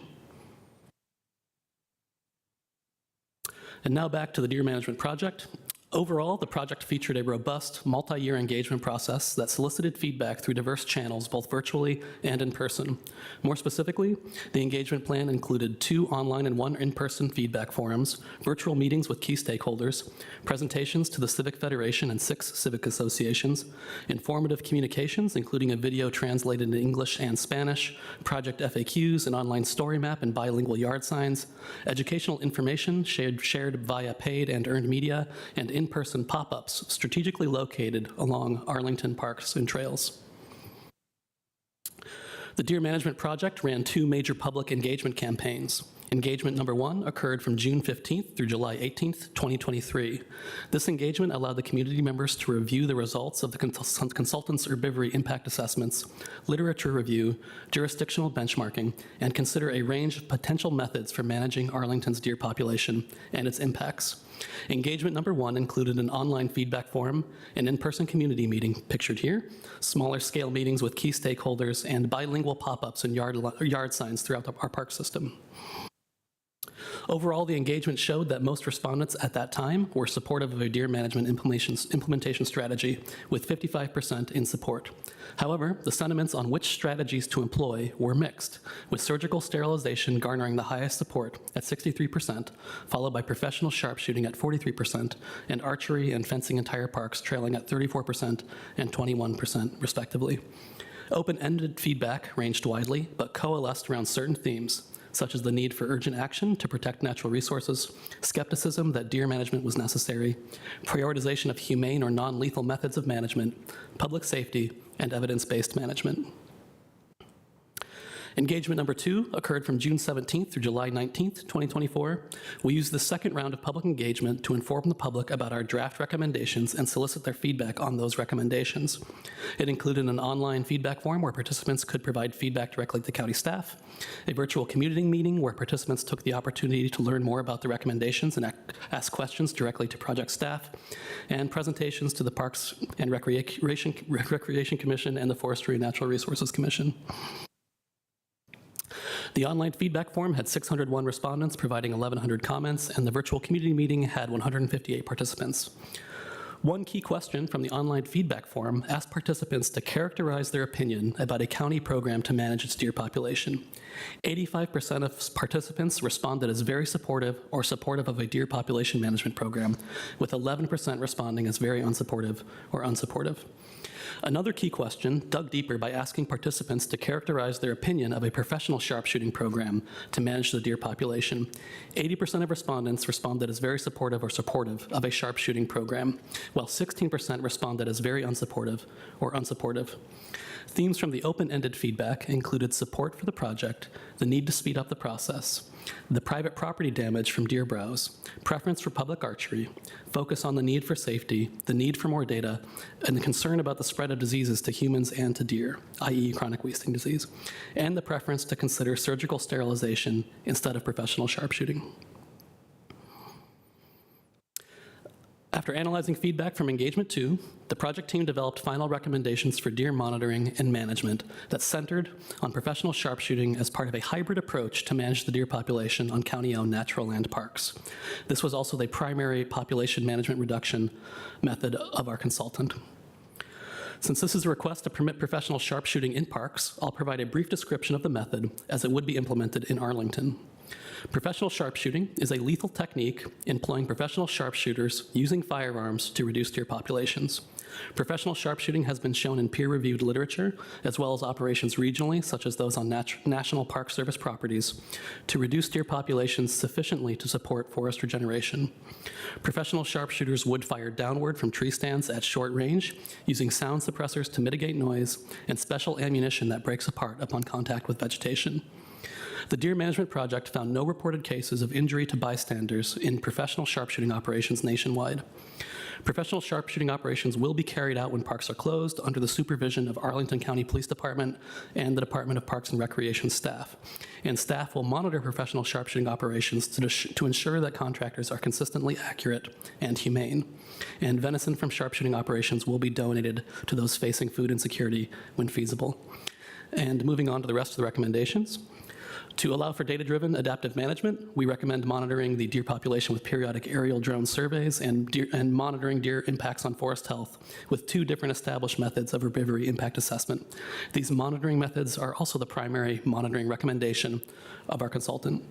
We also recommended that the county review Arlington County Police Department, Animal Welfare League of Arlington, and Virginia Department of Transportation deer vehicle collision data and intake collection methods. If we have better information about how many deer vehicle collisions there are and where they occur, we can target public safety measures like signage, speed limit reductions, and wildlife crossings.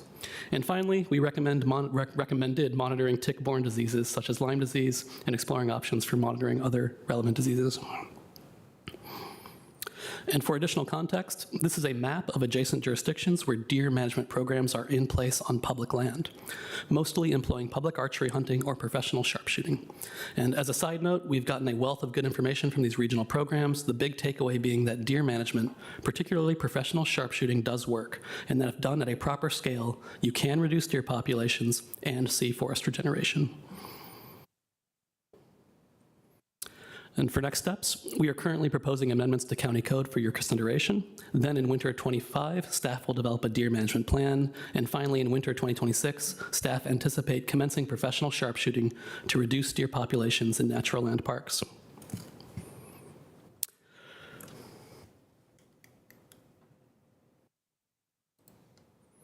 and for a deeper dive on anticipated activities in the coming year, if professional sharpshooting is permitted. In January 2025, staff will begin work on a formal deer management plan. This will be a high-level document that outlines areas of interest for management and monitoring procedures and metrics, and the operational cadence for program activities. In February, staff anticipate replicating the aerial drone survey from 2021 to establish a new baseline for our deer population to inform management and procurement decisions for professional sharpshooting operations. In spring, we'll begin procurement for a professional sharpshooting contractor to be in place in winter 2026. And in fall, we'll implement herbivory impact assessments as part of ongoing annual monitoring of deer impacts to the health and regeneration of plants in our forests.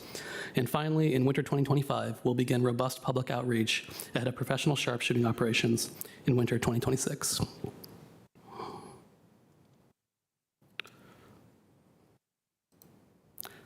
And to return to the purpose of this ordinance, this is an ordinance to amend, reenact, and recodify Chapter 13, Article 2, known as the Firearms Ordinance, to amend Section 1314 to exclude the discharge of firearms for county-supervised deer management activities from the prohibition of firearms on county property. Chapter 13, Article 2 currently prohibits possession, carrying, or transportation of firearms on county property, with exceptions made for certain persons like on-duty military or private security personnel. The proposed amendment provides a new exception for professional sharpshooting personnel hired by the county to carry out deer management activities within county-owned and operated parks. The amendment is necessary for the deer management project to carry out its primary recommendation of using professional sharpshooters to manage deer populations within county-owned natural land parks. This is also an ordinance to amend, reenact, and recodify Chapter 17, known as the Miscellaneous Offenses and Provisions of the Arlington County Code.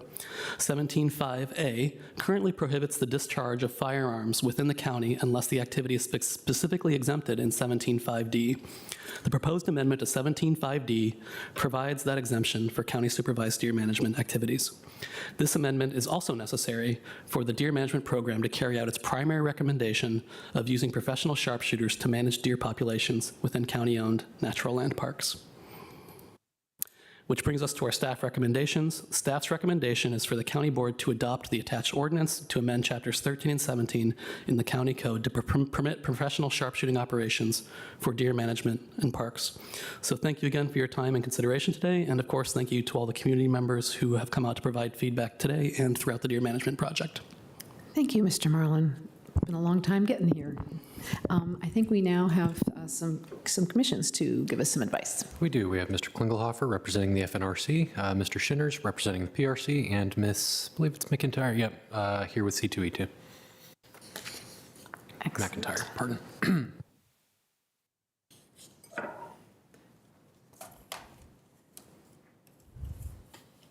Mr. Klingelhofer, you want to get us started? Try again. Oh, there's a switch on the bottom you need to turn on, I think. And then you push the button.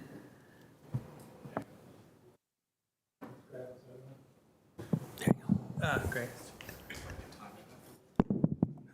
Okay.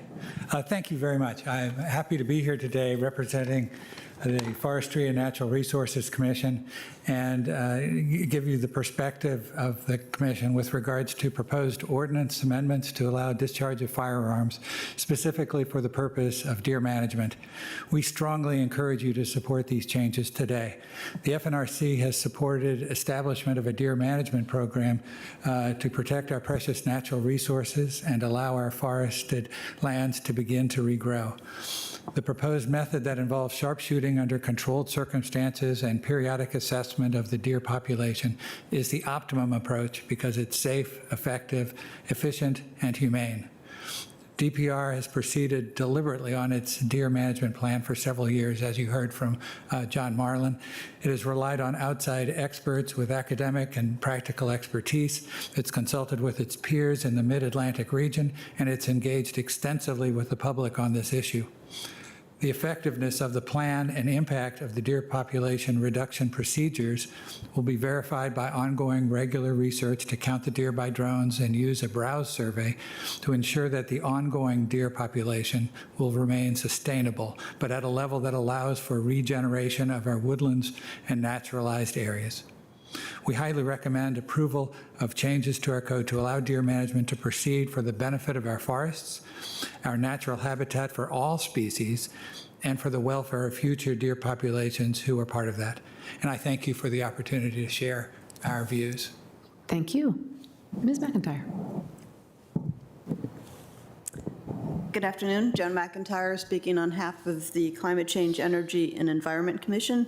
As you know, C2E2 has long supported and pushed for management of the deer population, and we strongly support the adoption of this ordinance to allow sharpshooting for deer within our natural areas. DPR has proceeded very deliberately on this deer management plan for several years. They've had multiple opportunities for public engagement. The data gathered that includes both white-tailed deer population as well as vegetation data. And it very is clear that without reducing the deer population, we are losing our forests. Data collective really demonstrate that seedling regeneration is insufficient to regenerate forested areas in the county. With the spread of invasive plants and increased droughts and extreme weather due to climate change, our forests are experiencing increased stressors. High deer numbers are something that we can change and through continued data and appropriate culling. We strongly endorse the changes to the Arlington Code, and most importantly is to kind of look in the event if we continue to remove the invasives that we have in our woods, manage the deer population, as well as the other actions in the Forestry and Natural Resources Plan to actually expand natural areas both on public and private property. We have an opportunity to both increase natural areas for humans, for all wildlife, including deer population. So thank you very much. Thank you. Mr. Shinners. My name is Gary Shinners. I'm the Vice Chair of the Park and Recreation Commission and also the Park Steward in 2 of our Arlington parks. Closer to the mic, Okay. I guess it's still on. It's on. It's on. Okay, They thank just need to speak a tiny bit louder. Sorry, you. because people who are behind you can't hear as well. Go ahead. Okay.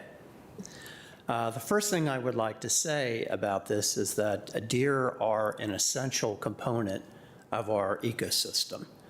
They are no less important than any of our other wildlife species. That having been said, no wildlife species should be allowed to destroy our forest's ability to regenerate to the detriment of all other species.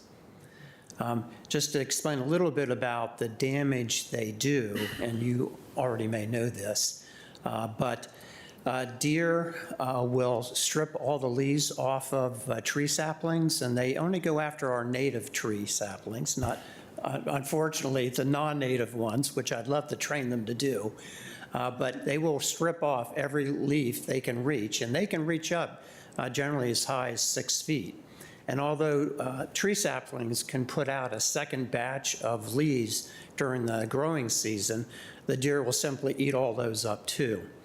And male deer have an additional way that they kill our tree saplings, and that is by rubbing their antlers on the trunks of the trees. And they seem to prefer something that's in the neighborhood of 2 to 3 inches in diameter and have the texture of what we find on tree trunks. And they do the rubbing for 2 reasons. One, to rub velvet off their antlers. This is usually later in the summer, early fall, and also to leave a scent to mark their territory.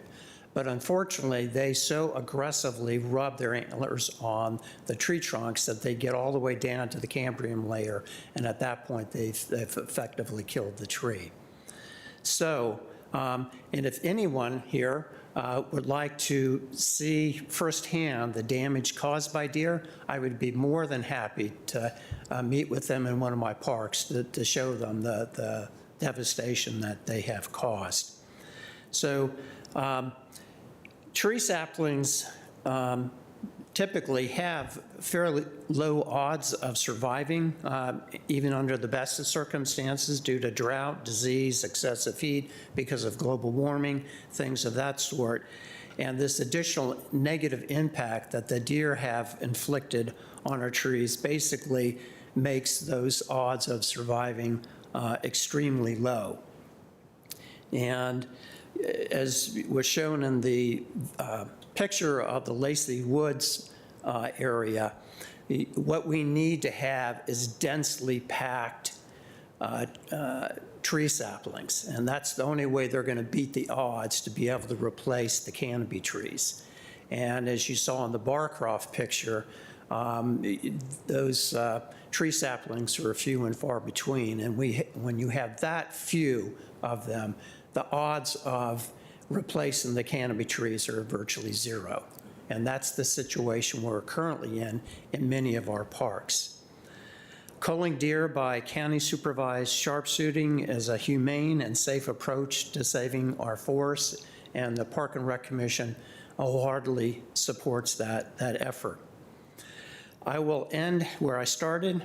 Deer are an essential component of our ecosystem, and deer should be culled only to the extent necessary to ensure forest regeneration, and therefore the culling program must be tied to an ongoing scientific assessment of our forest regeneration recovery.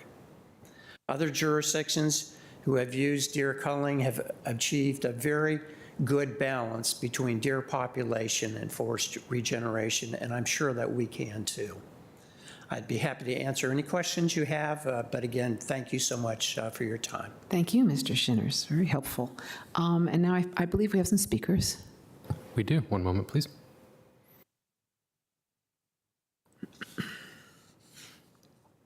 All right, our first speaker is Jim Lyon, followed by Bill Browning. Good afternoon. Jim Lyon, board member, Eco Action Arlington. In June, we submitted a letter in support of the urgent need to address the deer overpopulation and for active management. And on October 19th, I gave comments in support of this ordinance change. Just a few highlighted points. First, we do commend the county in pursuing a science-based approach to the overpopulation reality and the peer-proven options for herd reduction. Echo what we've already heard, unbalanced deer numbers impact the forest and biodiversity health. When a species overtakes habitat capacity, other plants and critters, including nesting birds, bats, amphibians, riverine mammals, and insects are impacted. Deer particularly impact the understory, as we've seen, which is the critical element of forest regeneration. And what we've already seen is Arlington faces, this is not unique. We can see what's going on in the neighboring jurisdictions and quite a number of areas across the nation. And when they address it, we see professional wildlife management, science-based solutions, which often employ a degree of herd culling by lethal means. Now, let me close with this. By coincidence, last weekend I was traveling through a Maryland wooded suburb on a 2-lane state road, and I was alarmed to see 4 fresh, mature deer carcasses on the roadside, all within a 2-mile stretch. Now, critter roadkills are not rare, we know that, but I can't remember ever seeing that many deer killed in such a short stretch of road. I don't know what the human safety impacts were there. But seeing those images of the animals on the roadside and how they died, it's a terrible way for wildlife to suffer. So Arlington's herd must be called to sustainable levels for the healthy population of deer, forest regeneration, and biodiversity. Thank you for hearing me today. Thank you, Mr. Lyon. Our next speaker is Bill Browning, followed by Connie Erickson.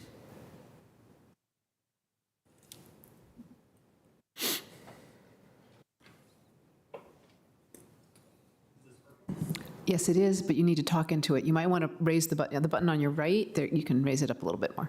At least I think it's working. It says it's on. Try again. Hi, is that working better? Yeah. Okay. My name is Bill Browning. Thank you for having me here today, and thank you for all the work you do for this county. I'm the 2018 winner of the Bill Thomas Park Volunteer Award, a member of the Arlington Regional Master Naturalists, affectionately known as ARMAN. And ARMAN's lead on educating the public about deer. Indeed, Armin sent a letter to the county board this summer supporting the deer management, and I believe I've seen enough of the public to understand that they will approve of it as well. Since 2019, my colleagues and I have delivered presentations to about 70 civic groups and nearly 1,400 Arlingtonians about deer overpopulation. I've learned a lot in these presentations. Arlingtonians love our parks and natural areas. Arlingtonians don't like the idea of killing defenseless animals. Arlingtonians recognize that it is untenable to reintroduce a natural predator such as a wolf or a mountain lion. Arlingtonians are pleased to hear that neighboring jurisdictions such as Fairfax and Montgomery counties and the National Park Service have been lethally controlling deer for about 2 decades with no safety accidents, 0, a perfect record. And finally, this might be why I love living in Arlington so much, the people breathe an extra sigh of relief in these presentations when they learn that it's humane and that much of the meat harvested from the thinning of the deer herd could be used to help feed the less fortunate in our area. Thank you for your time. Thank you. Our next speaker is Connie Erickson, followed by Carolyn Haynes. Ladies and gentlemen, my name is Connie Erickson. I'm speaking on behalf of the Northern Virginia Bird Alliance, formerly the Audubon Society of Northern Virginia. As our name suggests, our focus is on birds, and regrettably, the catastrophic loss of birds from North America, estimated at 3 billion birds since 1970. There are many factors in the loss of birds, which the Bird Alliance works to address, such as outdoor cats, window collisions, and excess nighttime lighting. The greatest factor, however, is habitat loss, now accelerating because of climate change. In addition to educational efforts, the Bird Alliance has several programs to mitigate habitat loss in Northern Virginia. The Wildlife Sanctuary Program, which encourages property owners to replace invasive plant species on their properties with native plants which nourish local wildlife, and the Stretch Our Parks program, under which the Bird Alliance works with local park managers, partner organizations, and surrounding communities to improve habitat in and around parks. Because habitat is so critical to the preservation of birds and other native wildlife, the Bird Alliance wholeheartedly supports the proposal to amend county firearms ordinances to allow for a sharpshooting program to control the overpopulation of white-tailed deer in the county's natural parklands. Returning the local deer population to levels sustainable for both deer and the local plant life will be a big step in supporting birds, insects, reptiles, amphibians, and small mammals that depend on the plant life that the deer have overgrazed. Thank you for your attention. Thank you, Ms. Erickson. Our next speaker is Caroline Haynes, followed by Jeff Elder. Good afternoon. Nice to see you all. I am here to urge your support of these changes in ordinances to permit sharpshooting under the Deer Management Plan. Arlington likes to pride itself in being a leader on key issues, and unfortunately on this issue, we are way behind the curve. As was mentioned in the presentation, that many of our neighboring jurisdictions, most of our neighboring jurisdictions have active deer management plans, including Fairfax and Montgomery County, since the late 1990s. And we know the National Park Service began its Rock Creek program in 2012 successfully. These jurisdictions recognize the tremendous environmental and economic damage that excessive deer population causes to our communities. These jurisdictions have made the necessary long-term commitments to manage explosive populations of deer in the absence of any natural predators. It's now Arlington's turn to step up and take responsibility for managing the deer population in our jurisdiction. These ordinance changes are the first step in the commitment to a sustained deer management plan so that we might begin the regeneration of our local forests and return some balance to our ecosystems. Thank you. Thank you. Our next speaker is Jeff Elder, followed by Steve Young. Hi, thank you for your time today. My name is Jeff Elder. I'm an active volunteer in Arlington's parks and natural areas. At least monthly, I lead volunteers removing invasive plants in Zachary Taylor Park. I'd like to speak specifically about how the county is investing millions in stream hardening projects, part of which involves plantings to hold the soil and prevent erosion. A few weeks ago, county subcontractors planted about 2,000 small shrubs and tree saplings to stabilize the stream banks after parts of a stream project required repair. Within a couple hours, a group of deer were already starting to nibble away heartily. And the startling effects were apparent the next day. It was so dire that 2 volunteers started spraying deer scram all over on the remaining leaves every day for the next week, while others built metal cages around a small fraction of the new plants. And despite the frantic spraying, some shrubs and trees, you'll see some of the pictures of this, were completely stripped. So within 4 days, a third to a half of all the leaves of all the saplings were gone. Many leader branches were chopped off entirely, and if you don't get the plant above 7 feet, it really has no hope of surviving. Yeah, last thing I'll say is the county is investing in thousands of labor on labor and plant costs with the expectation that potentially as few as 1 in 10 of the seedlings would thrive, and that calculus could be low. And this is just one program. You'll also have the stormwater utility fee that gives credit to residents that install native plants, and the frustration endured by residents realizing their yard is now a native plant deer buffet might actually stall the progress of this program. So thank you for your attention to protect Arlington's green investments. Absolutely. Thank you for the clear pictures. Our next speaker, is shuffling screens. Steve Young, followed by Andrea Jamies. Well, hello. I speak in support of the proposed code changes to enable implementation of a responsible deer management program. Damage to planted trees is a strong indicator of deer overpopulation and the need for management. I've made extensive personal observations over many years at Glencarlin Park, where I am park steward. Up to 10 to 15 years ago, deer-caused tree damage was uncommon. However, as the deer population dramatically grew, I began to see extensive damage. And you've already heard about this, but I brought an exhibit. Deer bucks. Would you like the clerk to move through the pictures as well?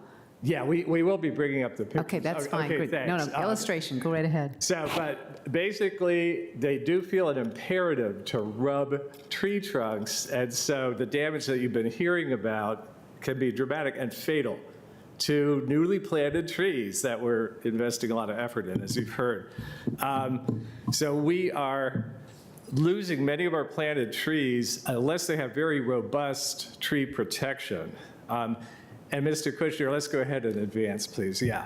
So in some cases, the bucks, in rubbing, they also push the tree over. So here's one planted at Long Branch Nature Center that was shoved over to a 45-degree angle. Let's go ahead to the next one. Here's planting at 601 South Carlin Spring, extensive deer rub. Mr. Kushner, let's go ahead. This is another planting, and this is probably the most dramatic photo, but they put inadequate netting on this tree, very token deer protection. The buck kind of laughed at it, thoroughly shredded the bark. So because of our excessive deer population, we find significant resources must be spent to protect newly planted trees. Even then, mortality is high. Planted tree damage is simply another reason why we need the staff-recommended responsible deer management program. Thank you. Thank you.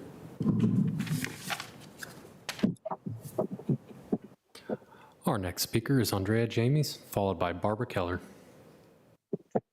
Thank you very much. Can you all hear me all right? Yes, we can. Okay, thank you. I appreciate the opportunity today to address the topic of deer management. In particular, I would like to encourage the withholding of support for the county ordinance amendments that would allow for sharpshooting in Arlington, Virginia as the leading method of deer population reduction. There have been substantial efforts made by Arlington County to gather data about the deer population, present information to concerned citizens, and advertise opportunities for discussion and feedback.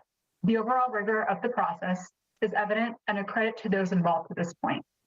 However, the deer population is an issue that cyclically recurs in nature, which suggests that any single point lethal solution providing a shock and awe approach to number reduction is ineffective when given a long view consideration of the topic. It is also an extreme solution by comparison to the more humane and non-lethal options available to the county and individual citizens through replanting vegetation, increasing the amount of deer vegetation, using chemical repellents, and standing up physical barriers such as fencing. Further, herd control via live capture and relocation, as well as controlling reproductive output, are still viable means for a cost-effective continuous monitoring program. Introducing violent solutions, albeit controlled, to a county that has seen steady growth in violent criminal activities over the last several years in places like Crystal City, Boston, and along Columbia Pike is still concerning. It also suggests a misplaced emphasis on what true near and present dangers look like for our community. Further, approximately $17,000 was spent on the deer management study in this year alone, which ultimately recommends professional urban area open seasons for an indeterminate amount of time and seems like an expensive message of convenience. Given that deer population numbers will continue to be monitored regardless of the solution, it should not be considered unreasonable or impractical for Arlington County to instead employ non-lethal solutions for such gentle creatures that also happen to inhabit our community. Thank you again for the consideration. Thank you, Ms. James. Our next speaker is Barbara Keller, followed by our 3-minute speakers, beginning with Joshua Nope. Is Ms. Keller here? I apologize, Ms. Keller is not here. I do have a copy of her remarks that I will share with each of you for the record. Thank you. Our next speaker then for 3 minutes is Joshua Nope.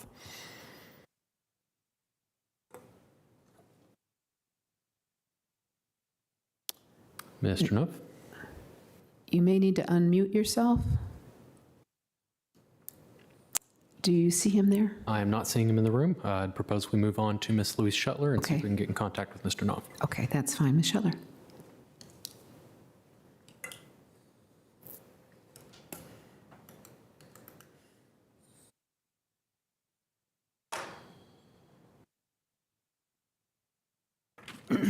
Good afternoon. Good afternoon. My name is Louise Shuttler. I've been a Barcroft resident for 25 years, and I'm about 2 blocks, or just 2 blocks, from the 4 Mile Run Park. I'm appealing to those who decide the matter to start managing the extreme numbers of deer now and not wait until 2025. I'm asking actually that the 2026. I'm actually asking that you condense the 2025 steps. They don't seem to need to be sequential. Your studies have shown that we have more deer than forests can support. Our forests are declining day after day. And I will just speak as a gardener, since everyone else has spoken very eloquently and with enough detail to answer any questions you have. But they, in my neighborhood, have eaten thousands of dollars of my own landscaping, native shrubs, but also ornamentals, trees, hosta, Father Gila, monk's head, phlox, roses, hydrangea, hundreds of native plants. And I had 7 deer in my fenced quarter lot yesterday. And they were all having a gay time, eating all the stuff. I've used every sort of deterrent. It doesn't work. They're hungry, and by not controlling them, we're letting them starve. Please speed up whatever plan is in option. Thank you. Thank you, Ms. Shuttler. All right, any sign of either Ms. Keller? We don't have Mr. Knopf. Has he shown up? Pardon, I'm not seeing Mr. Knopf in the room. Okay, all right, we'll go ahead then. The conversation is now with the board. And before we get to questions or conversation, I think I'll go ahead and make a motion, if that's all right, colleagues. I'd like to move that the county board adopt the ordinance, which is attached to the staff report for this item, to amend, reenact, and codify Chapter 13, Firearms, Article 2, which is our firearms ordinance of the Arlington County Code, to amend Section 13 to 14, to exclude the discharge of firearms for county supervised deer management activities from the prohibition of firearms on county property. In addition, to adopt adopt the ordinance, which is also attached to the staff report, to amend, reenact, and recodify Chapter 17, miscellaneous offenses and provisions of the Arlington County Code, to amend Section 17.5 to permit the discharge of firearms for county supervised deer management activities. Is there a second? Thank you. Motion seconded by Mr. DeFerranti. All right. I guess I'll go ahead and just speak very quickly to my motion. I think everybody's been incredibly eloquent here, and this has been a long time in coming. One of my very earliest meetings, I think, was with Mr. Browning to talk about this. It was a long time ago now. I would like to ask Mr. Marlin if you might talk a little bit about why we can't go faster, because I've had the same reaction Ms. Shuttler did. Can't we do this faster? And as I recollect, the answer was pretty good, but why don't we try again? Yeah, so the reason we've chosen the window of operation that we have is basically there's only one window per year in which you can safely carry out sharpshooting operations, which is during the winter. So the first window that's coming up is this winter, obviously, and the next is 2026. And to lay the groundwork for something of this type of operation in terms of procurement, getting contractors online, doing adequate public notification, generally getting our own ducks in a row as far as how we want to carry out these operations, there's just no way for us to do that responsibly ahead of this winter, which is why we have chosen the next available window, which is winter 2026. Is the next winter. All right. Thank you for that. Colleagues, questions? Any questions, comments? Mr. Garantos? I will actually leave it to closing remarks. Well, then I think we're even ready for closing remarks. If you, I don't know. I don't see any questions. Ms. Coffey, do you have none? No. Ms. Cunningham? I have one. When you show the map, it's notable that our southern border is with Alexandria, and they do not have any plan in place. Have we engaged with them to perhaps move forward together as siblings? Yeah, so we have engaged with them, and I don't want to speak for them or speculate in any way about their intentions about deer management, but they do have naturalists on staff who are aware that it's an issue, and it may be something they bring forward, but we haven't heard anything concrete from them as far as their readiness to take this on as an issue. I have had some colleagues, and I think it's Alexandria, it might be Falls Church City, saying they're watching what we're doing and thinking about it. So great. And then in the question of speed, which we have asked before and we'll keep pressing on, is there any way we can piggyback on existing contracts with National Park Service or other Virginia jurisdictions so that we might, at least for the first year to get started, truly accelerate so we hit February 28th, maybe, as still winter? Oh, as in for this winter? Yeah. I guess I'd want to talk to procurement about what sort of contracts we are allowed to ride. I know we are allowed to ride adjacent jurisdictions, but the sharpshooting contract is not the only component that we need to have in place. I think we also need a robust plan that clearly delineates what we're trying to do and why, and what our measures of success are. We need to be able to do that public notification. Again, this is a big lift, and I think it's one that's very consequential for the community, and it's something they'd want us to do the right way, and that's going to take time. Okay, thank you. Mm-hmm.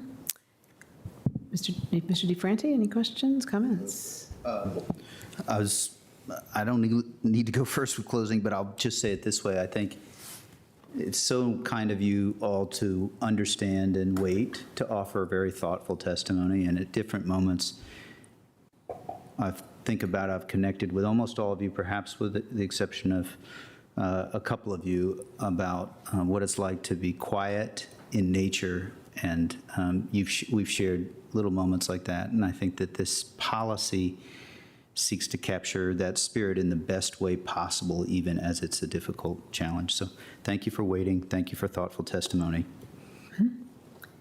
Ms. Coffey? Yeah, closing remarks. Yeah. Ms. Garvey mentioned how many times she thinks she's seen this over her tenure, and I've only been here 11 months, and I feel I've seen it innumerable times at this point. The pace has picked up. The pace has picked up. So I am grateful that this is moving forward. I think we have had a robust process, perhaps more robust than is needed, but everyone, I think, has had their chance to opine and communicate, and I am ready to move forward on this and allow it to be an administrative staff project now, and hopefully not have it come before the board for action any longer. Excellent. Thank you. Mr. Karantanis. Thank you, Madam Chair. I thank everybody who engaged in that. It was really I think there is a collateral benefit of all this conversation. It is a new understanding and welcoming of active ecological thinking and thinking in systems, and how the maintenance and resilience of these systems needs to be cared for so that they are actually resilient.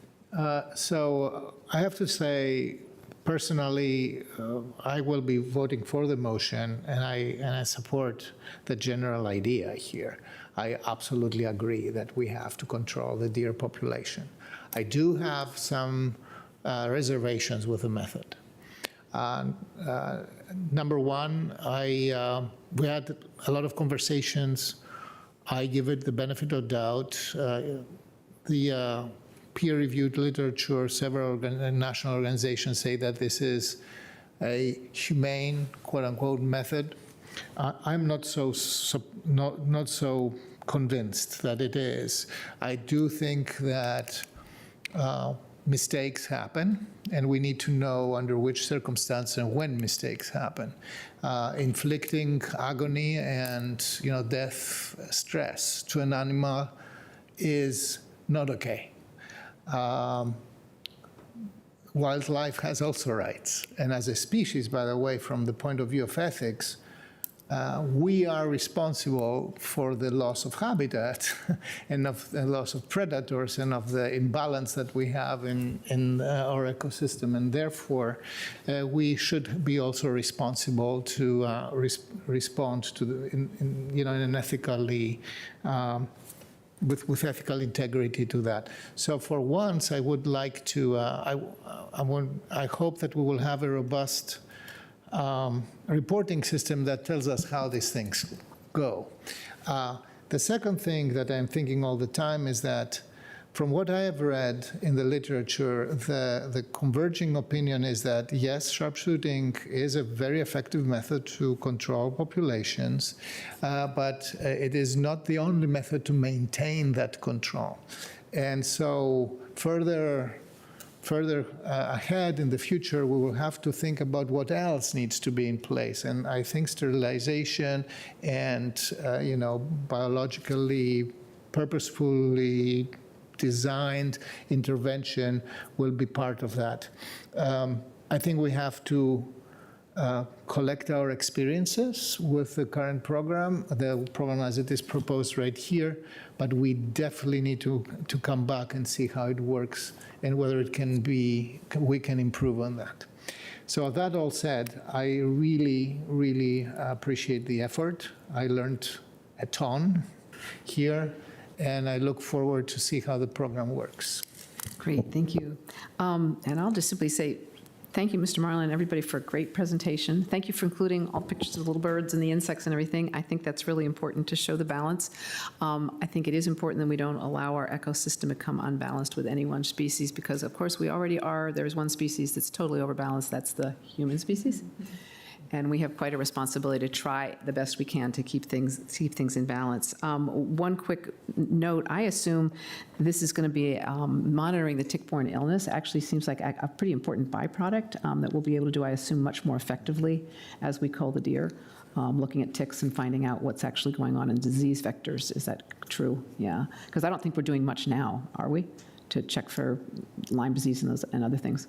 So the CDC is actually capturing Lyme disease data for Arlington. It's somewhat murky in that people can go get Lyme disease elsewhere and then be checked into a hospital here. So it's difficult to monitor that using just that data, but it's something that we can look into as part of this program, is what else can we be doing as far as tick population counts, disease within that population. Yeah, no, I think it'll really help that kind of information, which is important.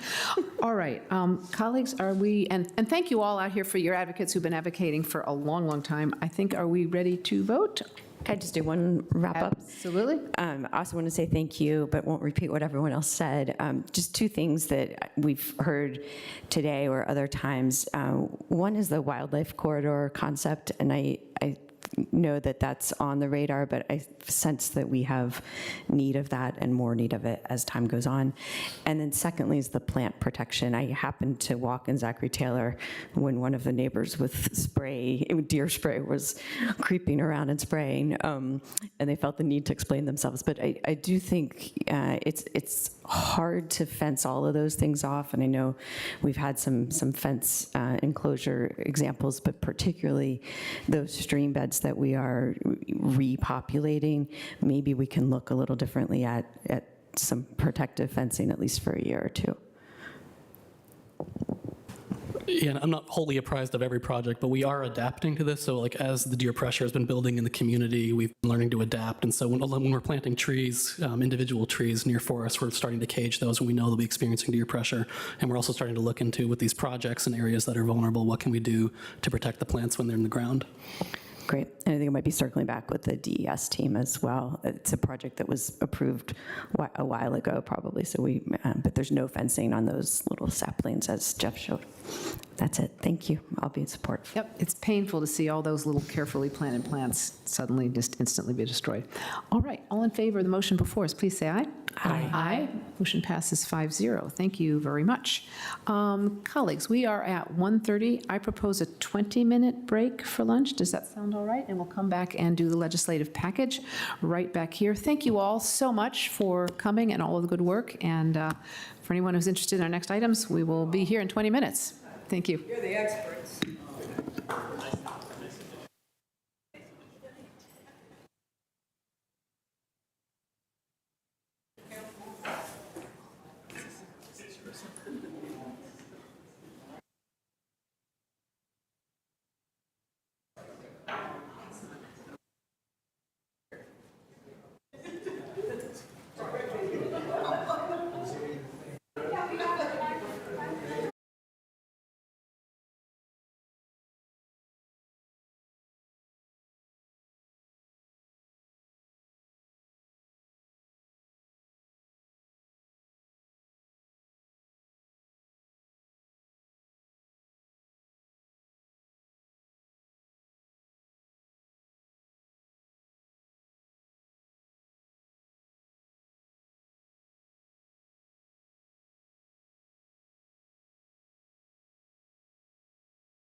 Takis Karantonis presiding as vice chair because our chair is had to go and care for her mother, which needs to happen sometimes, and it's important to do that.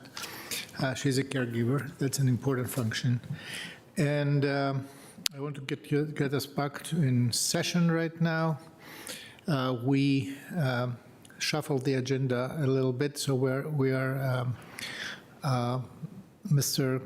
Kushner, I believe we're at item number 38, which is the legislative packet for the coming year, 2025. That is correct. Item number 38 is presentation of the 2025 State General Assembly package for the annual hearing on our proposed General Assembly session principles and priorities. So just as a reminder, we will be conducting the public hearing and then carrying over discussion and adoption to the December meeting. Thank you. Mr. Manager, over to you for staff presentation. Thank you, Mr. Karantonis. I'm going to turn it over to Alana Moroff, who will give us a brief presentation. Over to you. Yes. Press. Keep pressing. Yes. Now it's on. Okay. Good afternoon. My name is Alana Moroff. I'm the legislative liaison for Arlington County, and I'm here today to present our draft legislative package. Next, please. So before I go deeper into the package, I just wanted to give a little brief overview of what to expect in the 2025 session. It will begin on the second Wednesday of the year, Wednesday, January 8th. This year, we have what we call a short session, which is only 45 days long. We're expecting budget amendments to be adopted to the biennial budget that was passed last year.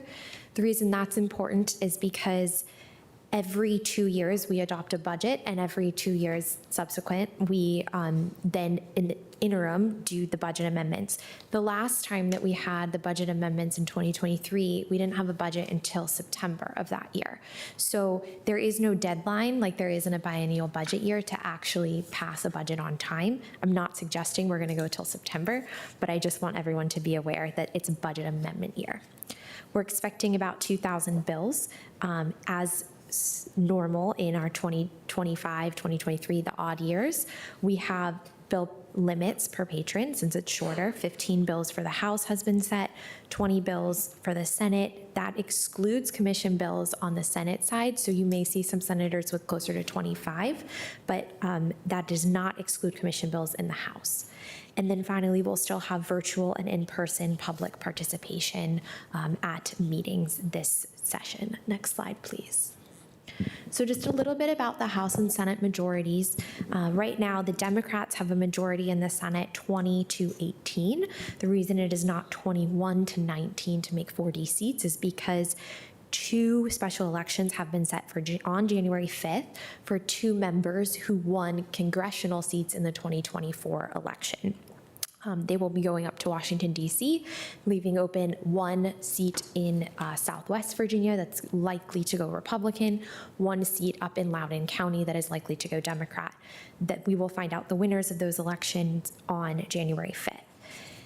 Moving down to the majority of the House now, we have 51-49. Now, we could potentially see a cascade impact of, in the process of trying to fill those 2 open seats, you may see some House members opt in for those special elections once after January 5th. That could then potentially lead to some really tight numbers in the House, 50-49, 49-49, 48-49, if someone goes out because they're sick, they have work, et cetera. So we're going to be working with some really tight margins this year in the House. Again, we still have the same divided government. This 2024 general election did not touch our executive branch governor, still a Republican, and our legislative branch General Assembly. As I said, it's a Democratic majority, but very, very tight in both the House and Senate. Next slide, please. So I want to talk about how we developed the package to this point so far and how we're going to continue forward working on the package now that we've opened it up at this board meeting. So we've talked with county board commissioners, county manager advisory groups, county board commissions, staff, county staff members, county board members, members of the community. And that has kind of what has resulted in what we have today in front of you that I'm going to share in a few minutes. But I do want to stress that this is very much an iterative process, and we're still welcoming feedback from the public before we go consider adoption at the December County Board meeting. We have a public hearing today. We have our General Assembly delegation work session coming up.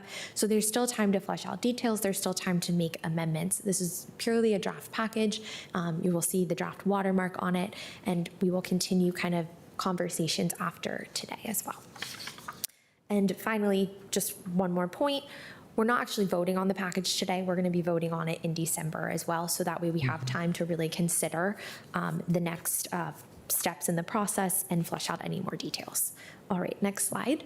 So just a quick visual timeline of what I explained. You have the package today on the 16th on the left, followed by our work session that is open to the public for county board and legislators, followed by the vote on December 14th. January 8th is when session begins. The last day to file bills, January 10th. Crossover is at or about the 30th. That's essentially the halfway point of session where all bills need to switch from one body of origin to the other. Sine die, which is our 45-day marker, is February 22nd. Hopefully we hit that on time, followed by mid-April for the reconvene session to consider any vetoes and amendments to bills or the budget. All right, so with that, we'll go to the next slide, and I'm going to dive directly into our legislative package here. So as always, we start our first page with our legislative principles, which are the broader themes that guide our approach and our engagement strategy for our legislative priorities. We've kept number 1 and number 2 from previous years: workforce resiliency, streamlining our state and federal processes to account for our local constraints on staffing. Also, remembering to pay our workers fair wages to incentivize filling those high demand positions, and also fully funding our commitments to local government, ensuring that the state government pays its debts and fully funds commitments made for services and staffing before adding additional new priorities.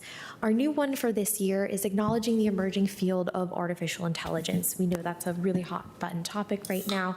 We've seen it in elections. We've seen it with data centers. We've seen it with a lot of different technologically driven happenings that's moving really quickly. So we just want to, put a marker down that we seek to responsibly and efficiently use AI to leverage capabilities to improve operations, service delivery, and other functions of effective government. Next slide, please. I'm going to move now into our legislative package highlights. As in years past, it's divided into a series of categories, and I'm just going to briefly touch on a couple key points from each. This is what we intend to expend significant political capital on this upcoming session. The first one is in our human services and healthcare section, our mental health crisis. We're still seeing a staffing shortage, a bed shortage, requesting more financial and staffing support for our local crisis care units. Additionally, it's still really important to us that we maintain unrestricted access to all reproductive health services and protect any existing legislation for LGBTQ community. Moving on to land use and housing, we have our Housing Trust Fund, which is our big bucket of money for affordable housing that comes to the county. So continuing to put more money into that. And then we have a new one this year on a 60-day lease non-renewal notification. So making sure that that window is set for all landlords, for our tenants as protection, that they get a 60-day notification of a non-renewal of a lease. And a few years ago, they passed a rent increase to 60 days. And so this year we're looking to extend that to rent non-renewals. Moving on to the next slide, we'll hit our finance category. So this year, we're expecting about $1.3 billion surplus in our state budget, which is a lot of money. So we just want to make sure that we maintain that local flexibility for our tax authority, for our spending. And then again, we're still looking for a permanent revenue replacement strategy for our sales tax on groceries. If you'll remember back in 2023, they did away with the 1.5% of the 2.5% grocery tax that went to education and transportation funding. We still have that 1% local option, but last year, the budget that was introduced by the governor did not codify and did not even have that 1.5% education transportation dollars to make us whole. It got put in during the budget amendment conference process. And so we want to make sure that we get a stronger codified replacement going forward. In our transportation section, Metro funding is very top of mind, kind of relates to our finance section as well. We will have the ongoing study, the 2-year SJ28 study is still continuing. We're following it very closely. This year, they're going to continue to talk about long-term sustainable dedicated state funding.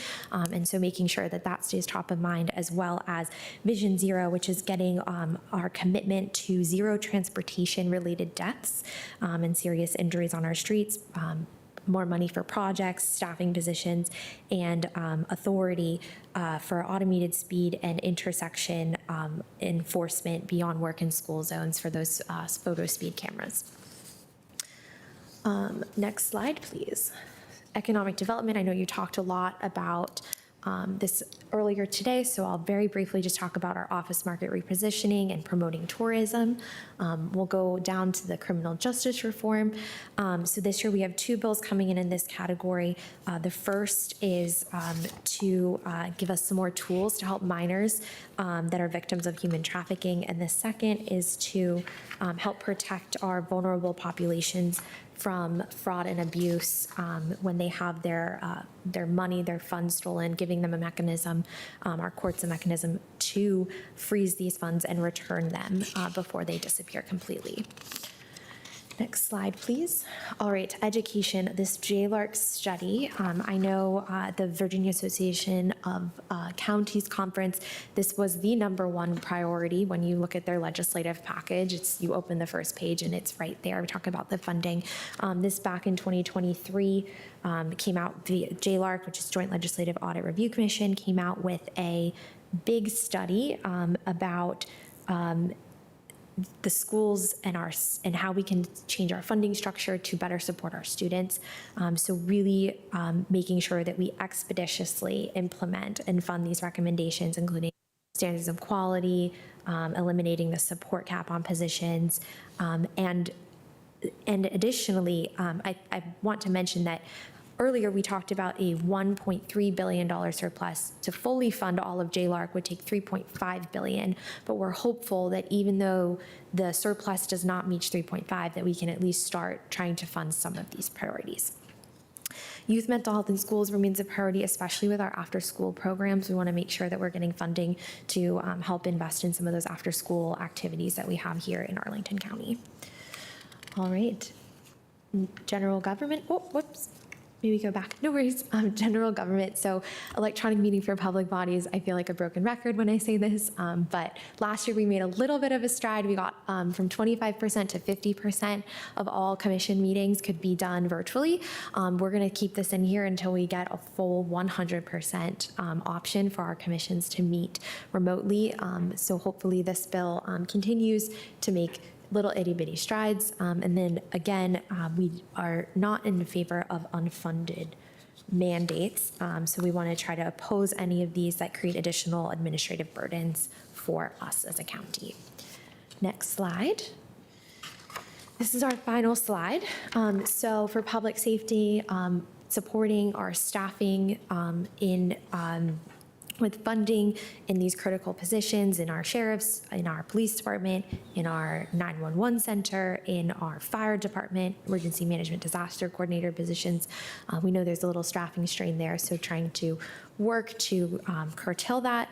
And then jail diversion efforts for mental health and substance abuse individuals who are involved in the criminal justice system. And finally, we'll end with our environment, energy, and climate change. Most importantly, we want to continue to protect the Clean Economy Act as we support our transition to achieving lower emission levels with 100% renewable energy. And finally, we want to make sure that we are able to rejoin RGGI the Cap and Invest program and figure out a way to commit to spend all of the unspent money. There's millions and millions of dollars out there that could go towards energy efficiency, stormwater management projects, affordable housing, and we want to make sure that actually gets spent. So with all of that, again, this is our draft package. We're still open to talking about how we can further refine this package. We have a lot of opportunity for public comment, working with the board over this next month, and I look forward to any questions you may have. Thank you. Thank you, Ms. Moroff, and thank you. I know this is always a complicated presentation because this is a very comprehensive packet and a lot of people have a lot of input and a lot of opinions on the issues, and that's actually a good thing. Talking about that, you already mentioned that advisory groups have been consulted, but we have at least two members, two representatives of two advisory groups. That this is at least on my list. Mr. Kushner, can we hear from them? Yes, we have Ms. Wenger and Mr. Nunez with Housing and Aging, respectively. I believe they are both on the line. Thank you.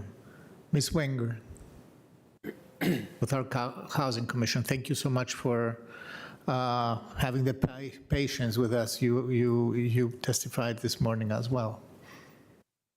Of course. Hello again. I'm back to speak on behalf of the Housing Commission again about our recommendations for the board's legislative priorities package this year. Here is our list of 7 legislative priorities that the Commission unanimously recommended that the board adopt. We are glad to see that you have already included some of these priorities in your draft package, and we ask you to consider adding the additional priorities. Number 1. Grant authority to Virginia localities to enforce tenant rights and protections under the Virginia Residential Landlord and Tenant Act, especially concerning health and safety conditions. We're glad to see that you included this priority again this year, as you have since 2021. Last year, this bill passed the Virginia House and Senate, but was vetoed by the governor. Number 2, modify the Virginia State Code to enable Arlington County to amend the Affordable Housing Ordinance to increase contributions from developers for affordable housing. County staff have found that there is an imbalance in the current ordinance where the cash contribution is not high enough.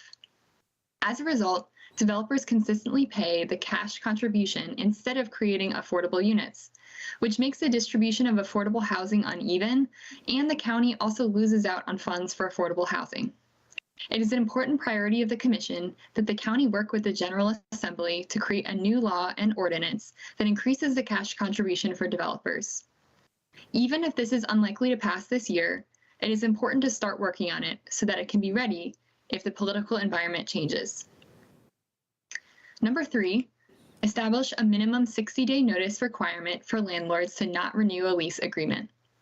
We are glad to see that you have included this in your draft priorities for this year.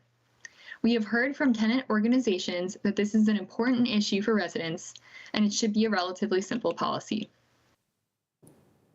Number 4, increase funding for the Virginia Housing Trust Fund and continue the Housing Opportunity Tax Credit beyond the current sunset date of 2025. It's good to see that you've included an increase in funding for the trust fund in your draft priorities. We also would like to encourage you to include an extension of the Housing Opportunity Tax Credit beyond 2025. There are multiple projects in the county's pipeline that would be eligible and likely competitive for this tax credit if it is extended beyond 2025. Number 5, require that multifamily residential owners or operators provide training to staff members on the responsibilities under the Virginia Residential Landlord and Tenant Act. The Housing Commission and community advocates continue to receive complaints from Arlington renters where their property management staff misled or communicated incorrect information about their legal responsibilities. We believe that tenants deserve to have informed and competent building owners and staff who have been trained on their legal rights and responsibilities. Number 6, support a faith in housing policy that would reduce barriers and speed up the process for congregations to build affordable housing on their land. Congregational property is fast becoming one of the primary locations for new affordable housing projects in Arlington, but continues to face opposition from residents who do not want affordable housing in their neighborhoods. The Housing Commission supports a faith in housing bill that would reduce the cost and time for congregations to build affordable housing and include a limited public engagement process that does not slow down the project. The Housing Commission also recommends that the county advocate to the Virginia Association of Counties and the Virginia Municipal League that they not oppose the policy. And finally, number 7, require landlords to include legal aid contact information with notice of tenancy terminations, aka evictions. The Virginia State Code requires that this information be provided to residents of public housing and housing choice voucher recipients. The Commission believes that extending this requirement to all eviction notices will help more tenants know who they can contact to enforce their rights. This also should be a relatively simple policy to pass. In conclusion, we are glad to see that you included our first, third, and part of our fourth legislative priorities in your draft package. We would like to ask that you also consider including the second part of our fourth, and our fifth, sixth, and seventh priorities in your package. Thank you for your consideration and support of affordable housing in Arlington. Thank you, Ms. Wagner. Who's next? We have Anthony Nunez representing the Commission on Aging. Mr. Nunez. Good afternoon. My name is Anthony. I'm a commissioner here and a legislative chair with the Commission on Aging. I'm also a volunteer with the Northern Virginia Aging Network. Older adults in Arlington encounter many challenges, and one of the main things that we do is seek to help older adults age in place and remain within our county. And our work in the Commission is really to advocate for the support and support services they need to remain in our community. We saw 5 of the 6 NVAN priority items were part of the draft package this year, and I wanted to highlight 2 points. The Commission on Aging supports the following: enabling local jurisdictions to negotiate affordable unit set-asides in new assisted living facilities. There's very little affordable assisted living, and it is not covered by Medicare or Medicaid. A lot of people don't know that. Enabling legislation should clarify that local jurisdictions can negotiate with developers of assisted living, just as many do with housing, to really enhance the affordability. We ask for your support on this. The final point I want to make is that we ask that under Human Services at A9 on social safety net programs, that the wording Agency on Aging Services be added. That's all. Thank you. Thank you, Mr. Nunez. And with my apologies, I believe I have inadvertently overlooked Ms. McIntyre here for the Climate Change and Energy Conservation Commission. Energy and Environment Commission. Okay. Yep, it's on. Yeah. Good afternoon again. Joan McIntyre speaking on behalf of Climate Change, Energy, and Environment Commission. Clearly, our multi-page letter, which you all have gotten, is much more extensive in what it was condensed down, but basically what's in the legislative package now does reflect kind of from a broad perspective of, what are the issues that we're most concerned with. And that letter gives just a lot more detail on the considerable complexities of the issues that we're dealing with. And of course, we recognize, given the political situation in Richmond, potential for, making clear advancements in efforts related to climate change and energy are probably pretty limited, but it still is a good opportunity for our legislators to build coalitions, hopefully across party lines, but at least starting to build coalitions across the state that would hopefully advance if the environment changes in Richmond after next year's election. I did want to highlight one area in our letter that was somewhat new. I think it's an issue that people are familiar with, but it has to do with a whole range of utility-related reforms and transformations. The first one is probably the one people are most aware of, which is the data center issue. We already have Dominion noting that they can't meet what's in the Virginia Clean Economy Act because of this increased demand that they're seeing from the build-out of data centers.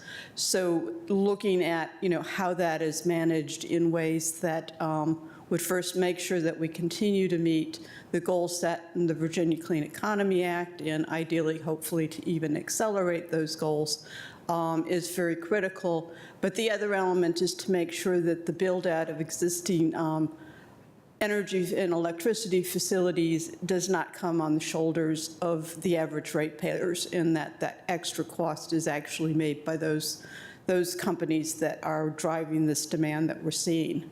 The other elements involved in this is actually looking at utility reform and rate fame, is to make sure that our utilities, obviously Dominion is what we're most concerned with, actually has the incentives to highlight and preference energy efficiency as part of their efforts to meet the Virginia Clean Economy Act over building out new facilities.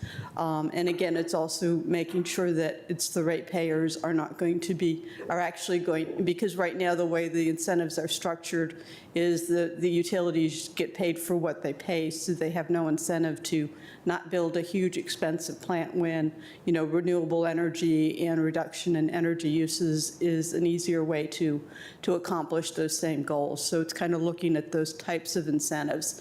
And then the other aspect of that is actually incentivizing what's being kind of referred to now as kind of a virtual power plant, is distributed energy resources, battery storages, tapping into people's electric appliances to adjust the temperature rates or change, pull out from EV batteries and things like that at time of peak demand, so that you can meet those demands without actually building out new facilities.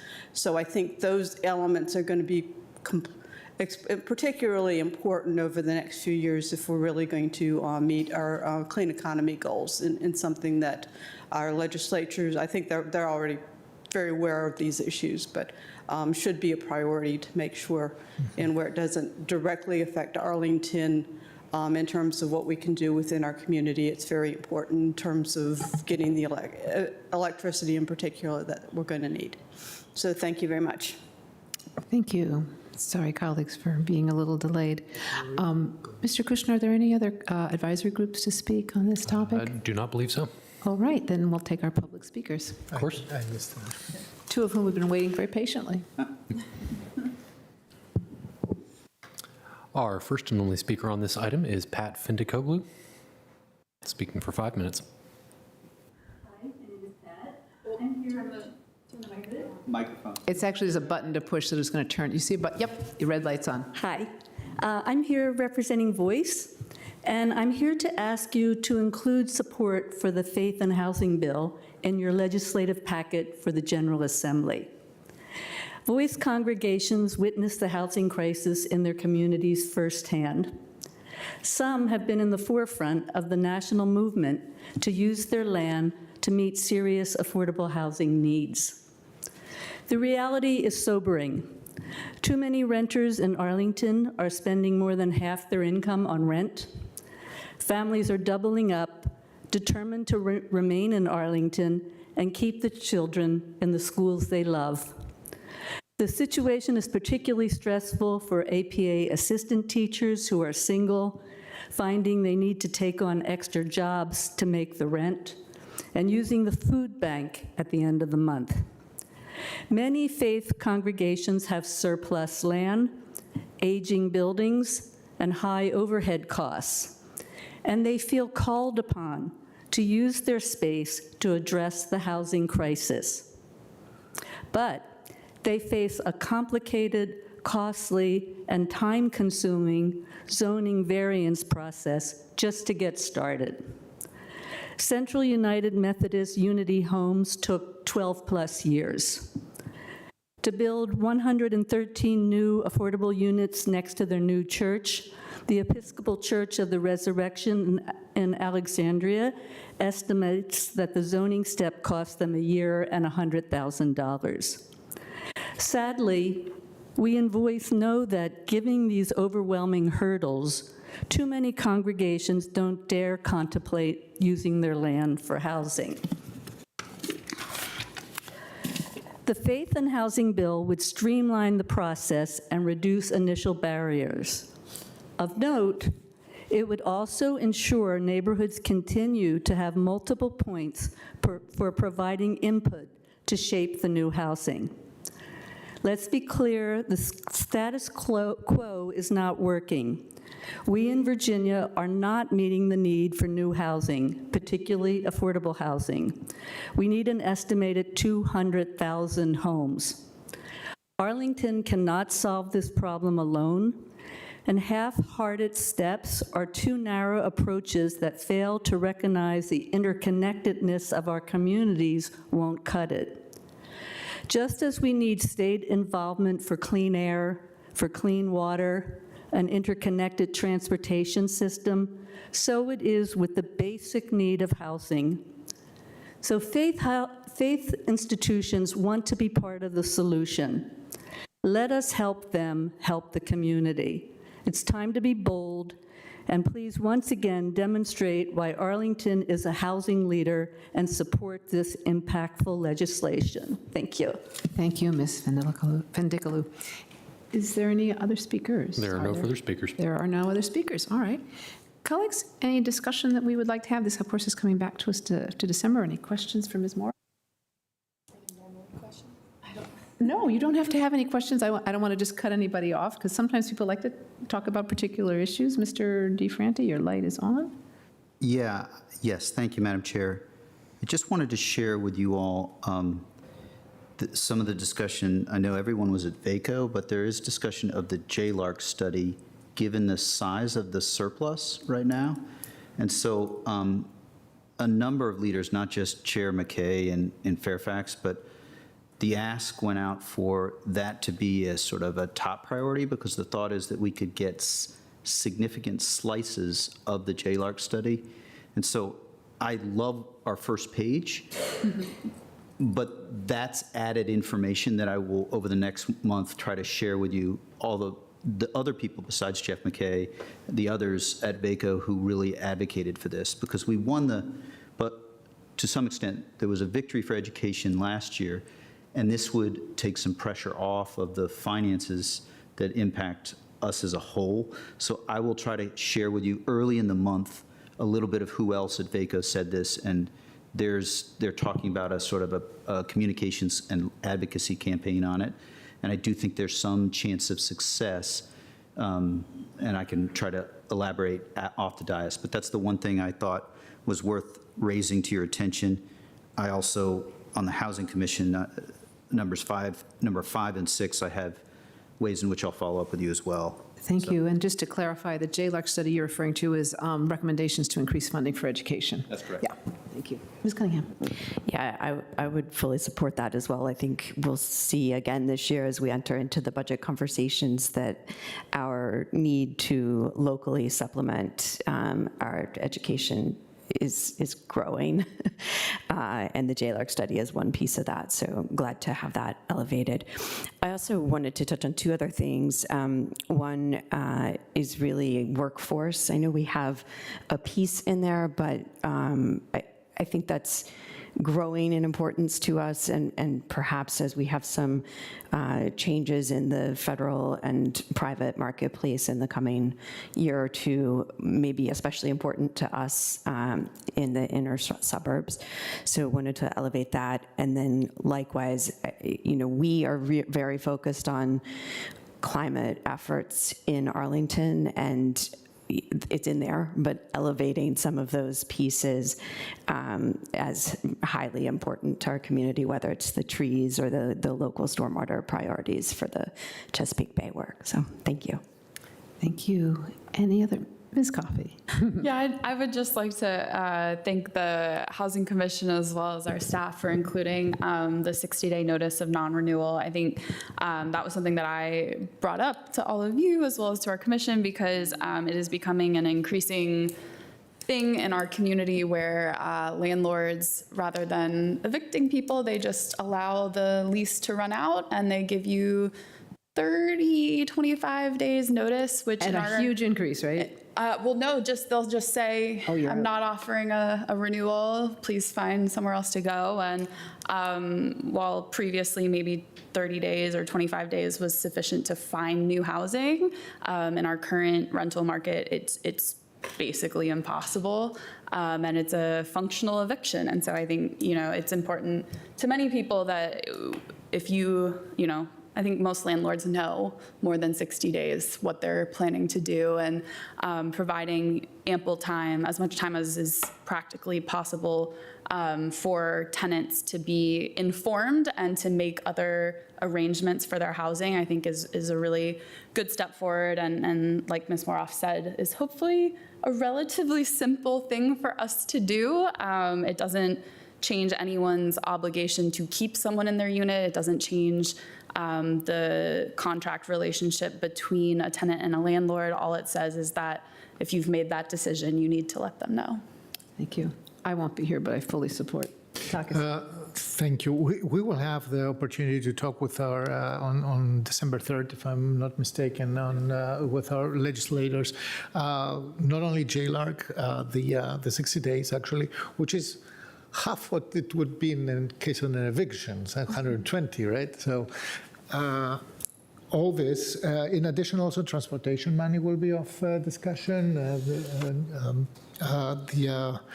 Not only for WMATA, but also for everything else. It is a good thing that the finances of the Commonwealth are in a good position to allow us to have these conversations this year. And they're actually better than expected because the current economy has increased the revenue from direct taxation, income taxation for the Commonwealth. So I look really forward to December 3rd, and this is also a moment for advocates and our commissions, if they want to add to their asks, this is the moment to do that. Thank you. Thank you. Yes, so everybody's been referring to December 3rd, 6 p.m. is what I have here, that we're going to be meeting with our General Assembly delegation. And it is a good time, but also between now and then and until we vote. If people, and things can change all of a sudden, and we could, find something that we really need to be for. So there's still time to weigh in before we do vote at our December meeting. And I think if that is all right, I think we're ready for our next item. Thank you. Thank you, Ms. Moroff. Thank you for having me. Yeah. All right, our next item is, we're out of order here, pardon me, item number 40, the county manager's presentation of the fiscal year 2026 economic outlook. Thank you. Mr. Schwartz, you're going to cheer us all up today now, right?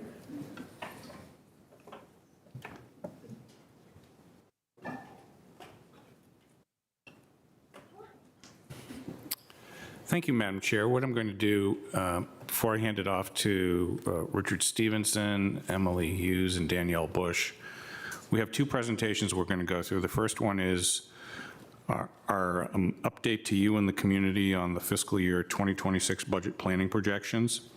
You'll hear this theme throughout, but I wanted to try to emphasize it, which is that given some of the discussions we had earlier this morning, which seem many, many days ago, talking about the challenges we have with our commercial real estate market, those challenges will be with us for the next several years at least. So we have an ongoing challenge that we'll have to address. And so you will see that woven throughout our conversation about where we are in our budget projections. So with that, I'm going to turn it over to Mr. Stevenson, who will get us started. Thank you, Mr. Manager. So as the manager just highlighted, we want to begin the planning for FY 2026 with a multi-year view of our fiscal challenges. And we'll talk through the various difficulties on both the revenue and expense side of the budget. But first, on this first slide, I just wanted to simply highlight this at the 30,000 foot level, a picture to illustrate why we need to look over more than just a one-year period. If we just, on the left-hand side of the slide, if we just consider personnel costs along with metro obligations and debt, just those three pieces, not all the other contractual obligations that we have, that totals about 70% of the general fund budget. Over the last few years, these three expense categories have grown 4 to 5%. And if that growth continues next year, we'll need an additional $30 million in funding to meet that need. On the revenue side, on the right hand, We anticipate tax growth of 2.3%. Taxes make up almost 85% of all the general fund budget. And since we share tax revenue with schools, the county would retain about $15 million in new tax revenue to support the growth in expenses. So we have a fundamental imbalance between projected revenues and expenses if they continue to grow at historical rates. And we'll get into the details later in the presentation, but on the next few slides, I just want to highlight and lay out the groundwork for why we believe we are entering a multi-year period of budgetary pressures. The top line message is we are projecting an overall funding gap for the county of between $30 and $40 million. And the schools, as they've announced, are projecting an even larger gap between $35 and $55 million. Now, this isn't the first time the county has experienced fiscal challenges. We've seen government shutdowns and sequestration, federal legislation significantly impacting the county, like the base realignment and closures process, BRAC, which moved many federal and contract employees out of Arlington. We've also experienced the impacts of the mortgage housing crisis and most recently the COVID-19 pandemic. Through all these, the county has been resilient, but not without having to make some difficult choices. So looking forward, we anticipate a number of stressors on the horizon.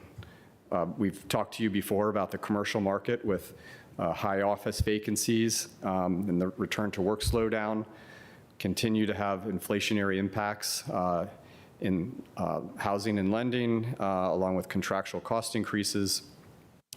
And of course, Metro in FY27, there's, as we've described in the past, a cliff depending on the funding levels that the state or feds may come through with. Schools, their return to fiscal sustainability. And then, of course, the federal administration changes. That's, the largest unknown for us right now, and what that'll, how that will impact our local economy. So as I mentioned earlier, we have a number of budgetary concerns.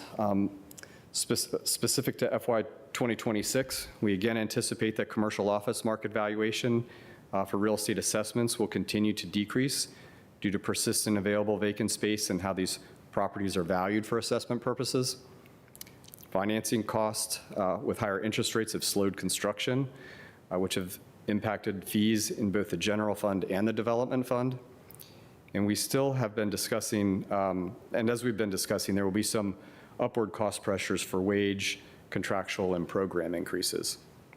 Of course, the county's goal is to have ongoing expenses supported with ongoing revenue and avoiding the use of one-time funds to support ongoing commitments. And as we develop the budgetary options for FY 2026, we'll need to be mindful of the impacts of raising taxes and fees and having program reductions and evaluate the impacts on our residents and businesses. And finally, we recognize that schools has their own set of fiscal challenges. Their budget is funded in large part with a share of local tax revenues. So what's beyond 2026? Well, for FY 2027 and beyond, we face many of the same stressors as I just mentioned for 26, but there are some other looming issues as well. Again, the pressures in the commercial real estate market are anticipated to continue, and there will be specific budgetary decisions regarding pay and benefits with at least 2 of our employee bargaining units. I've already mentioned WMATA, which needs could be significant in 2027 as their funding need spikes, and our balances that we've been using from regional funding will not be available at the same level in 2027. And I don't think I need to dwell too much on some of the human service programs which we provide, but the community need for a variety of services has not abated since the COVID-19 pandemic. And again, schools, they are a central theme to all we'll be talking about with budget. Their multi-year effort to restructure their budget to make it ongoing in a sustainable way. Okay, so I've mentioned the dynamic between growth of revenues and expenses. Emily and Danielle will get into the detail of these, but let me just address a few of the areas which cross fiscal years. For FY 2026, we'll walk through the revenue growth assumptions, which may be between 1.7 and 2.5%, with modest growth in taxes, which is offset by pressures in the commercial real estate market. We anticipate one-time funding which support various programs like capital and AHIF to be less.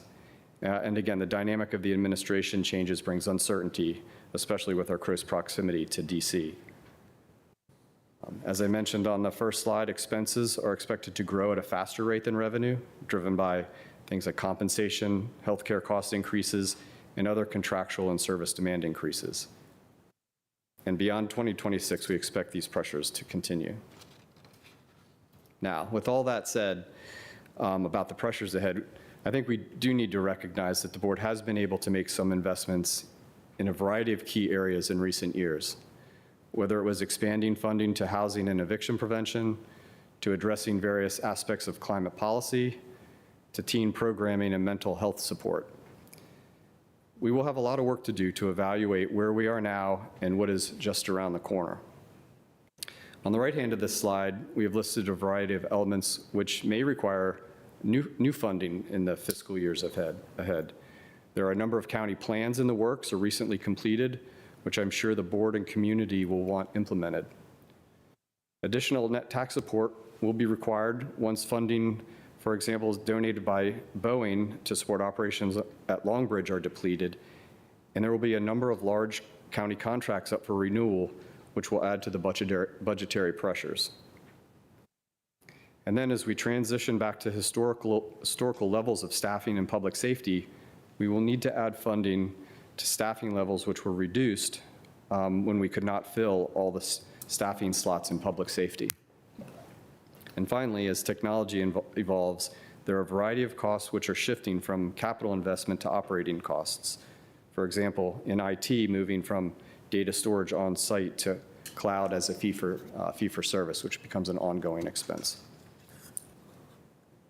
So again, touching back on the multi-year lens of budget sustainability for both the county and schools, we need a multi-year lens as we're looking as we're developing our budgets, and we have a variety of budget levers, which we talk about every year, that we can pull in exploring ways to finally balance the budget. Obviously, we have revenue changes potentially.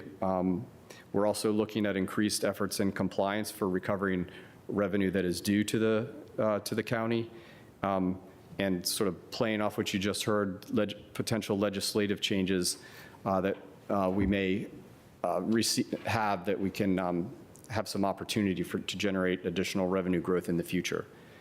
And then, of course, on the budget side, looking at service reductions, elimination of potentially of lines of business, and then seeing if there's any potential for vacancy savings, which Emily will touch a little bit more on a slide or two. So with that, I'll turn it over to Emily, and she can get into some of the nitty-gritty of the expense side of the FY26 forecast. Thanks, Richard. So this first slide helps us look at where we might be able to take those program reductions that Richard was just mentioning. This FY 2025 adopted budget pie chart is divided into two sections.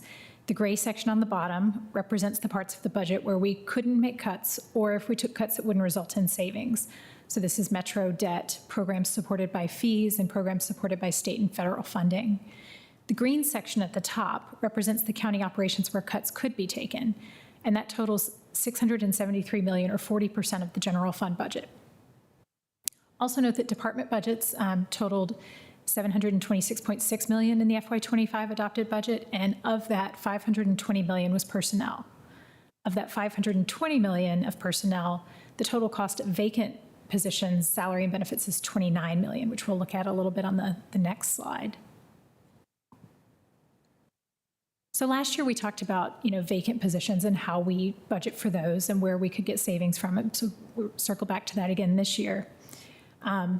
Looking at that $29 million, that amount was determined by looking at the people in positions at a point in time when we were developing the FY25 budget. But note that the number of vacancies, both across the organization and within departments, varies over time as positions are filled or others become vacant. This budget for vacancies is not somewhere the FY26 budget can be balanced, though. The county includes a negative budget adjustment to account for vacancies, just assuming that not all will be filled all at one time in the fiscal year. For FY25, that amount was $16.2 million, so over 50% of that budget for vacant positions. Also, in recent years, the budget for vacant positions has allowed for savings to cover overtime expenses in the public safety agencies, where there has been difficulty hiring, and we've had to be bringing people in for additional shifts, which makes us incur additional overtime costs. So for FY24, $12.4 million of vacancy savings was used to cover that public safety OT. And that leaves only $0.4 million of vacancy savings available.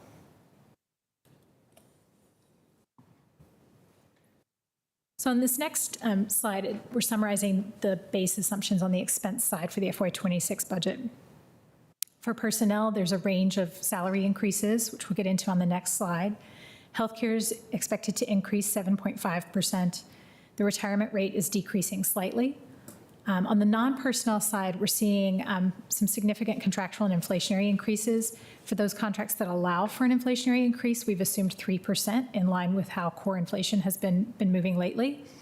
But we also have some contracts that have been rebid recently, and so you're seeing more significant increases in those. Some examples of contracts where we've had larger increases are like the impact of the labor negotiations to provide art service. That's going to have a $4.5 million impact in FY26, and significant anticipated increases in providing healthcare in the jail. Other areas of non-personnel, we're assuming that housing grants will continue at the FY25 ongoing level, continuing to look at what the demand for that program is and refine that number. Metro, as we mentioned before, we can mitigate the growth there with some use of regional balances. Debt service is increasing 7.8%. AHIF, we're assuming the ongoing level from FY 2025 with no one-time set aside at this point. And we're assuming that the school's transfer will be maintained at the current revenue sharing percentage of 46.8%. So to take a closer look at compensation, there's different groups of employees that receive different compensation increases. So for FY26, we're looking at a range for the non-bargaining units from 3% up to 4% with 2% range movement. Service, labor, and trades is going to receive a 4% increase with a 2% range movement in line with their agreement. The fire increases are expected to cost about $3.9 million, and police about $4 million. So in addition to the ongoing expense needs that we've touched on, there are also programs and service areas where one-time funding would be needed in FY26. This slide summarizes some of those areas, showing their level of one-time support in FY25, including capital, eviction prevention, and economic development grants. And I will now turn it over to Danielle Bush to talk through some of the revenue assumptions. So this slide right here summarizes our tax revenues for the fiscal year 25 adopted budget. So you'll see that the green slices here represent our residential type taxes, which is about 64%. And then the blue slices represent our commercial type taxes, which is about 36%. And then from this, real estate tax revenues from the office market make up about 67% of the total commercial real estate taxes, which is about 10% of the total tax revenues. For this next slide, we are demonstrating that some of the real estate tax revenues are actually already carved out and dedicated to certain uses, such as the Crystal City TIF, the Columbia Pike TIF, the Ballston Quarter TIF, as well as things like tax relief for the elderly and disabled, and state-required tax relief for disabled veterans and surviving spouses. And the numbers that are represented on this slide are fiscal year 25 adopted numbers. So this slide right here is two scenarios that we put together for what we believe the office market to do in fiscal year 26. So the scenario on the left represents what we believe to be the best case scenario for office, which is a decline of about 7%. And then the scenario on the right is what we believe to be the worst case scenario for the office market of a decline of about 17%. On both of these graphs, the yellow and the blue lines represent represent actual assessment changes for the residential and commercial markets. And you'll see in both of the scenarios, we anticipate the residential market to continue to grow. This next slide right here represents the assessment shares for these different tax sources, so for residential, commercial, and apartments. And you'll see that the orange line at the top for residential continues to do well, as well as the green line for apartments. And you'll see commercial is starting to come down, and again, that's primarily driven by the decline and the pressure that we're seeing in the office market.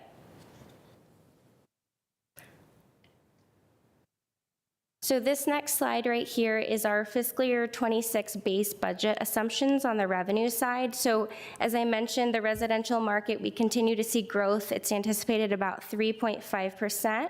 On the commercial side, office continues to struggle and is anticipated to decline from a range of 7 to 17%, but it's offset by a positive for 2% for hotels and apartments of about 5%.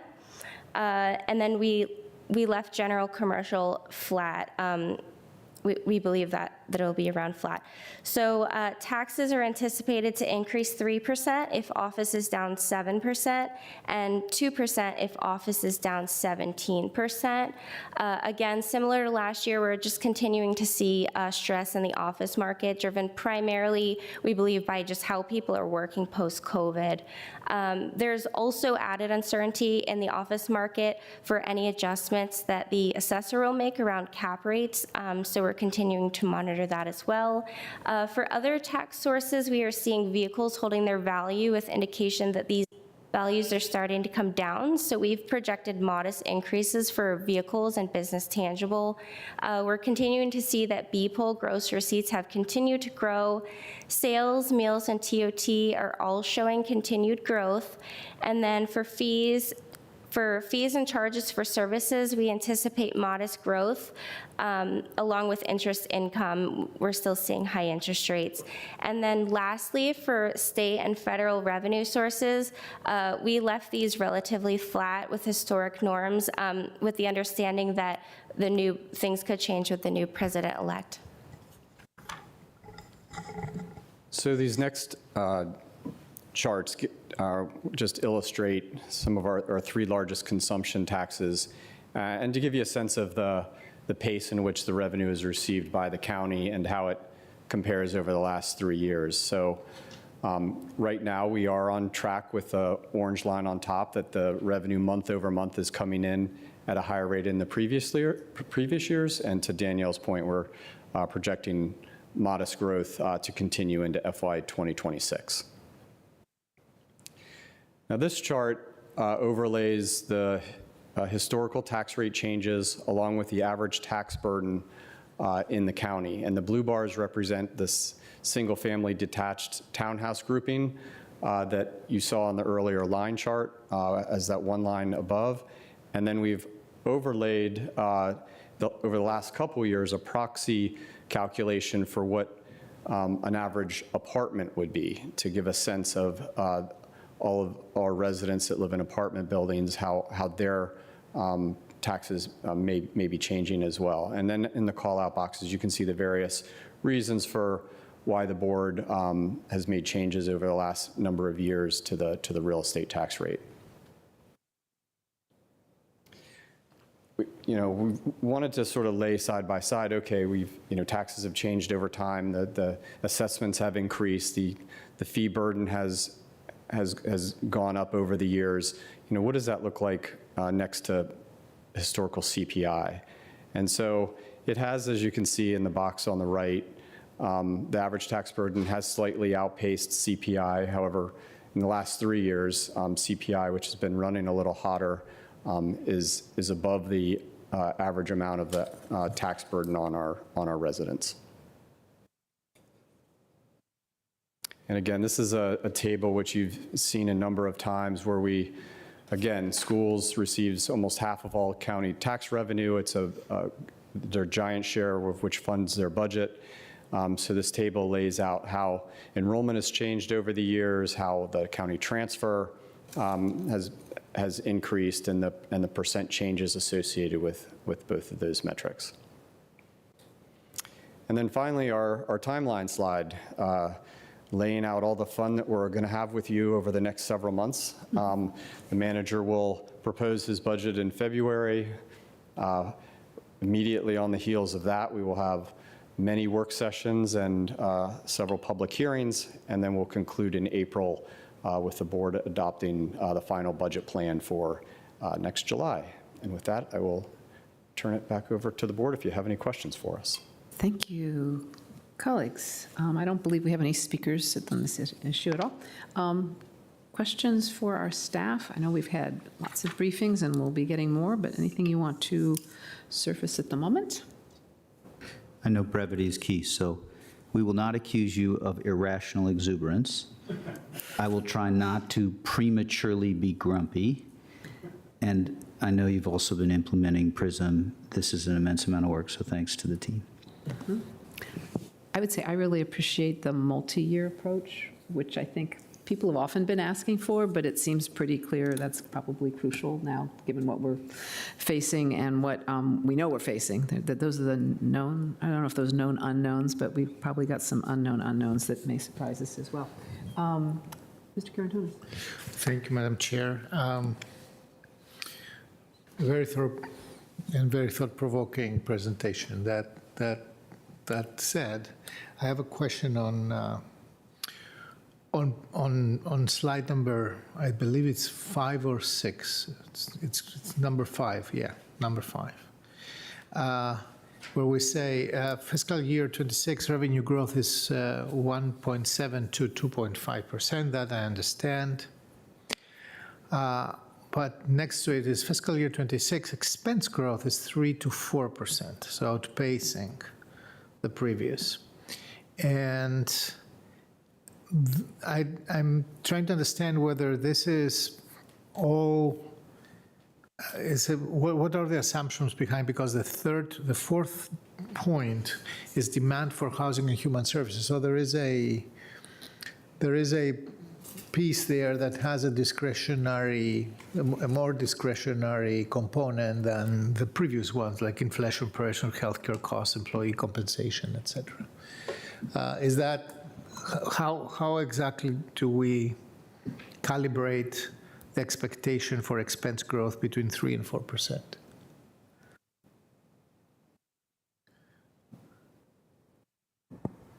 I would say on this slide, all of the numbers in here are driven by what we have gone through as the base budget assumptions. And so for those housing and human services, we're assuming the same level as FY25, but we're also trying to let you know that we expect there's going to be more demand than that. So that could drive up those numbers even more. Yeah, because further down slide 8, you showed us a little bit how the gray, not tractable area versus the green part of the pie. Okay, thank you for that. We will be studying that very carefully. Thanks. Ms. Cunningham. Yeah, I was going to go to that same slide because I think it's really important to highlight that right now we're on track to spend more than we're collecting. That's kind of a fundamental item to sit and talk about, and that's not just a one-year phenomenon, but that we have some lean times ahead across the board. So we will spend a lot of time on that in coming years, but this is very helpful, in coming months, but that's very helpful. The other slide I wanted to go to was 22 from Mr. Stevenson's part.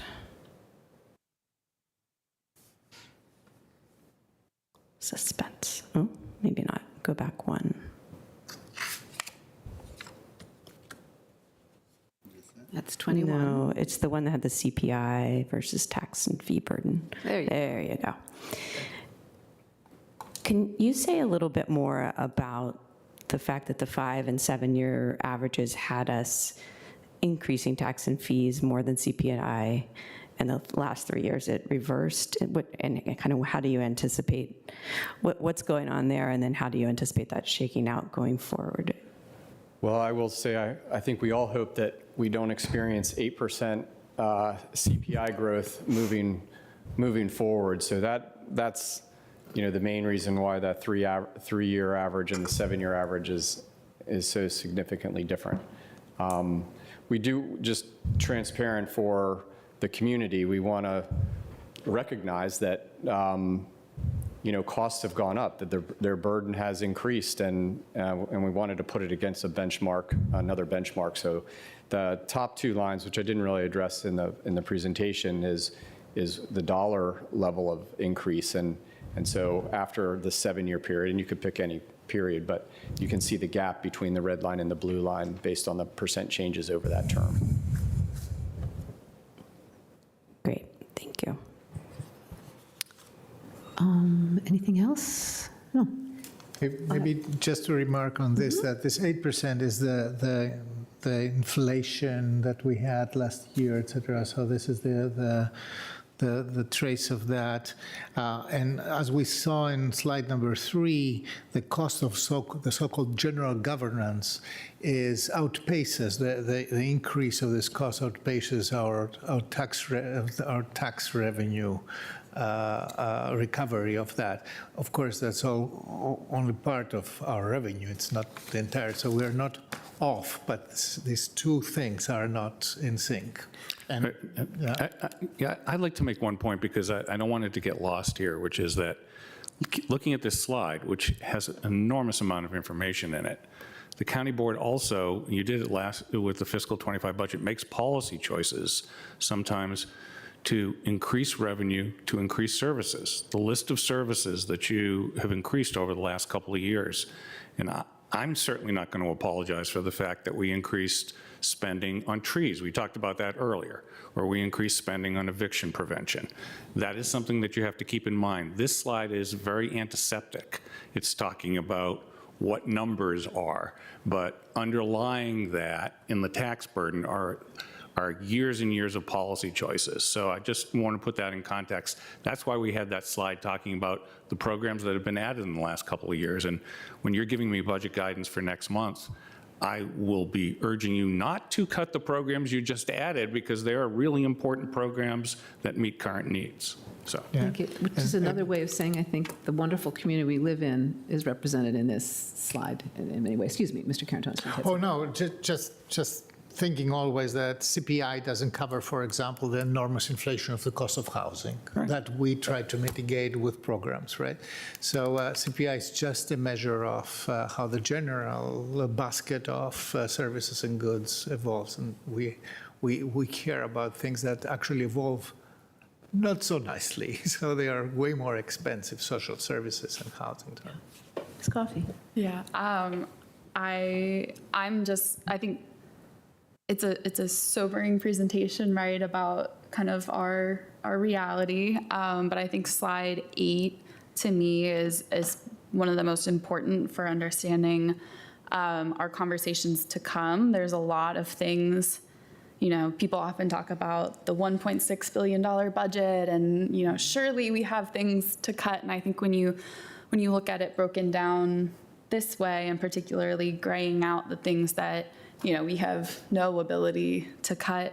I think it tees up some of the harder conversations that we're going to need to have over the next year and years in terms of, those are the buckets and which things are need to have and which things are nice to have. And I just also would like to thank and commend staff for adding, I think, slide 16. I brought up less than 24 hours ago that this is a version of this graph that I would like to see, which breaks out apartment separate from commercial. I hadn't seen it until this presentation this way, but I think it shows a lot, right, in terms of things that get masked when we combine non-residential commercial, so office and retail, with the residential commercial, which is apartments, and kind of both historically how much we have relied on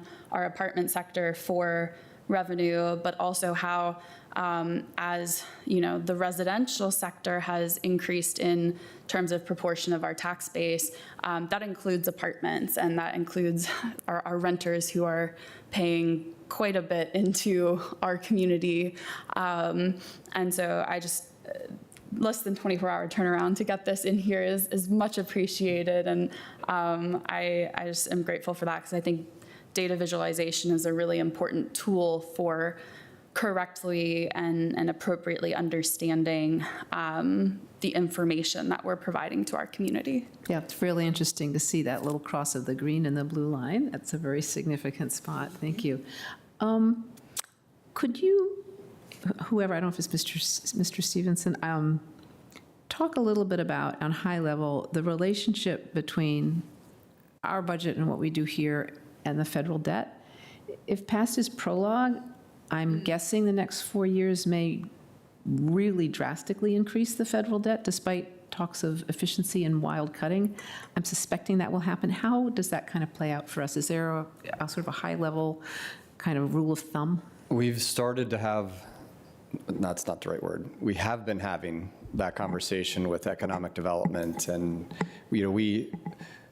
Department of Management and Finance intersects with a lot of county departments to get that subject matter expert information out of the, all the variety of places, whether it's in housing or the treasurer's office or commissioner of revenue.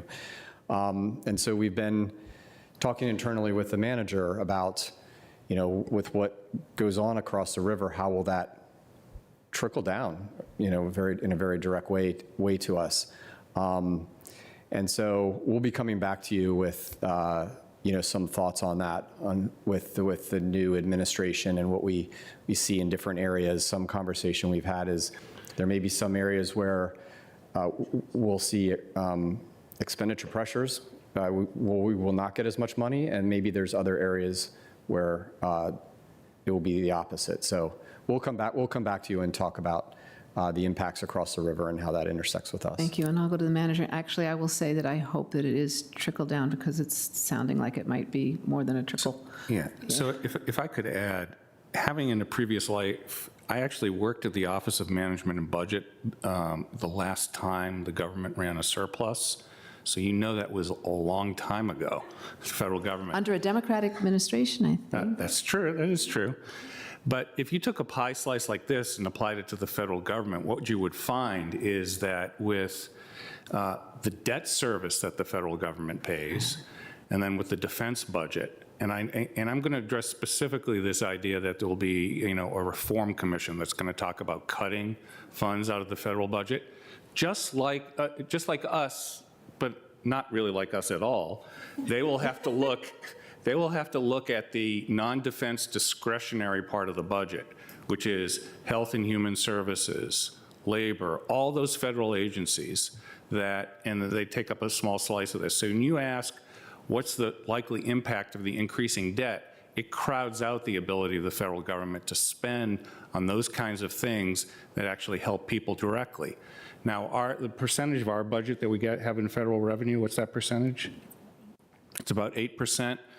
I don't want to say we're immune to what's going to happen across the river. That 8% is something that has a lot of pass-through dollars that come through the state also. So it can have an impact, but your question specifically about the federal debt, that continues every year to sort of squeeze out the kind of flexibility that we'd like to have in dealing with the federal government. Thank you. And then, Mr. Schwartz, I know I think it's January, February, you typically go out and talk with the community about the budget. And this particular presentation that we just had, Ms. McIntyre is here, and maybe some are watching online, but probably not a lot. And it feels to me like, given what's coming, a little more preparation for our community might be helpful. And maybe there's some other formats, maybe this presentation, take it a little bit on the road, or somebody can to, Committee 100, which is called something else now, Arlington Forward, or just some other groups. I'm just thinking there may be some ways to get it out there and push it out a little bit more than we usually do, because I think we need people to start getting their heads around a new situation that really Arlington is not used to. We have been in conversations with the CMO engagement communications team to how best to do exactly what you're saying. So, yep. Okay. Yep. Thank you. Great minds, more or less. All right. Colleagues, anything else all right. That brings us now down to the specifics on the budget, actually, I think, our financial results and closeout. Mr. Schwartz, back to you. Yes, so, you know, you're on the county board. You think you have a boring job, but you have the ability to time travel. I don't know if you knew that. So we're sitting here in November of 2024, and we're going to give you a report on a process that's been going on for 2 years. Back in November of 2022, we came to you, we said, we think the fiscal 24 budget's going to be like this. And then we came to you in February of 2023 and we proposed a budget. You know, okay. Then in April of 2023, you adopted a budget. Now, let's just be honest, we were all guessing about what was going to happen. So then fiscal 24 happened in July of last year up until June of this year. Okay, so you following me here? So now we're in November of this year, taking a look back at to see how well we did, thinking about what was going to happen. And so, how did we do? Well, you know, that's why sometimes we get criticized as saying we're just too conservative. We have to make sure if we show up here with a deficit, actually, I would just say we wouldn't show up. So, what you're going to hear about, we're talking about 3 years at the same time, and we just started doing it now. We're going to talk to you about fiscal 24 closeout, but we're already going to be talking to you about how you might want to set aside some of that money for fiscal 26. So enjoy the time travel. I'm going to turn it over to Richard. Thank you. That's why we sometimes look a little dazed, because we're living in 3 fiscal years. Closing out one, we're executing the other, and we're planning for the next. Yeah. But Emily and I are going to walk you through the how we ended the fiscal year. And so starting off, we ended within budget, which we all agree is a good thing. And it's slightly, and we ended with a fund balance that's slightly higher than it was the prior year. And as we'll walk through, most of the remaining funding at the end of 24 is restricted in some form, with almost 95% of the balances dedicated in some way. So this slide illustrates the various areas the manager is recommending allocating fund balance. Fund balance totals just over $372 million, and the first 2 rows of boxes are all the various restricted groups of funds. And we'll talk through in detail what are in each of the boxes on the following slides. And after all these dedicated or restricted allocations, there remains $16.7 million in discretionary funding. And of this balance, the manager is recommending a limited number of items be funded in FY25 that relate to various unanticipated costs in this fiscal year, which must be addressed. And then the remaining $8.4 million he's recommending to be set aside for budget deliberations of FY 2026. So to give a general overview, departments in the aggregate ended the fiscal year with savings. I will note that the amount of savings is much lower than in the last several fiscal years. We've had some supply chain issues becoming less acute, and departments being able to execute their allocated budgets. So there's a little less budget savings is realizing we've experienced compared to the several years before during the pandemic. For taxes, that came in slightly higher, approximately $13.7 million than projected at third quarter. And a portion of that was due to the additional half-cent increase that you all provided to fund a variety of community priorities. And then on the non-tax side, we experienced most significantly higher interest income due to the elevated rates of return that the treasurer was able to yield in investments of county funds. And some of our state and federal revenues were below budget, but this was primarily due to various grants, which we have not spent, and so we have not received the revenue reimbursement for that. So that will happen in this fiscal year. Mm-hmm. So key to the counties, and I'm sort of hitting the start of the boxes that were on the last slide, but the key to the county's AAA bond rating and fundamental financial health is maintaining our fiscal reserves. And these reserves total $119.4 million and account for over 30% of total fund balance. Most of these monies are carried over from year to year, but we do need to adjust the balances based on adopted fiscal policies. As I will show on the following slide, Arlington's reserve levels are below various sister jurisdictions, which also maintain a AAA bond rating, and continued investment to increase these reserves is important to fiscal sustainability. So on the left, our largest reserve is our general fund operating reserve, which must be maintained at 5.5% of the adopted budget. As part of this closeout process, we are increasing the reserve by $5.4 million to meet that fiscal policy. And this reserve is contributed by both the county and schools in a proportion equal to the current principles of revenue sharing percentages. Next, we have the stabilization reserve, which is 1.3% of the general fund budget. And this reserve is important to address unexpected temporary events such as major weather events or other local or regional emergencies requiring immediate incurrence of costs to address those. And then finally, we have our self-insurance reserve, which is required because we are self-insured here in the county for healthcare costs. So this chart illustrates over the last 5 years how our reserves have increased. And so we are now up to that $119.2 million, which I mentioned on the previous slide, based on the manager's recommendations. And as I mentioned also, this shows Arlington's reserve level compared to similar AAA bond-rated jurisdictions. Our long-term goal is to achieve a minimum of 10% reserves, which is represented by the red horizontal line on the graph. Arlington is there to the left. So after setting aside the funds dedicated to reserves, we have other funds with various restrictions on them. There's approximately $31.6 million in legally restricted funding. These are funds which the county has received, and there are very specific spending requirements around them. These funds include various grants from state and federal government and donations which we may have received for particular purposes.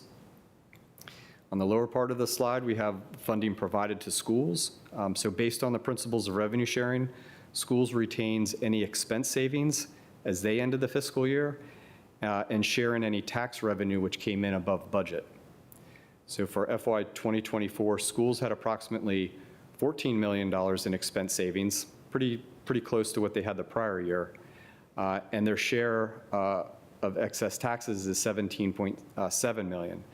Now, I should note that the school included a majority of the extra tax revenue in their adopted FY 25 budget, as these were funds that we identified last spring through the mid-year and third quarter analysis. And then only $2.8 million of revenue is unanticipated by schools as a part of closeout. And with that, Emily will run through some of the other areas of funding. So the next allocation of fund balance, the next little box on that first slide we looked at, is for the Affordable Housing Investment Fund. The total recommended funding of carryover is $106.9 million in the general fund, plus $5.9 million in federal home funding. The general fund portion is broken into two categories. The unallocated balance is funding that the board has not taken action to allocate to a particular project. These funds are envisioned to support existing projects in the CAF portfolio with capital needs and or projects at risk due to expiring affordability. Of the $85.6 million of unallocated funding, $51.1 million is unspent funding carried over from FY 2024. $23.4 million is from loan repayments and developer contributions. And the remaining $11 million is one-time funding allocated by the board at FY 2025 budget adoption. So that last pot is not new money. The allocated balance of $21.3 million is AHIF funding that's been allocated by the board for particular projects like Marbella and Crystal House. This funding is set aside for those projects until payments are made. And that's it. So the allocation of fund balance based on prior board actions is divided into two categories. The $12.6 million of short-term finance at the bottom of the slide is unspent funding from FY 2024 that's dedicated to upcoming projects. While the top part of the slide, the $49.5 million, represents one-time funding allocations already appropriated by the board at FY 2025 budget adoption. None of these items are new funding for allocations or additional funding. They're things that the board has already taken action on. At budget adoption, the board allocated one-time funding for these programs and projects, including $1 million for eviction prevention, $4.3 million for climate and environmental initiatives, and $2.7 million for teens, among other programs.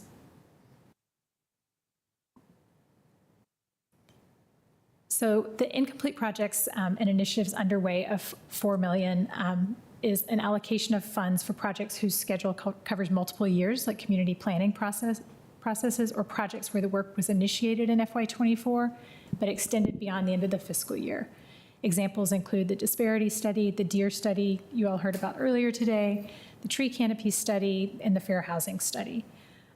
Another example on the slide is the fire recruit class, where the class began in FY 2024 but finished up their training in FY 2025.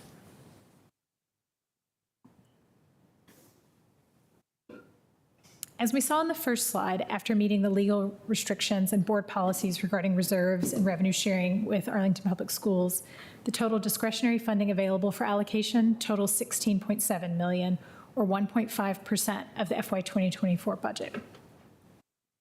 Of that $16.7 million, the county manager is recommending allocation of $8.3 million, which is divided into 4 categories. The first is contractual and legal obligations, $3.9 million.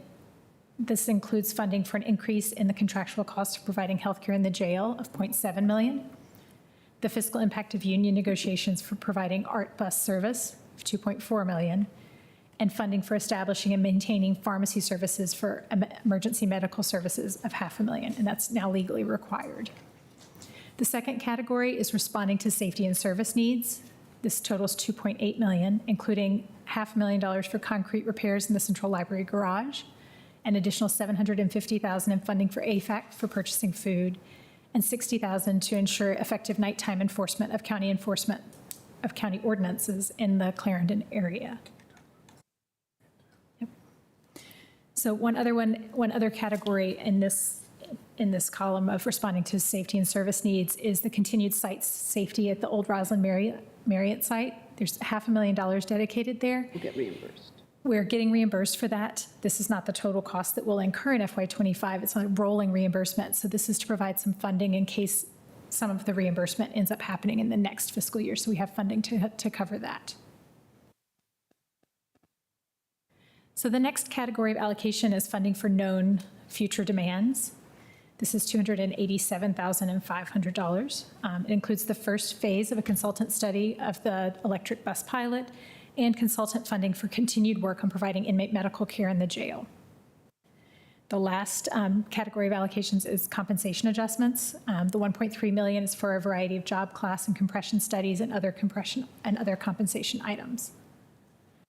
After the allocation of funds in these areas, the manager is recommending that the remaining $8.4 million be dedicated to needs in the FY 2026 budget. It's anticipated that a number of program areas could use one-time funding, as we talked about earlier in the economic outlook, including economic development grants, AHIF, PAYGO, and eviction prevention. So this ends our presentation. Happy to take any questions. All right, thank you. Colleagues, of course, we're going to have a public hearing of this on our carryover meeting on Tuesday, as well as discussion, but happy to have any questions or things you'd like to surface now. Thank you, Madam Chair. I always think of the scene in Ferris Bueller where he says 27 questions and 15 parts. It's 3:30. Thank you for the work. No questions, Your Honor. All right. Great discussion coming up on Tuesday. Mr. Karantonis? Yes. We will have some discussion on these on Tuesday, but still, we can have questions. Basics. All right, good. Good. Mr. Stevenson, I'm glad to see you still have your Tang supply. This is good. Getting ready for another year. I think with that, thank you very much. Opening the budget season, this is kind of the ribbon cutting part. Yeah. All right. Thank you very much. We will all be together here on Tuesday. Mr. Cushing, anything else to come before the board today? There are no further items. All right. Thank you all. We are adjourned until recess until November 19 at 3 p.m. on a Tuesday. Thank you all. It's a beautiful day out there. It was when I poked my nose out.